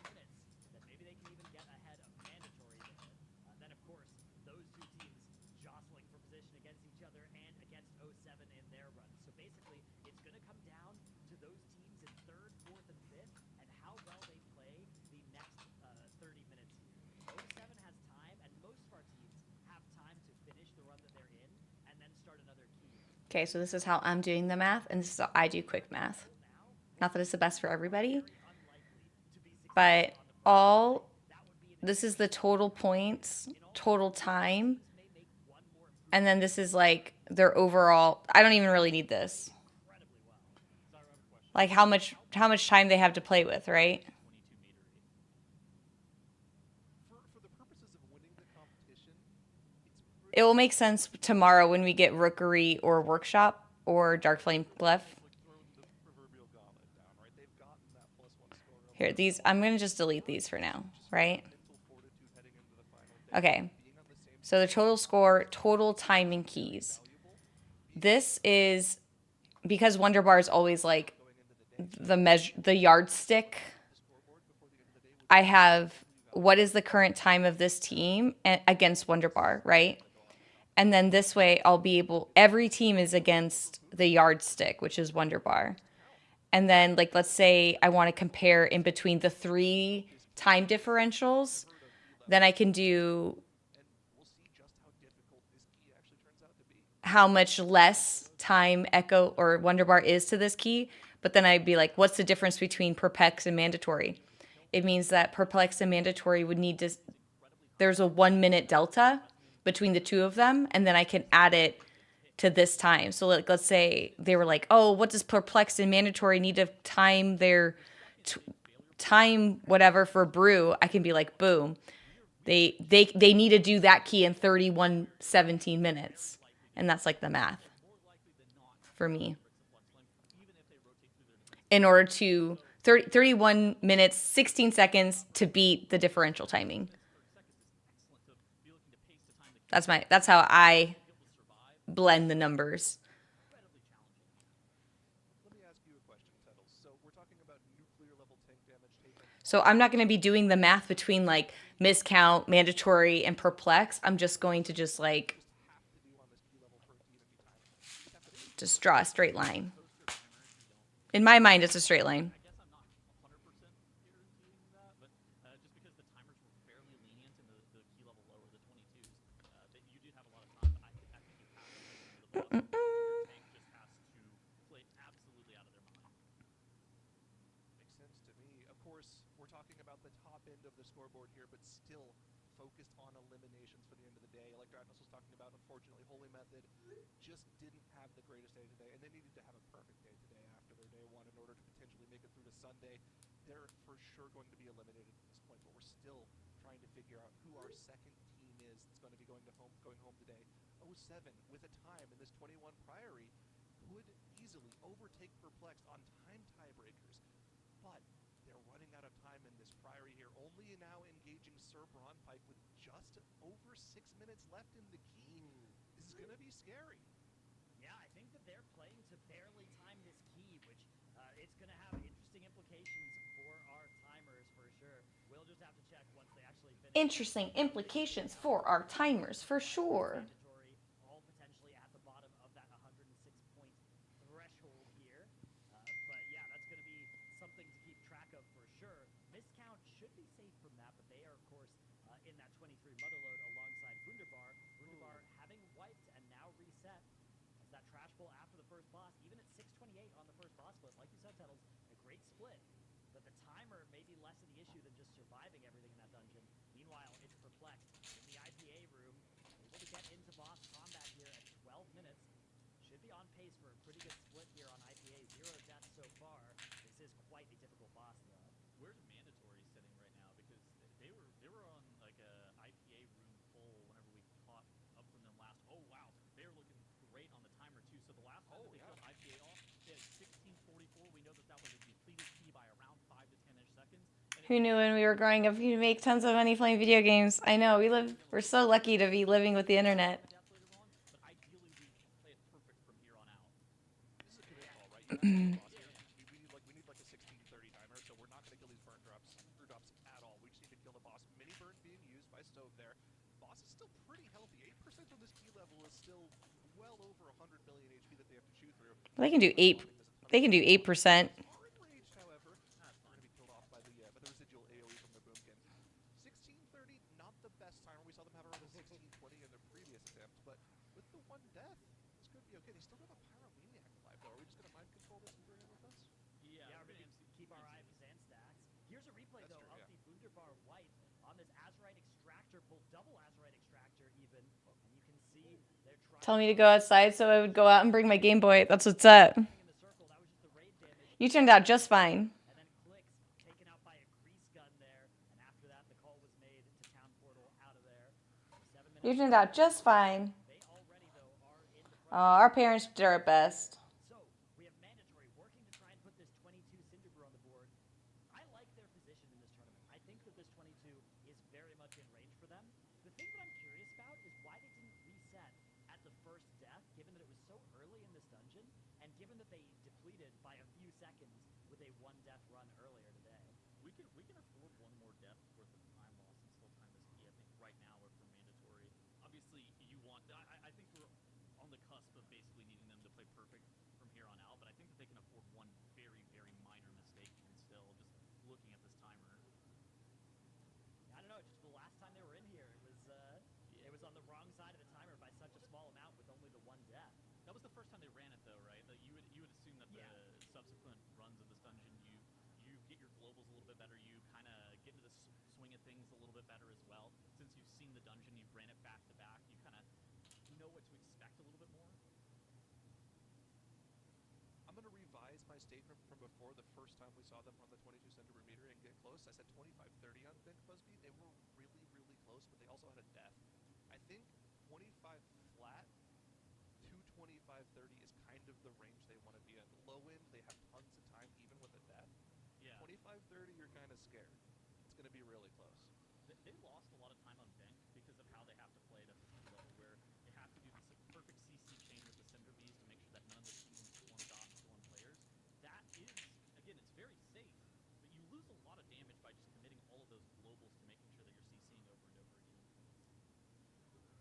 Yeah, it's a necessary evil though, right? Because like we were talking about, literally one-shotting Sting debuff that can't get dispelled on top of the Fluttering Wing on this difficulty. If you don't have like a Giga Oracle Shield, you just die to that damage. So they just have to play it that way. There's really no other way to play this fight on this difficulty. Yeah, absolutely. We're going to keep track of this run and Perplexed run, both trying to improve in the Cinderbrew. Mandatory by a level, Perplexed by timer. Wunderbar wiping again at the start of their next Motherload attempt. They'll be resetting. 20 minutes left in our Hey, game. Milo. Are going to be able to Thank you so much for the fry. Thank you. are nearing the end. If we have Hope you're having a good day.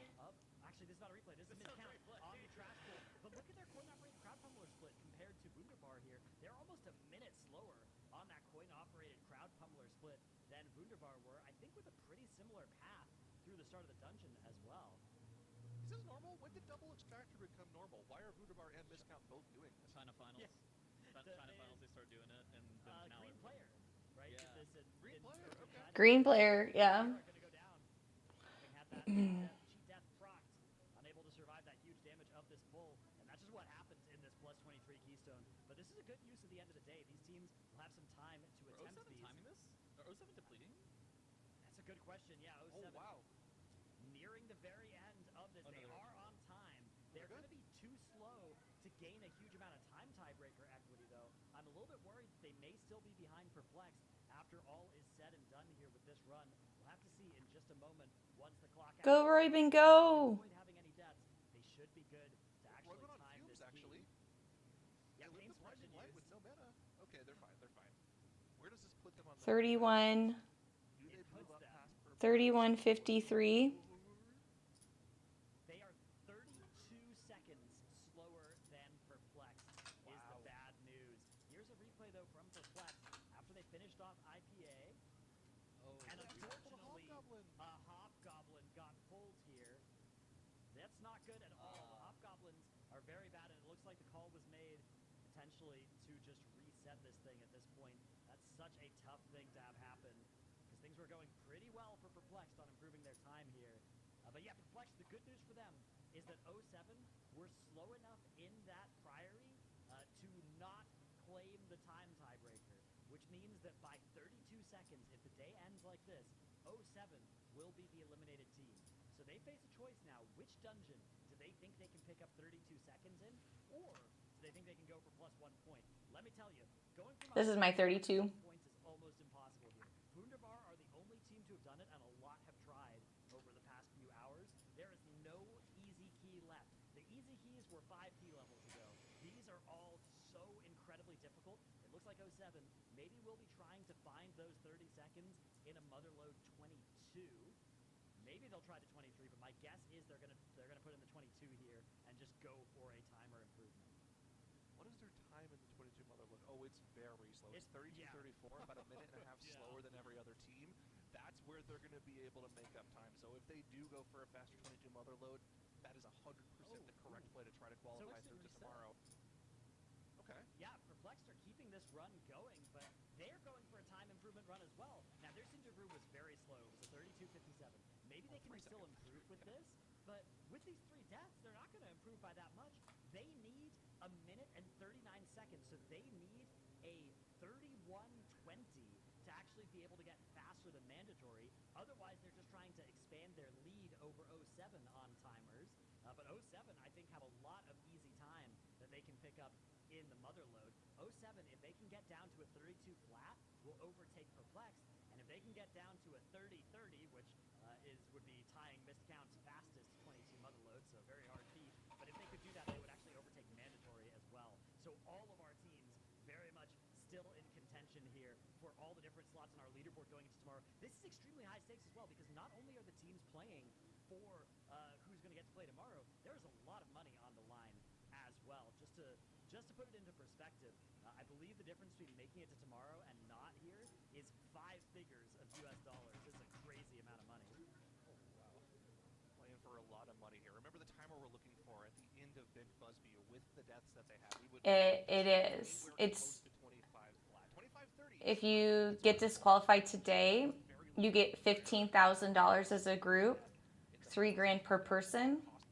But if you make it to tomorrow, you're guaranteed at least 30,000, so double.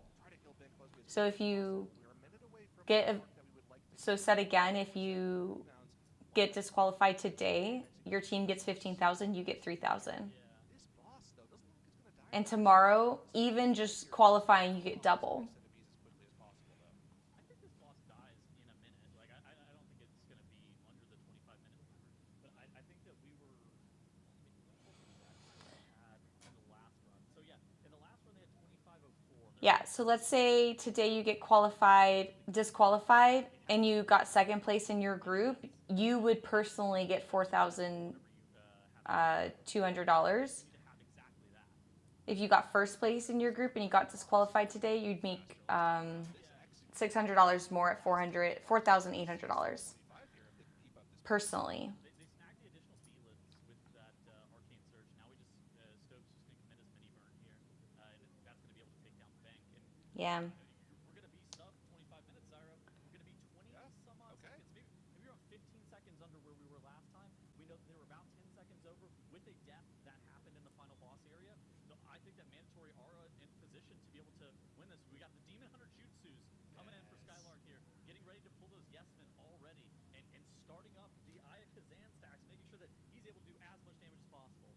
I love the damage allocation that people have figured out is the most efficient thing to do at the start of this poll here. Normally, you'd have to slowly just kill each one of these yes men one by one because they heal each other. But what you'll see is actually the mage will target one of them with their surge and cooldowns. The rest of the team will target a different yes man down entirely. They'll die at roughly the same time, or they'll go down low HP at roughly the same time, but they'll mind control one of them at low HP and then kill off the other. You can see they're splitting damage right now pretty much between all of the mobs. This is super, super efficient because of that mind control tech. Yeah, exactly. You can see Skull about to die and then gets mind controlled before it dies. And they're basically, it's like a PvP thing, right? It's like cycloning somebody low if you've been watching AWC, right? That's basically what they're doing to the yes man there. It's not going to be getting the heal from the other yes man dying here. And now they just have these 2 Ascent Cloaks and a yes man over at the side there at 10% health that they will deal with later. It's just locked away in stasis at the edge of the room there. So another thing as well, you might notice that the mandatory does not have count. That's normal. What we're going to be doing is you're going to see Soda walk over on that Death Knight and grip a scientist through the floor, and Skylark is going to tag one of the packs that's below them in the IPA room with Sigil of Flame, and the pack is going to snap up, and we are going to be utilizing Funnel into Goldie Baron Bottom, and maybe one of these that we need, but also, again, it's just that very efficient funnel damage. Yeah, exactly. Now just one Agree Gentleman left. We'll see when Skylark decides to head over and throw a glaive to snap down the downstairs pack. A lot of that is going to be based off of a timing window where it's okay to pull it up, but they need to make sure that they don't get the Hobgoblin, which patrols near it. So they'll be waiting until a good time on that patrol.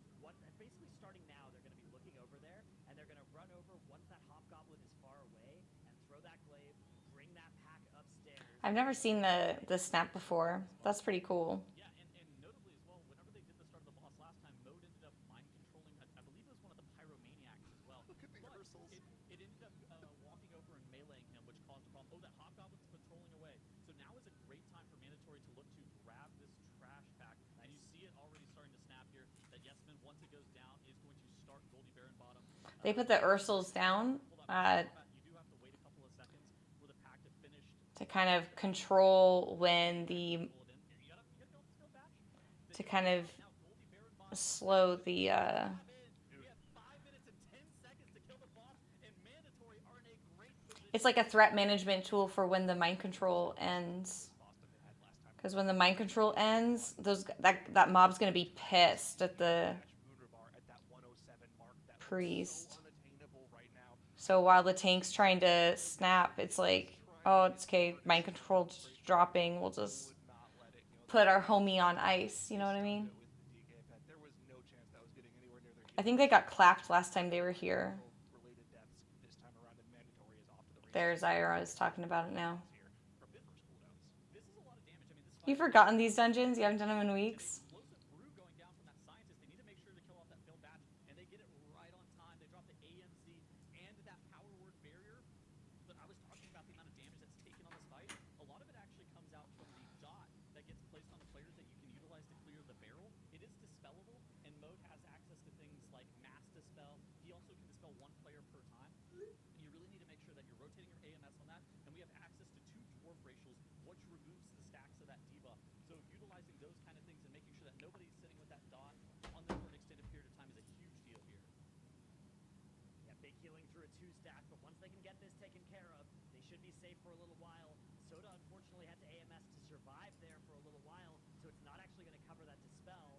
Stove forced to ice cold here to stay alive. 67%, so they're 1/3 of the way through the boss, and it took them 1 minute and 35 seconds to get to this point.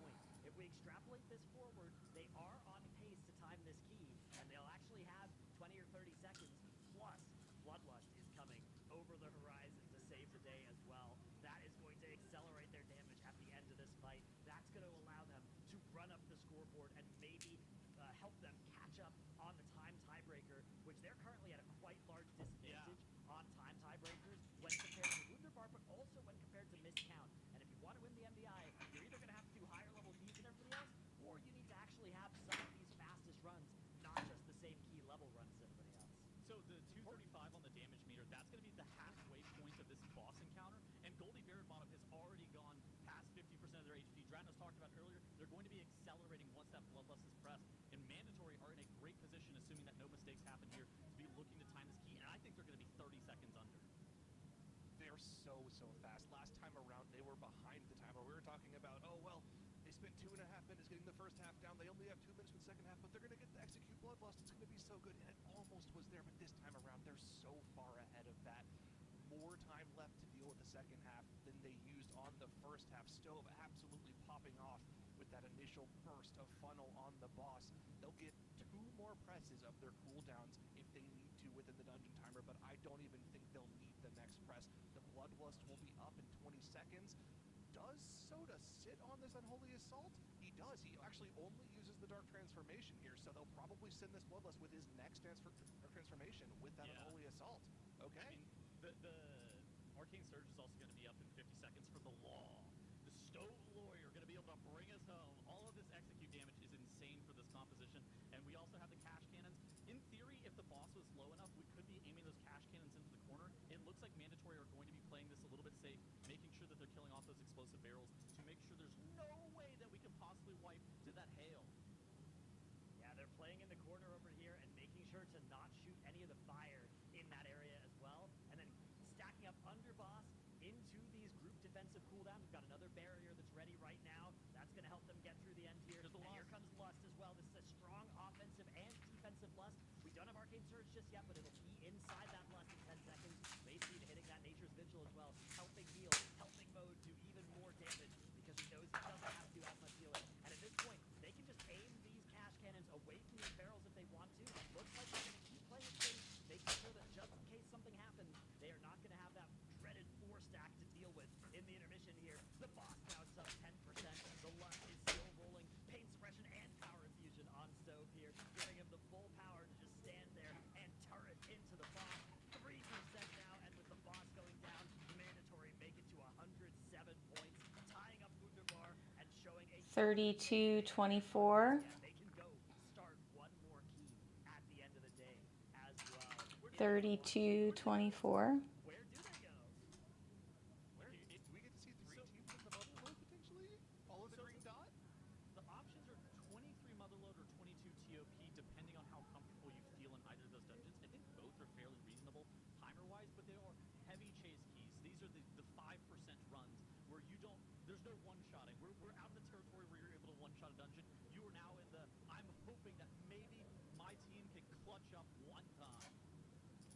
We're seeing how difficult these pulls are for Missed Count. They really haven't had a run get too far past the coin-operated crowd pummeler, but we're finally seeing some progress into this key from Wunderbar. On the other hand, they've gotten all the way to Taskmaster Ascari, and they're actually putting together a pretty solid run. We're going to look at what that 23 Azeroth looks like in just a moment here. However, Perplexed nearing the end of their 21 Cinder Brew metery run. This is for a time increase. This is to put them a little further out of reach of 07, who are now also currently working on a They need...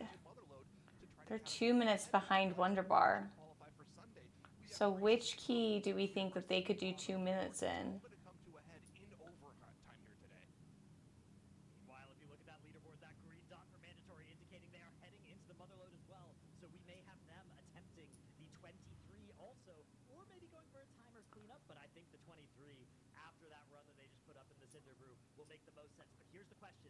How much time are Perplex going to gain? Their previous Cinder Brew, 32:57. I mean, they could do the top. Oh, it's only 1 minute here, though. I mean, it could be a flood. I mean, a Motherload, I guess. That's not too much. It's not... I mean, that is their biggest delta for timer, is 2 minutes here. I mean, maybe the Pyre at 22, if they think it can do it.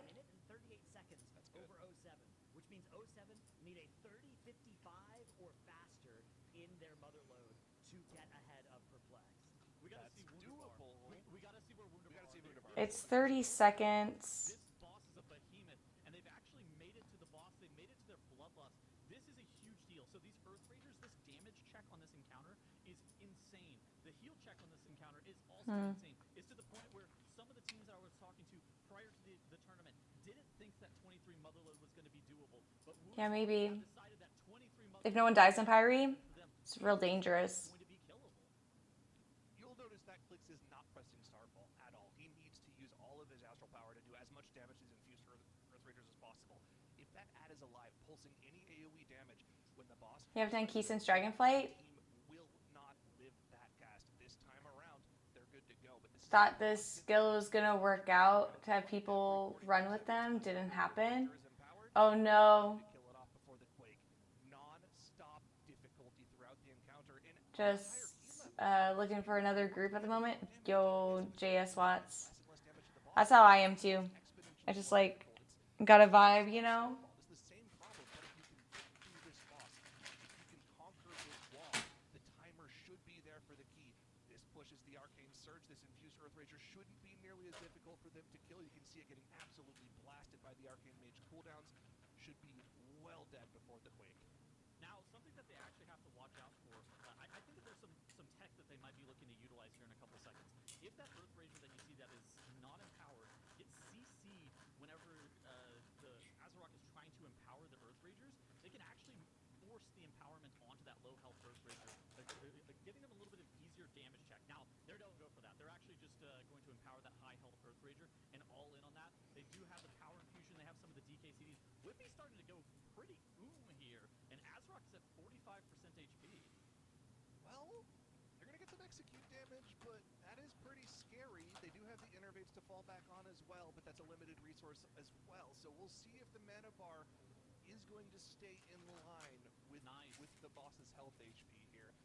Next ad goes down, Quake goes out, but look how low the Quake drops the players, man. I've never seen this work. This is new tech for me. So how does this work? Can they pull it off? I've never seen this work. The low HP this time around, they tried to go for it, but the high HP one got infused, it looked like. So this is the surge push. Bold strategy. Easier, quote unquote, to kill, knock on wood, but they're just starting to drop lower and lower and lower on that mana bar for Whippy. Is looking scary, Tettles. So damage check-wise, I think they're fine on this infused Earth Rager. They have the Arcane Surge and they have the Unholy Assault being pressed at the exact same time. In theory, you can maybe press both of those on the boss itself if you were confident in your ability to be able to beat the Resonant Quake, and they are able to beat it. But bro, we got 25% HP and Whippy's got Bro. 10%. Hearing Tuttle say bro. Oh my gosh, a perfect Earth Rager. That was not on my bingo card this year. Now Clicks and Gingy don't have to kite that Earth Rager for extended periods of time. They can just Bro. on this guy. This is probably the hardest Earth Rager kill of this fight so far. They have nothing available for this. Literally zero cooldowns available to do damage. Everyone just has to do everything they can to kill this ad. The next ad will either be a surge push on the boss to try to cleave it down, or they might just try to commit to killing the boss at that point. Are they able to kill the Earth Rager off before the Quake? They do, but the health bars are pretty low. Whippy has to top players off. Gingy has the mass barrier available. Is he going to pop it here? Woo. They're good to go without it. The team is alive. The boss is at 12%. They're going to spawn 2 ads here, which means the players are going to have to run around a little bit. But I believe with the Arcane Surge here, they can just commit to the boss. This is looking phenomenal. I mean, they have mass barrier available as well if they're looking for any. Oh my god, we're actually just sending the surge in the PI like you're saying. Both those offensive CDs are pressed, and a 16-minute Azeroth. I'm gonna level with you guys. Not the fastest Azeroth I've ever seen, but it's also a 23. So I think that this is kind of what you should be looking to expect on this fight. And with that Azeroth going down as well, all of our runs are becoming final here as we've just crossed over that 3 p.m. threshold, which means that these runs are the make or break runs that will decide the end of our day. Wunderbar, of course, playing for that extra point in here. But we have 07 who just reset. They're going again in this 22 Motherload. They need to get this timer down below 31 minutes to overtake Perplexed on the time tiebreaker situation in the day. Perplexed, meanwhile, they are fighting to further expand their lead. They've gone back again into the 21 Cinder Vermetery. They've just improved their timer in here, and they said, you know what, we had some deaths in there. We can do even better than that. And then we have Missed Count, who are working in the Motherload as well. They've gone to 23 also, and their coin-operated Crowd Pummeler has gone down only a few seconds slower than Wunderbar's. So a good run for them.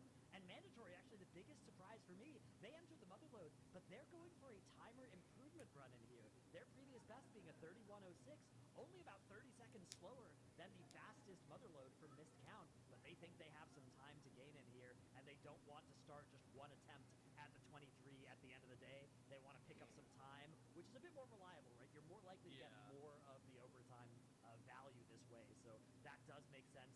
All of these runs are important, but the most important ones are for 07 and Perplexed right now for the elimination at the end of the day, and then of course Wunderbar and Missed Count trying to put up these world first 23 Motherloads that both are attempting. It took a lot of time on Azeroth, but honestly, that's the only boss that should scale like that with time, right? Where the extra E level adds more time than the other bosses because of those ad spawns, the extra ad spawns, the extra ad health on each spawn.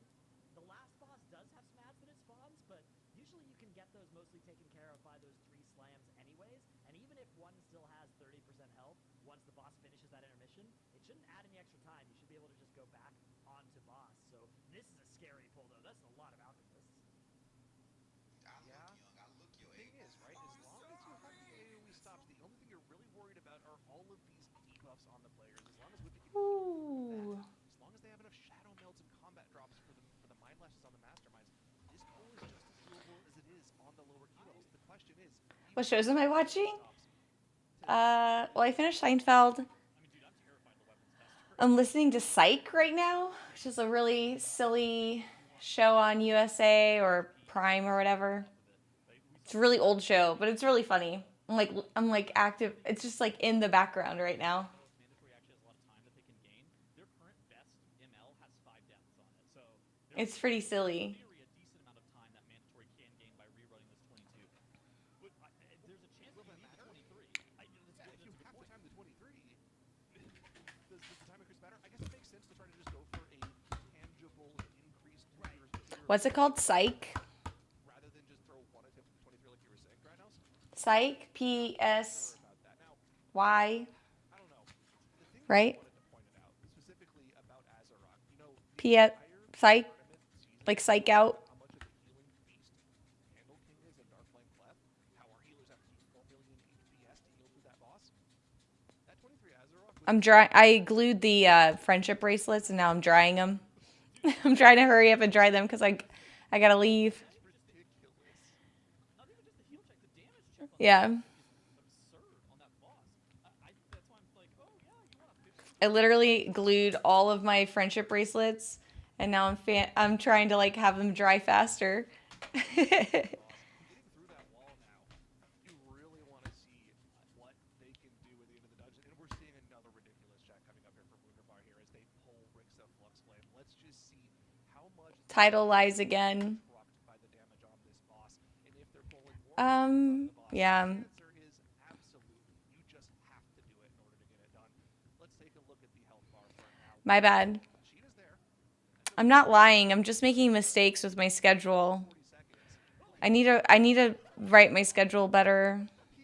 I'm trying to do too much. We are going to be pressing the very rare defensive darkness at some point. My bad. The personal darkness.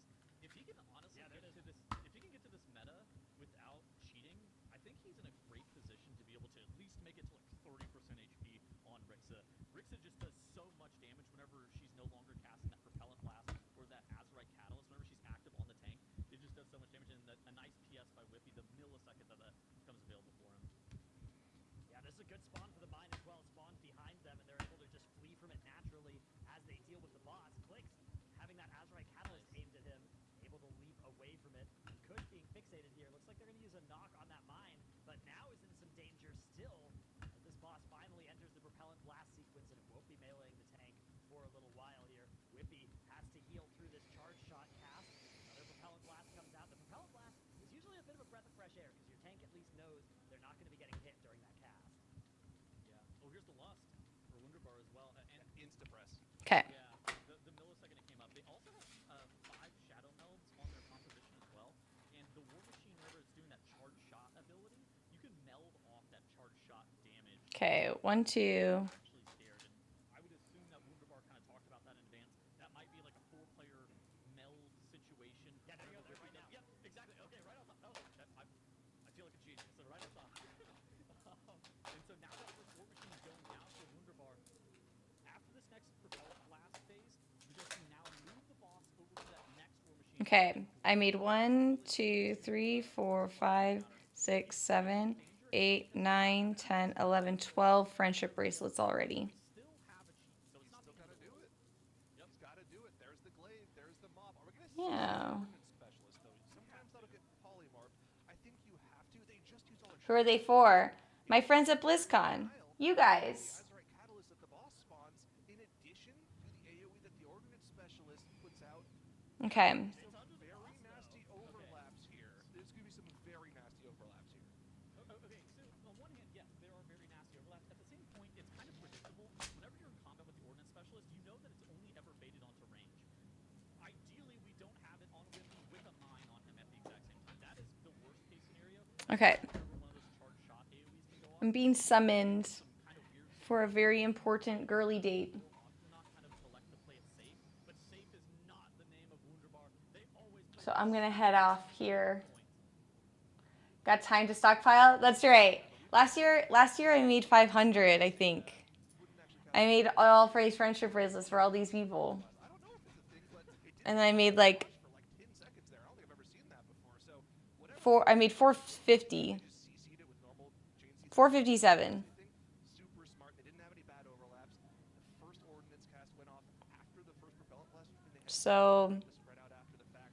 They made it on the edge. That was perfect execution there from Wunderbar. They're not out of the woods just yet. Charge shots still Yeah. doing a ton of damage to the group.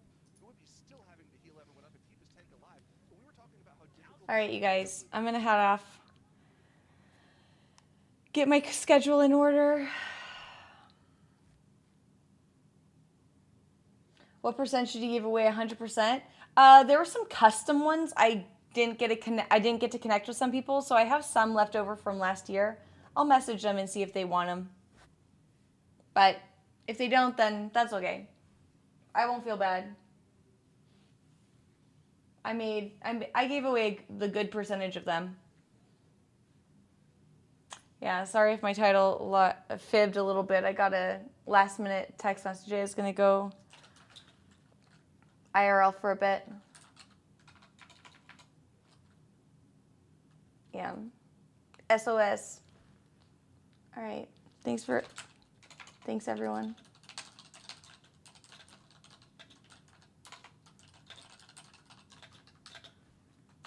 Have a great rest of your day.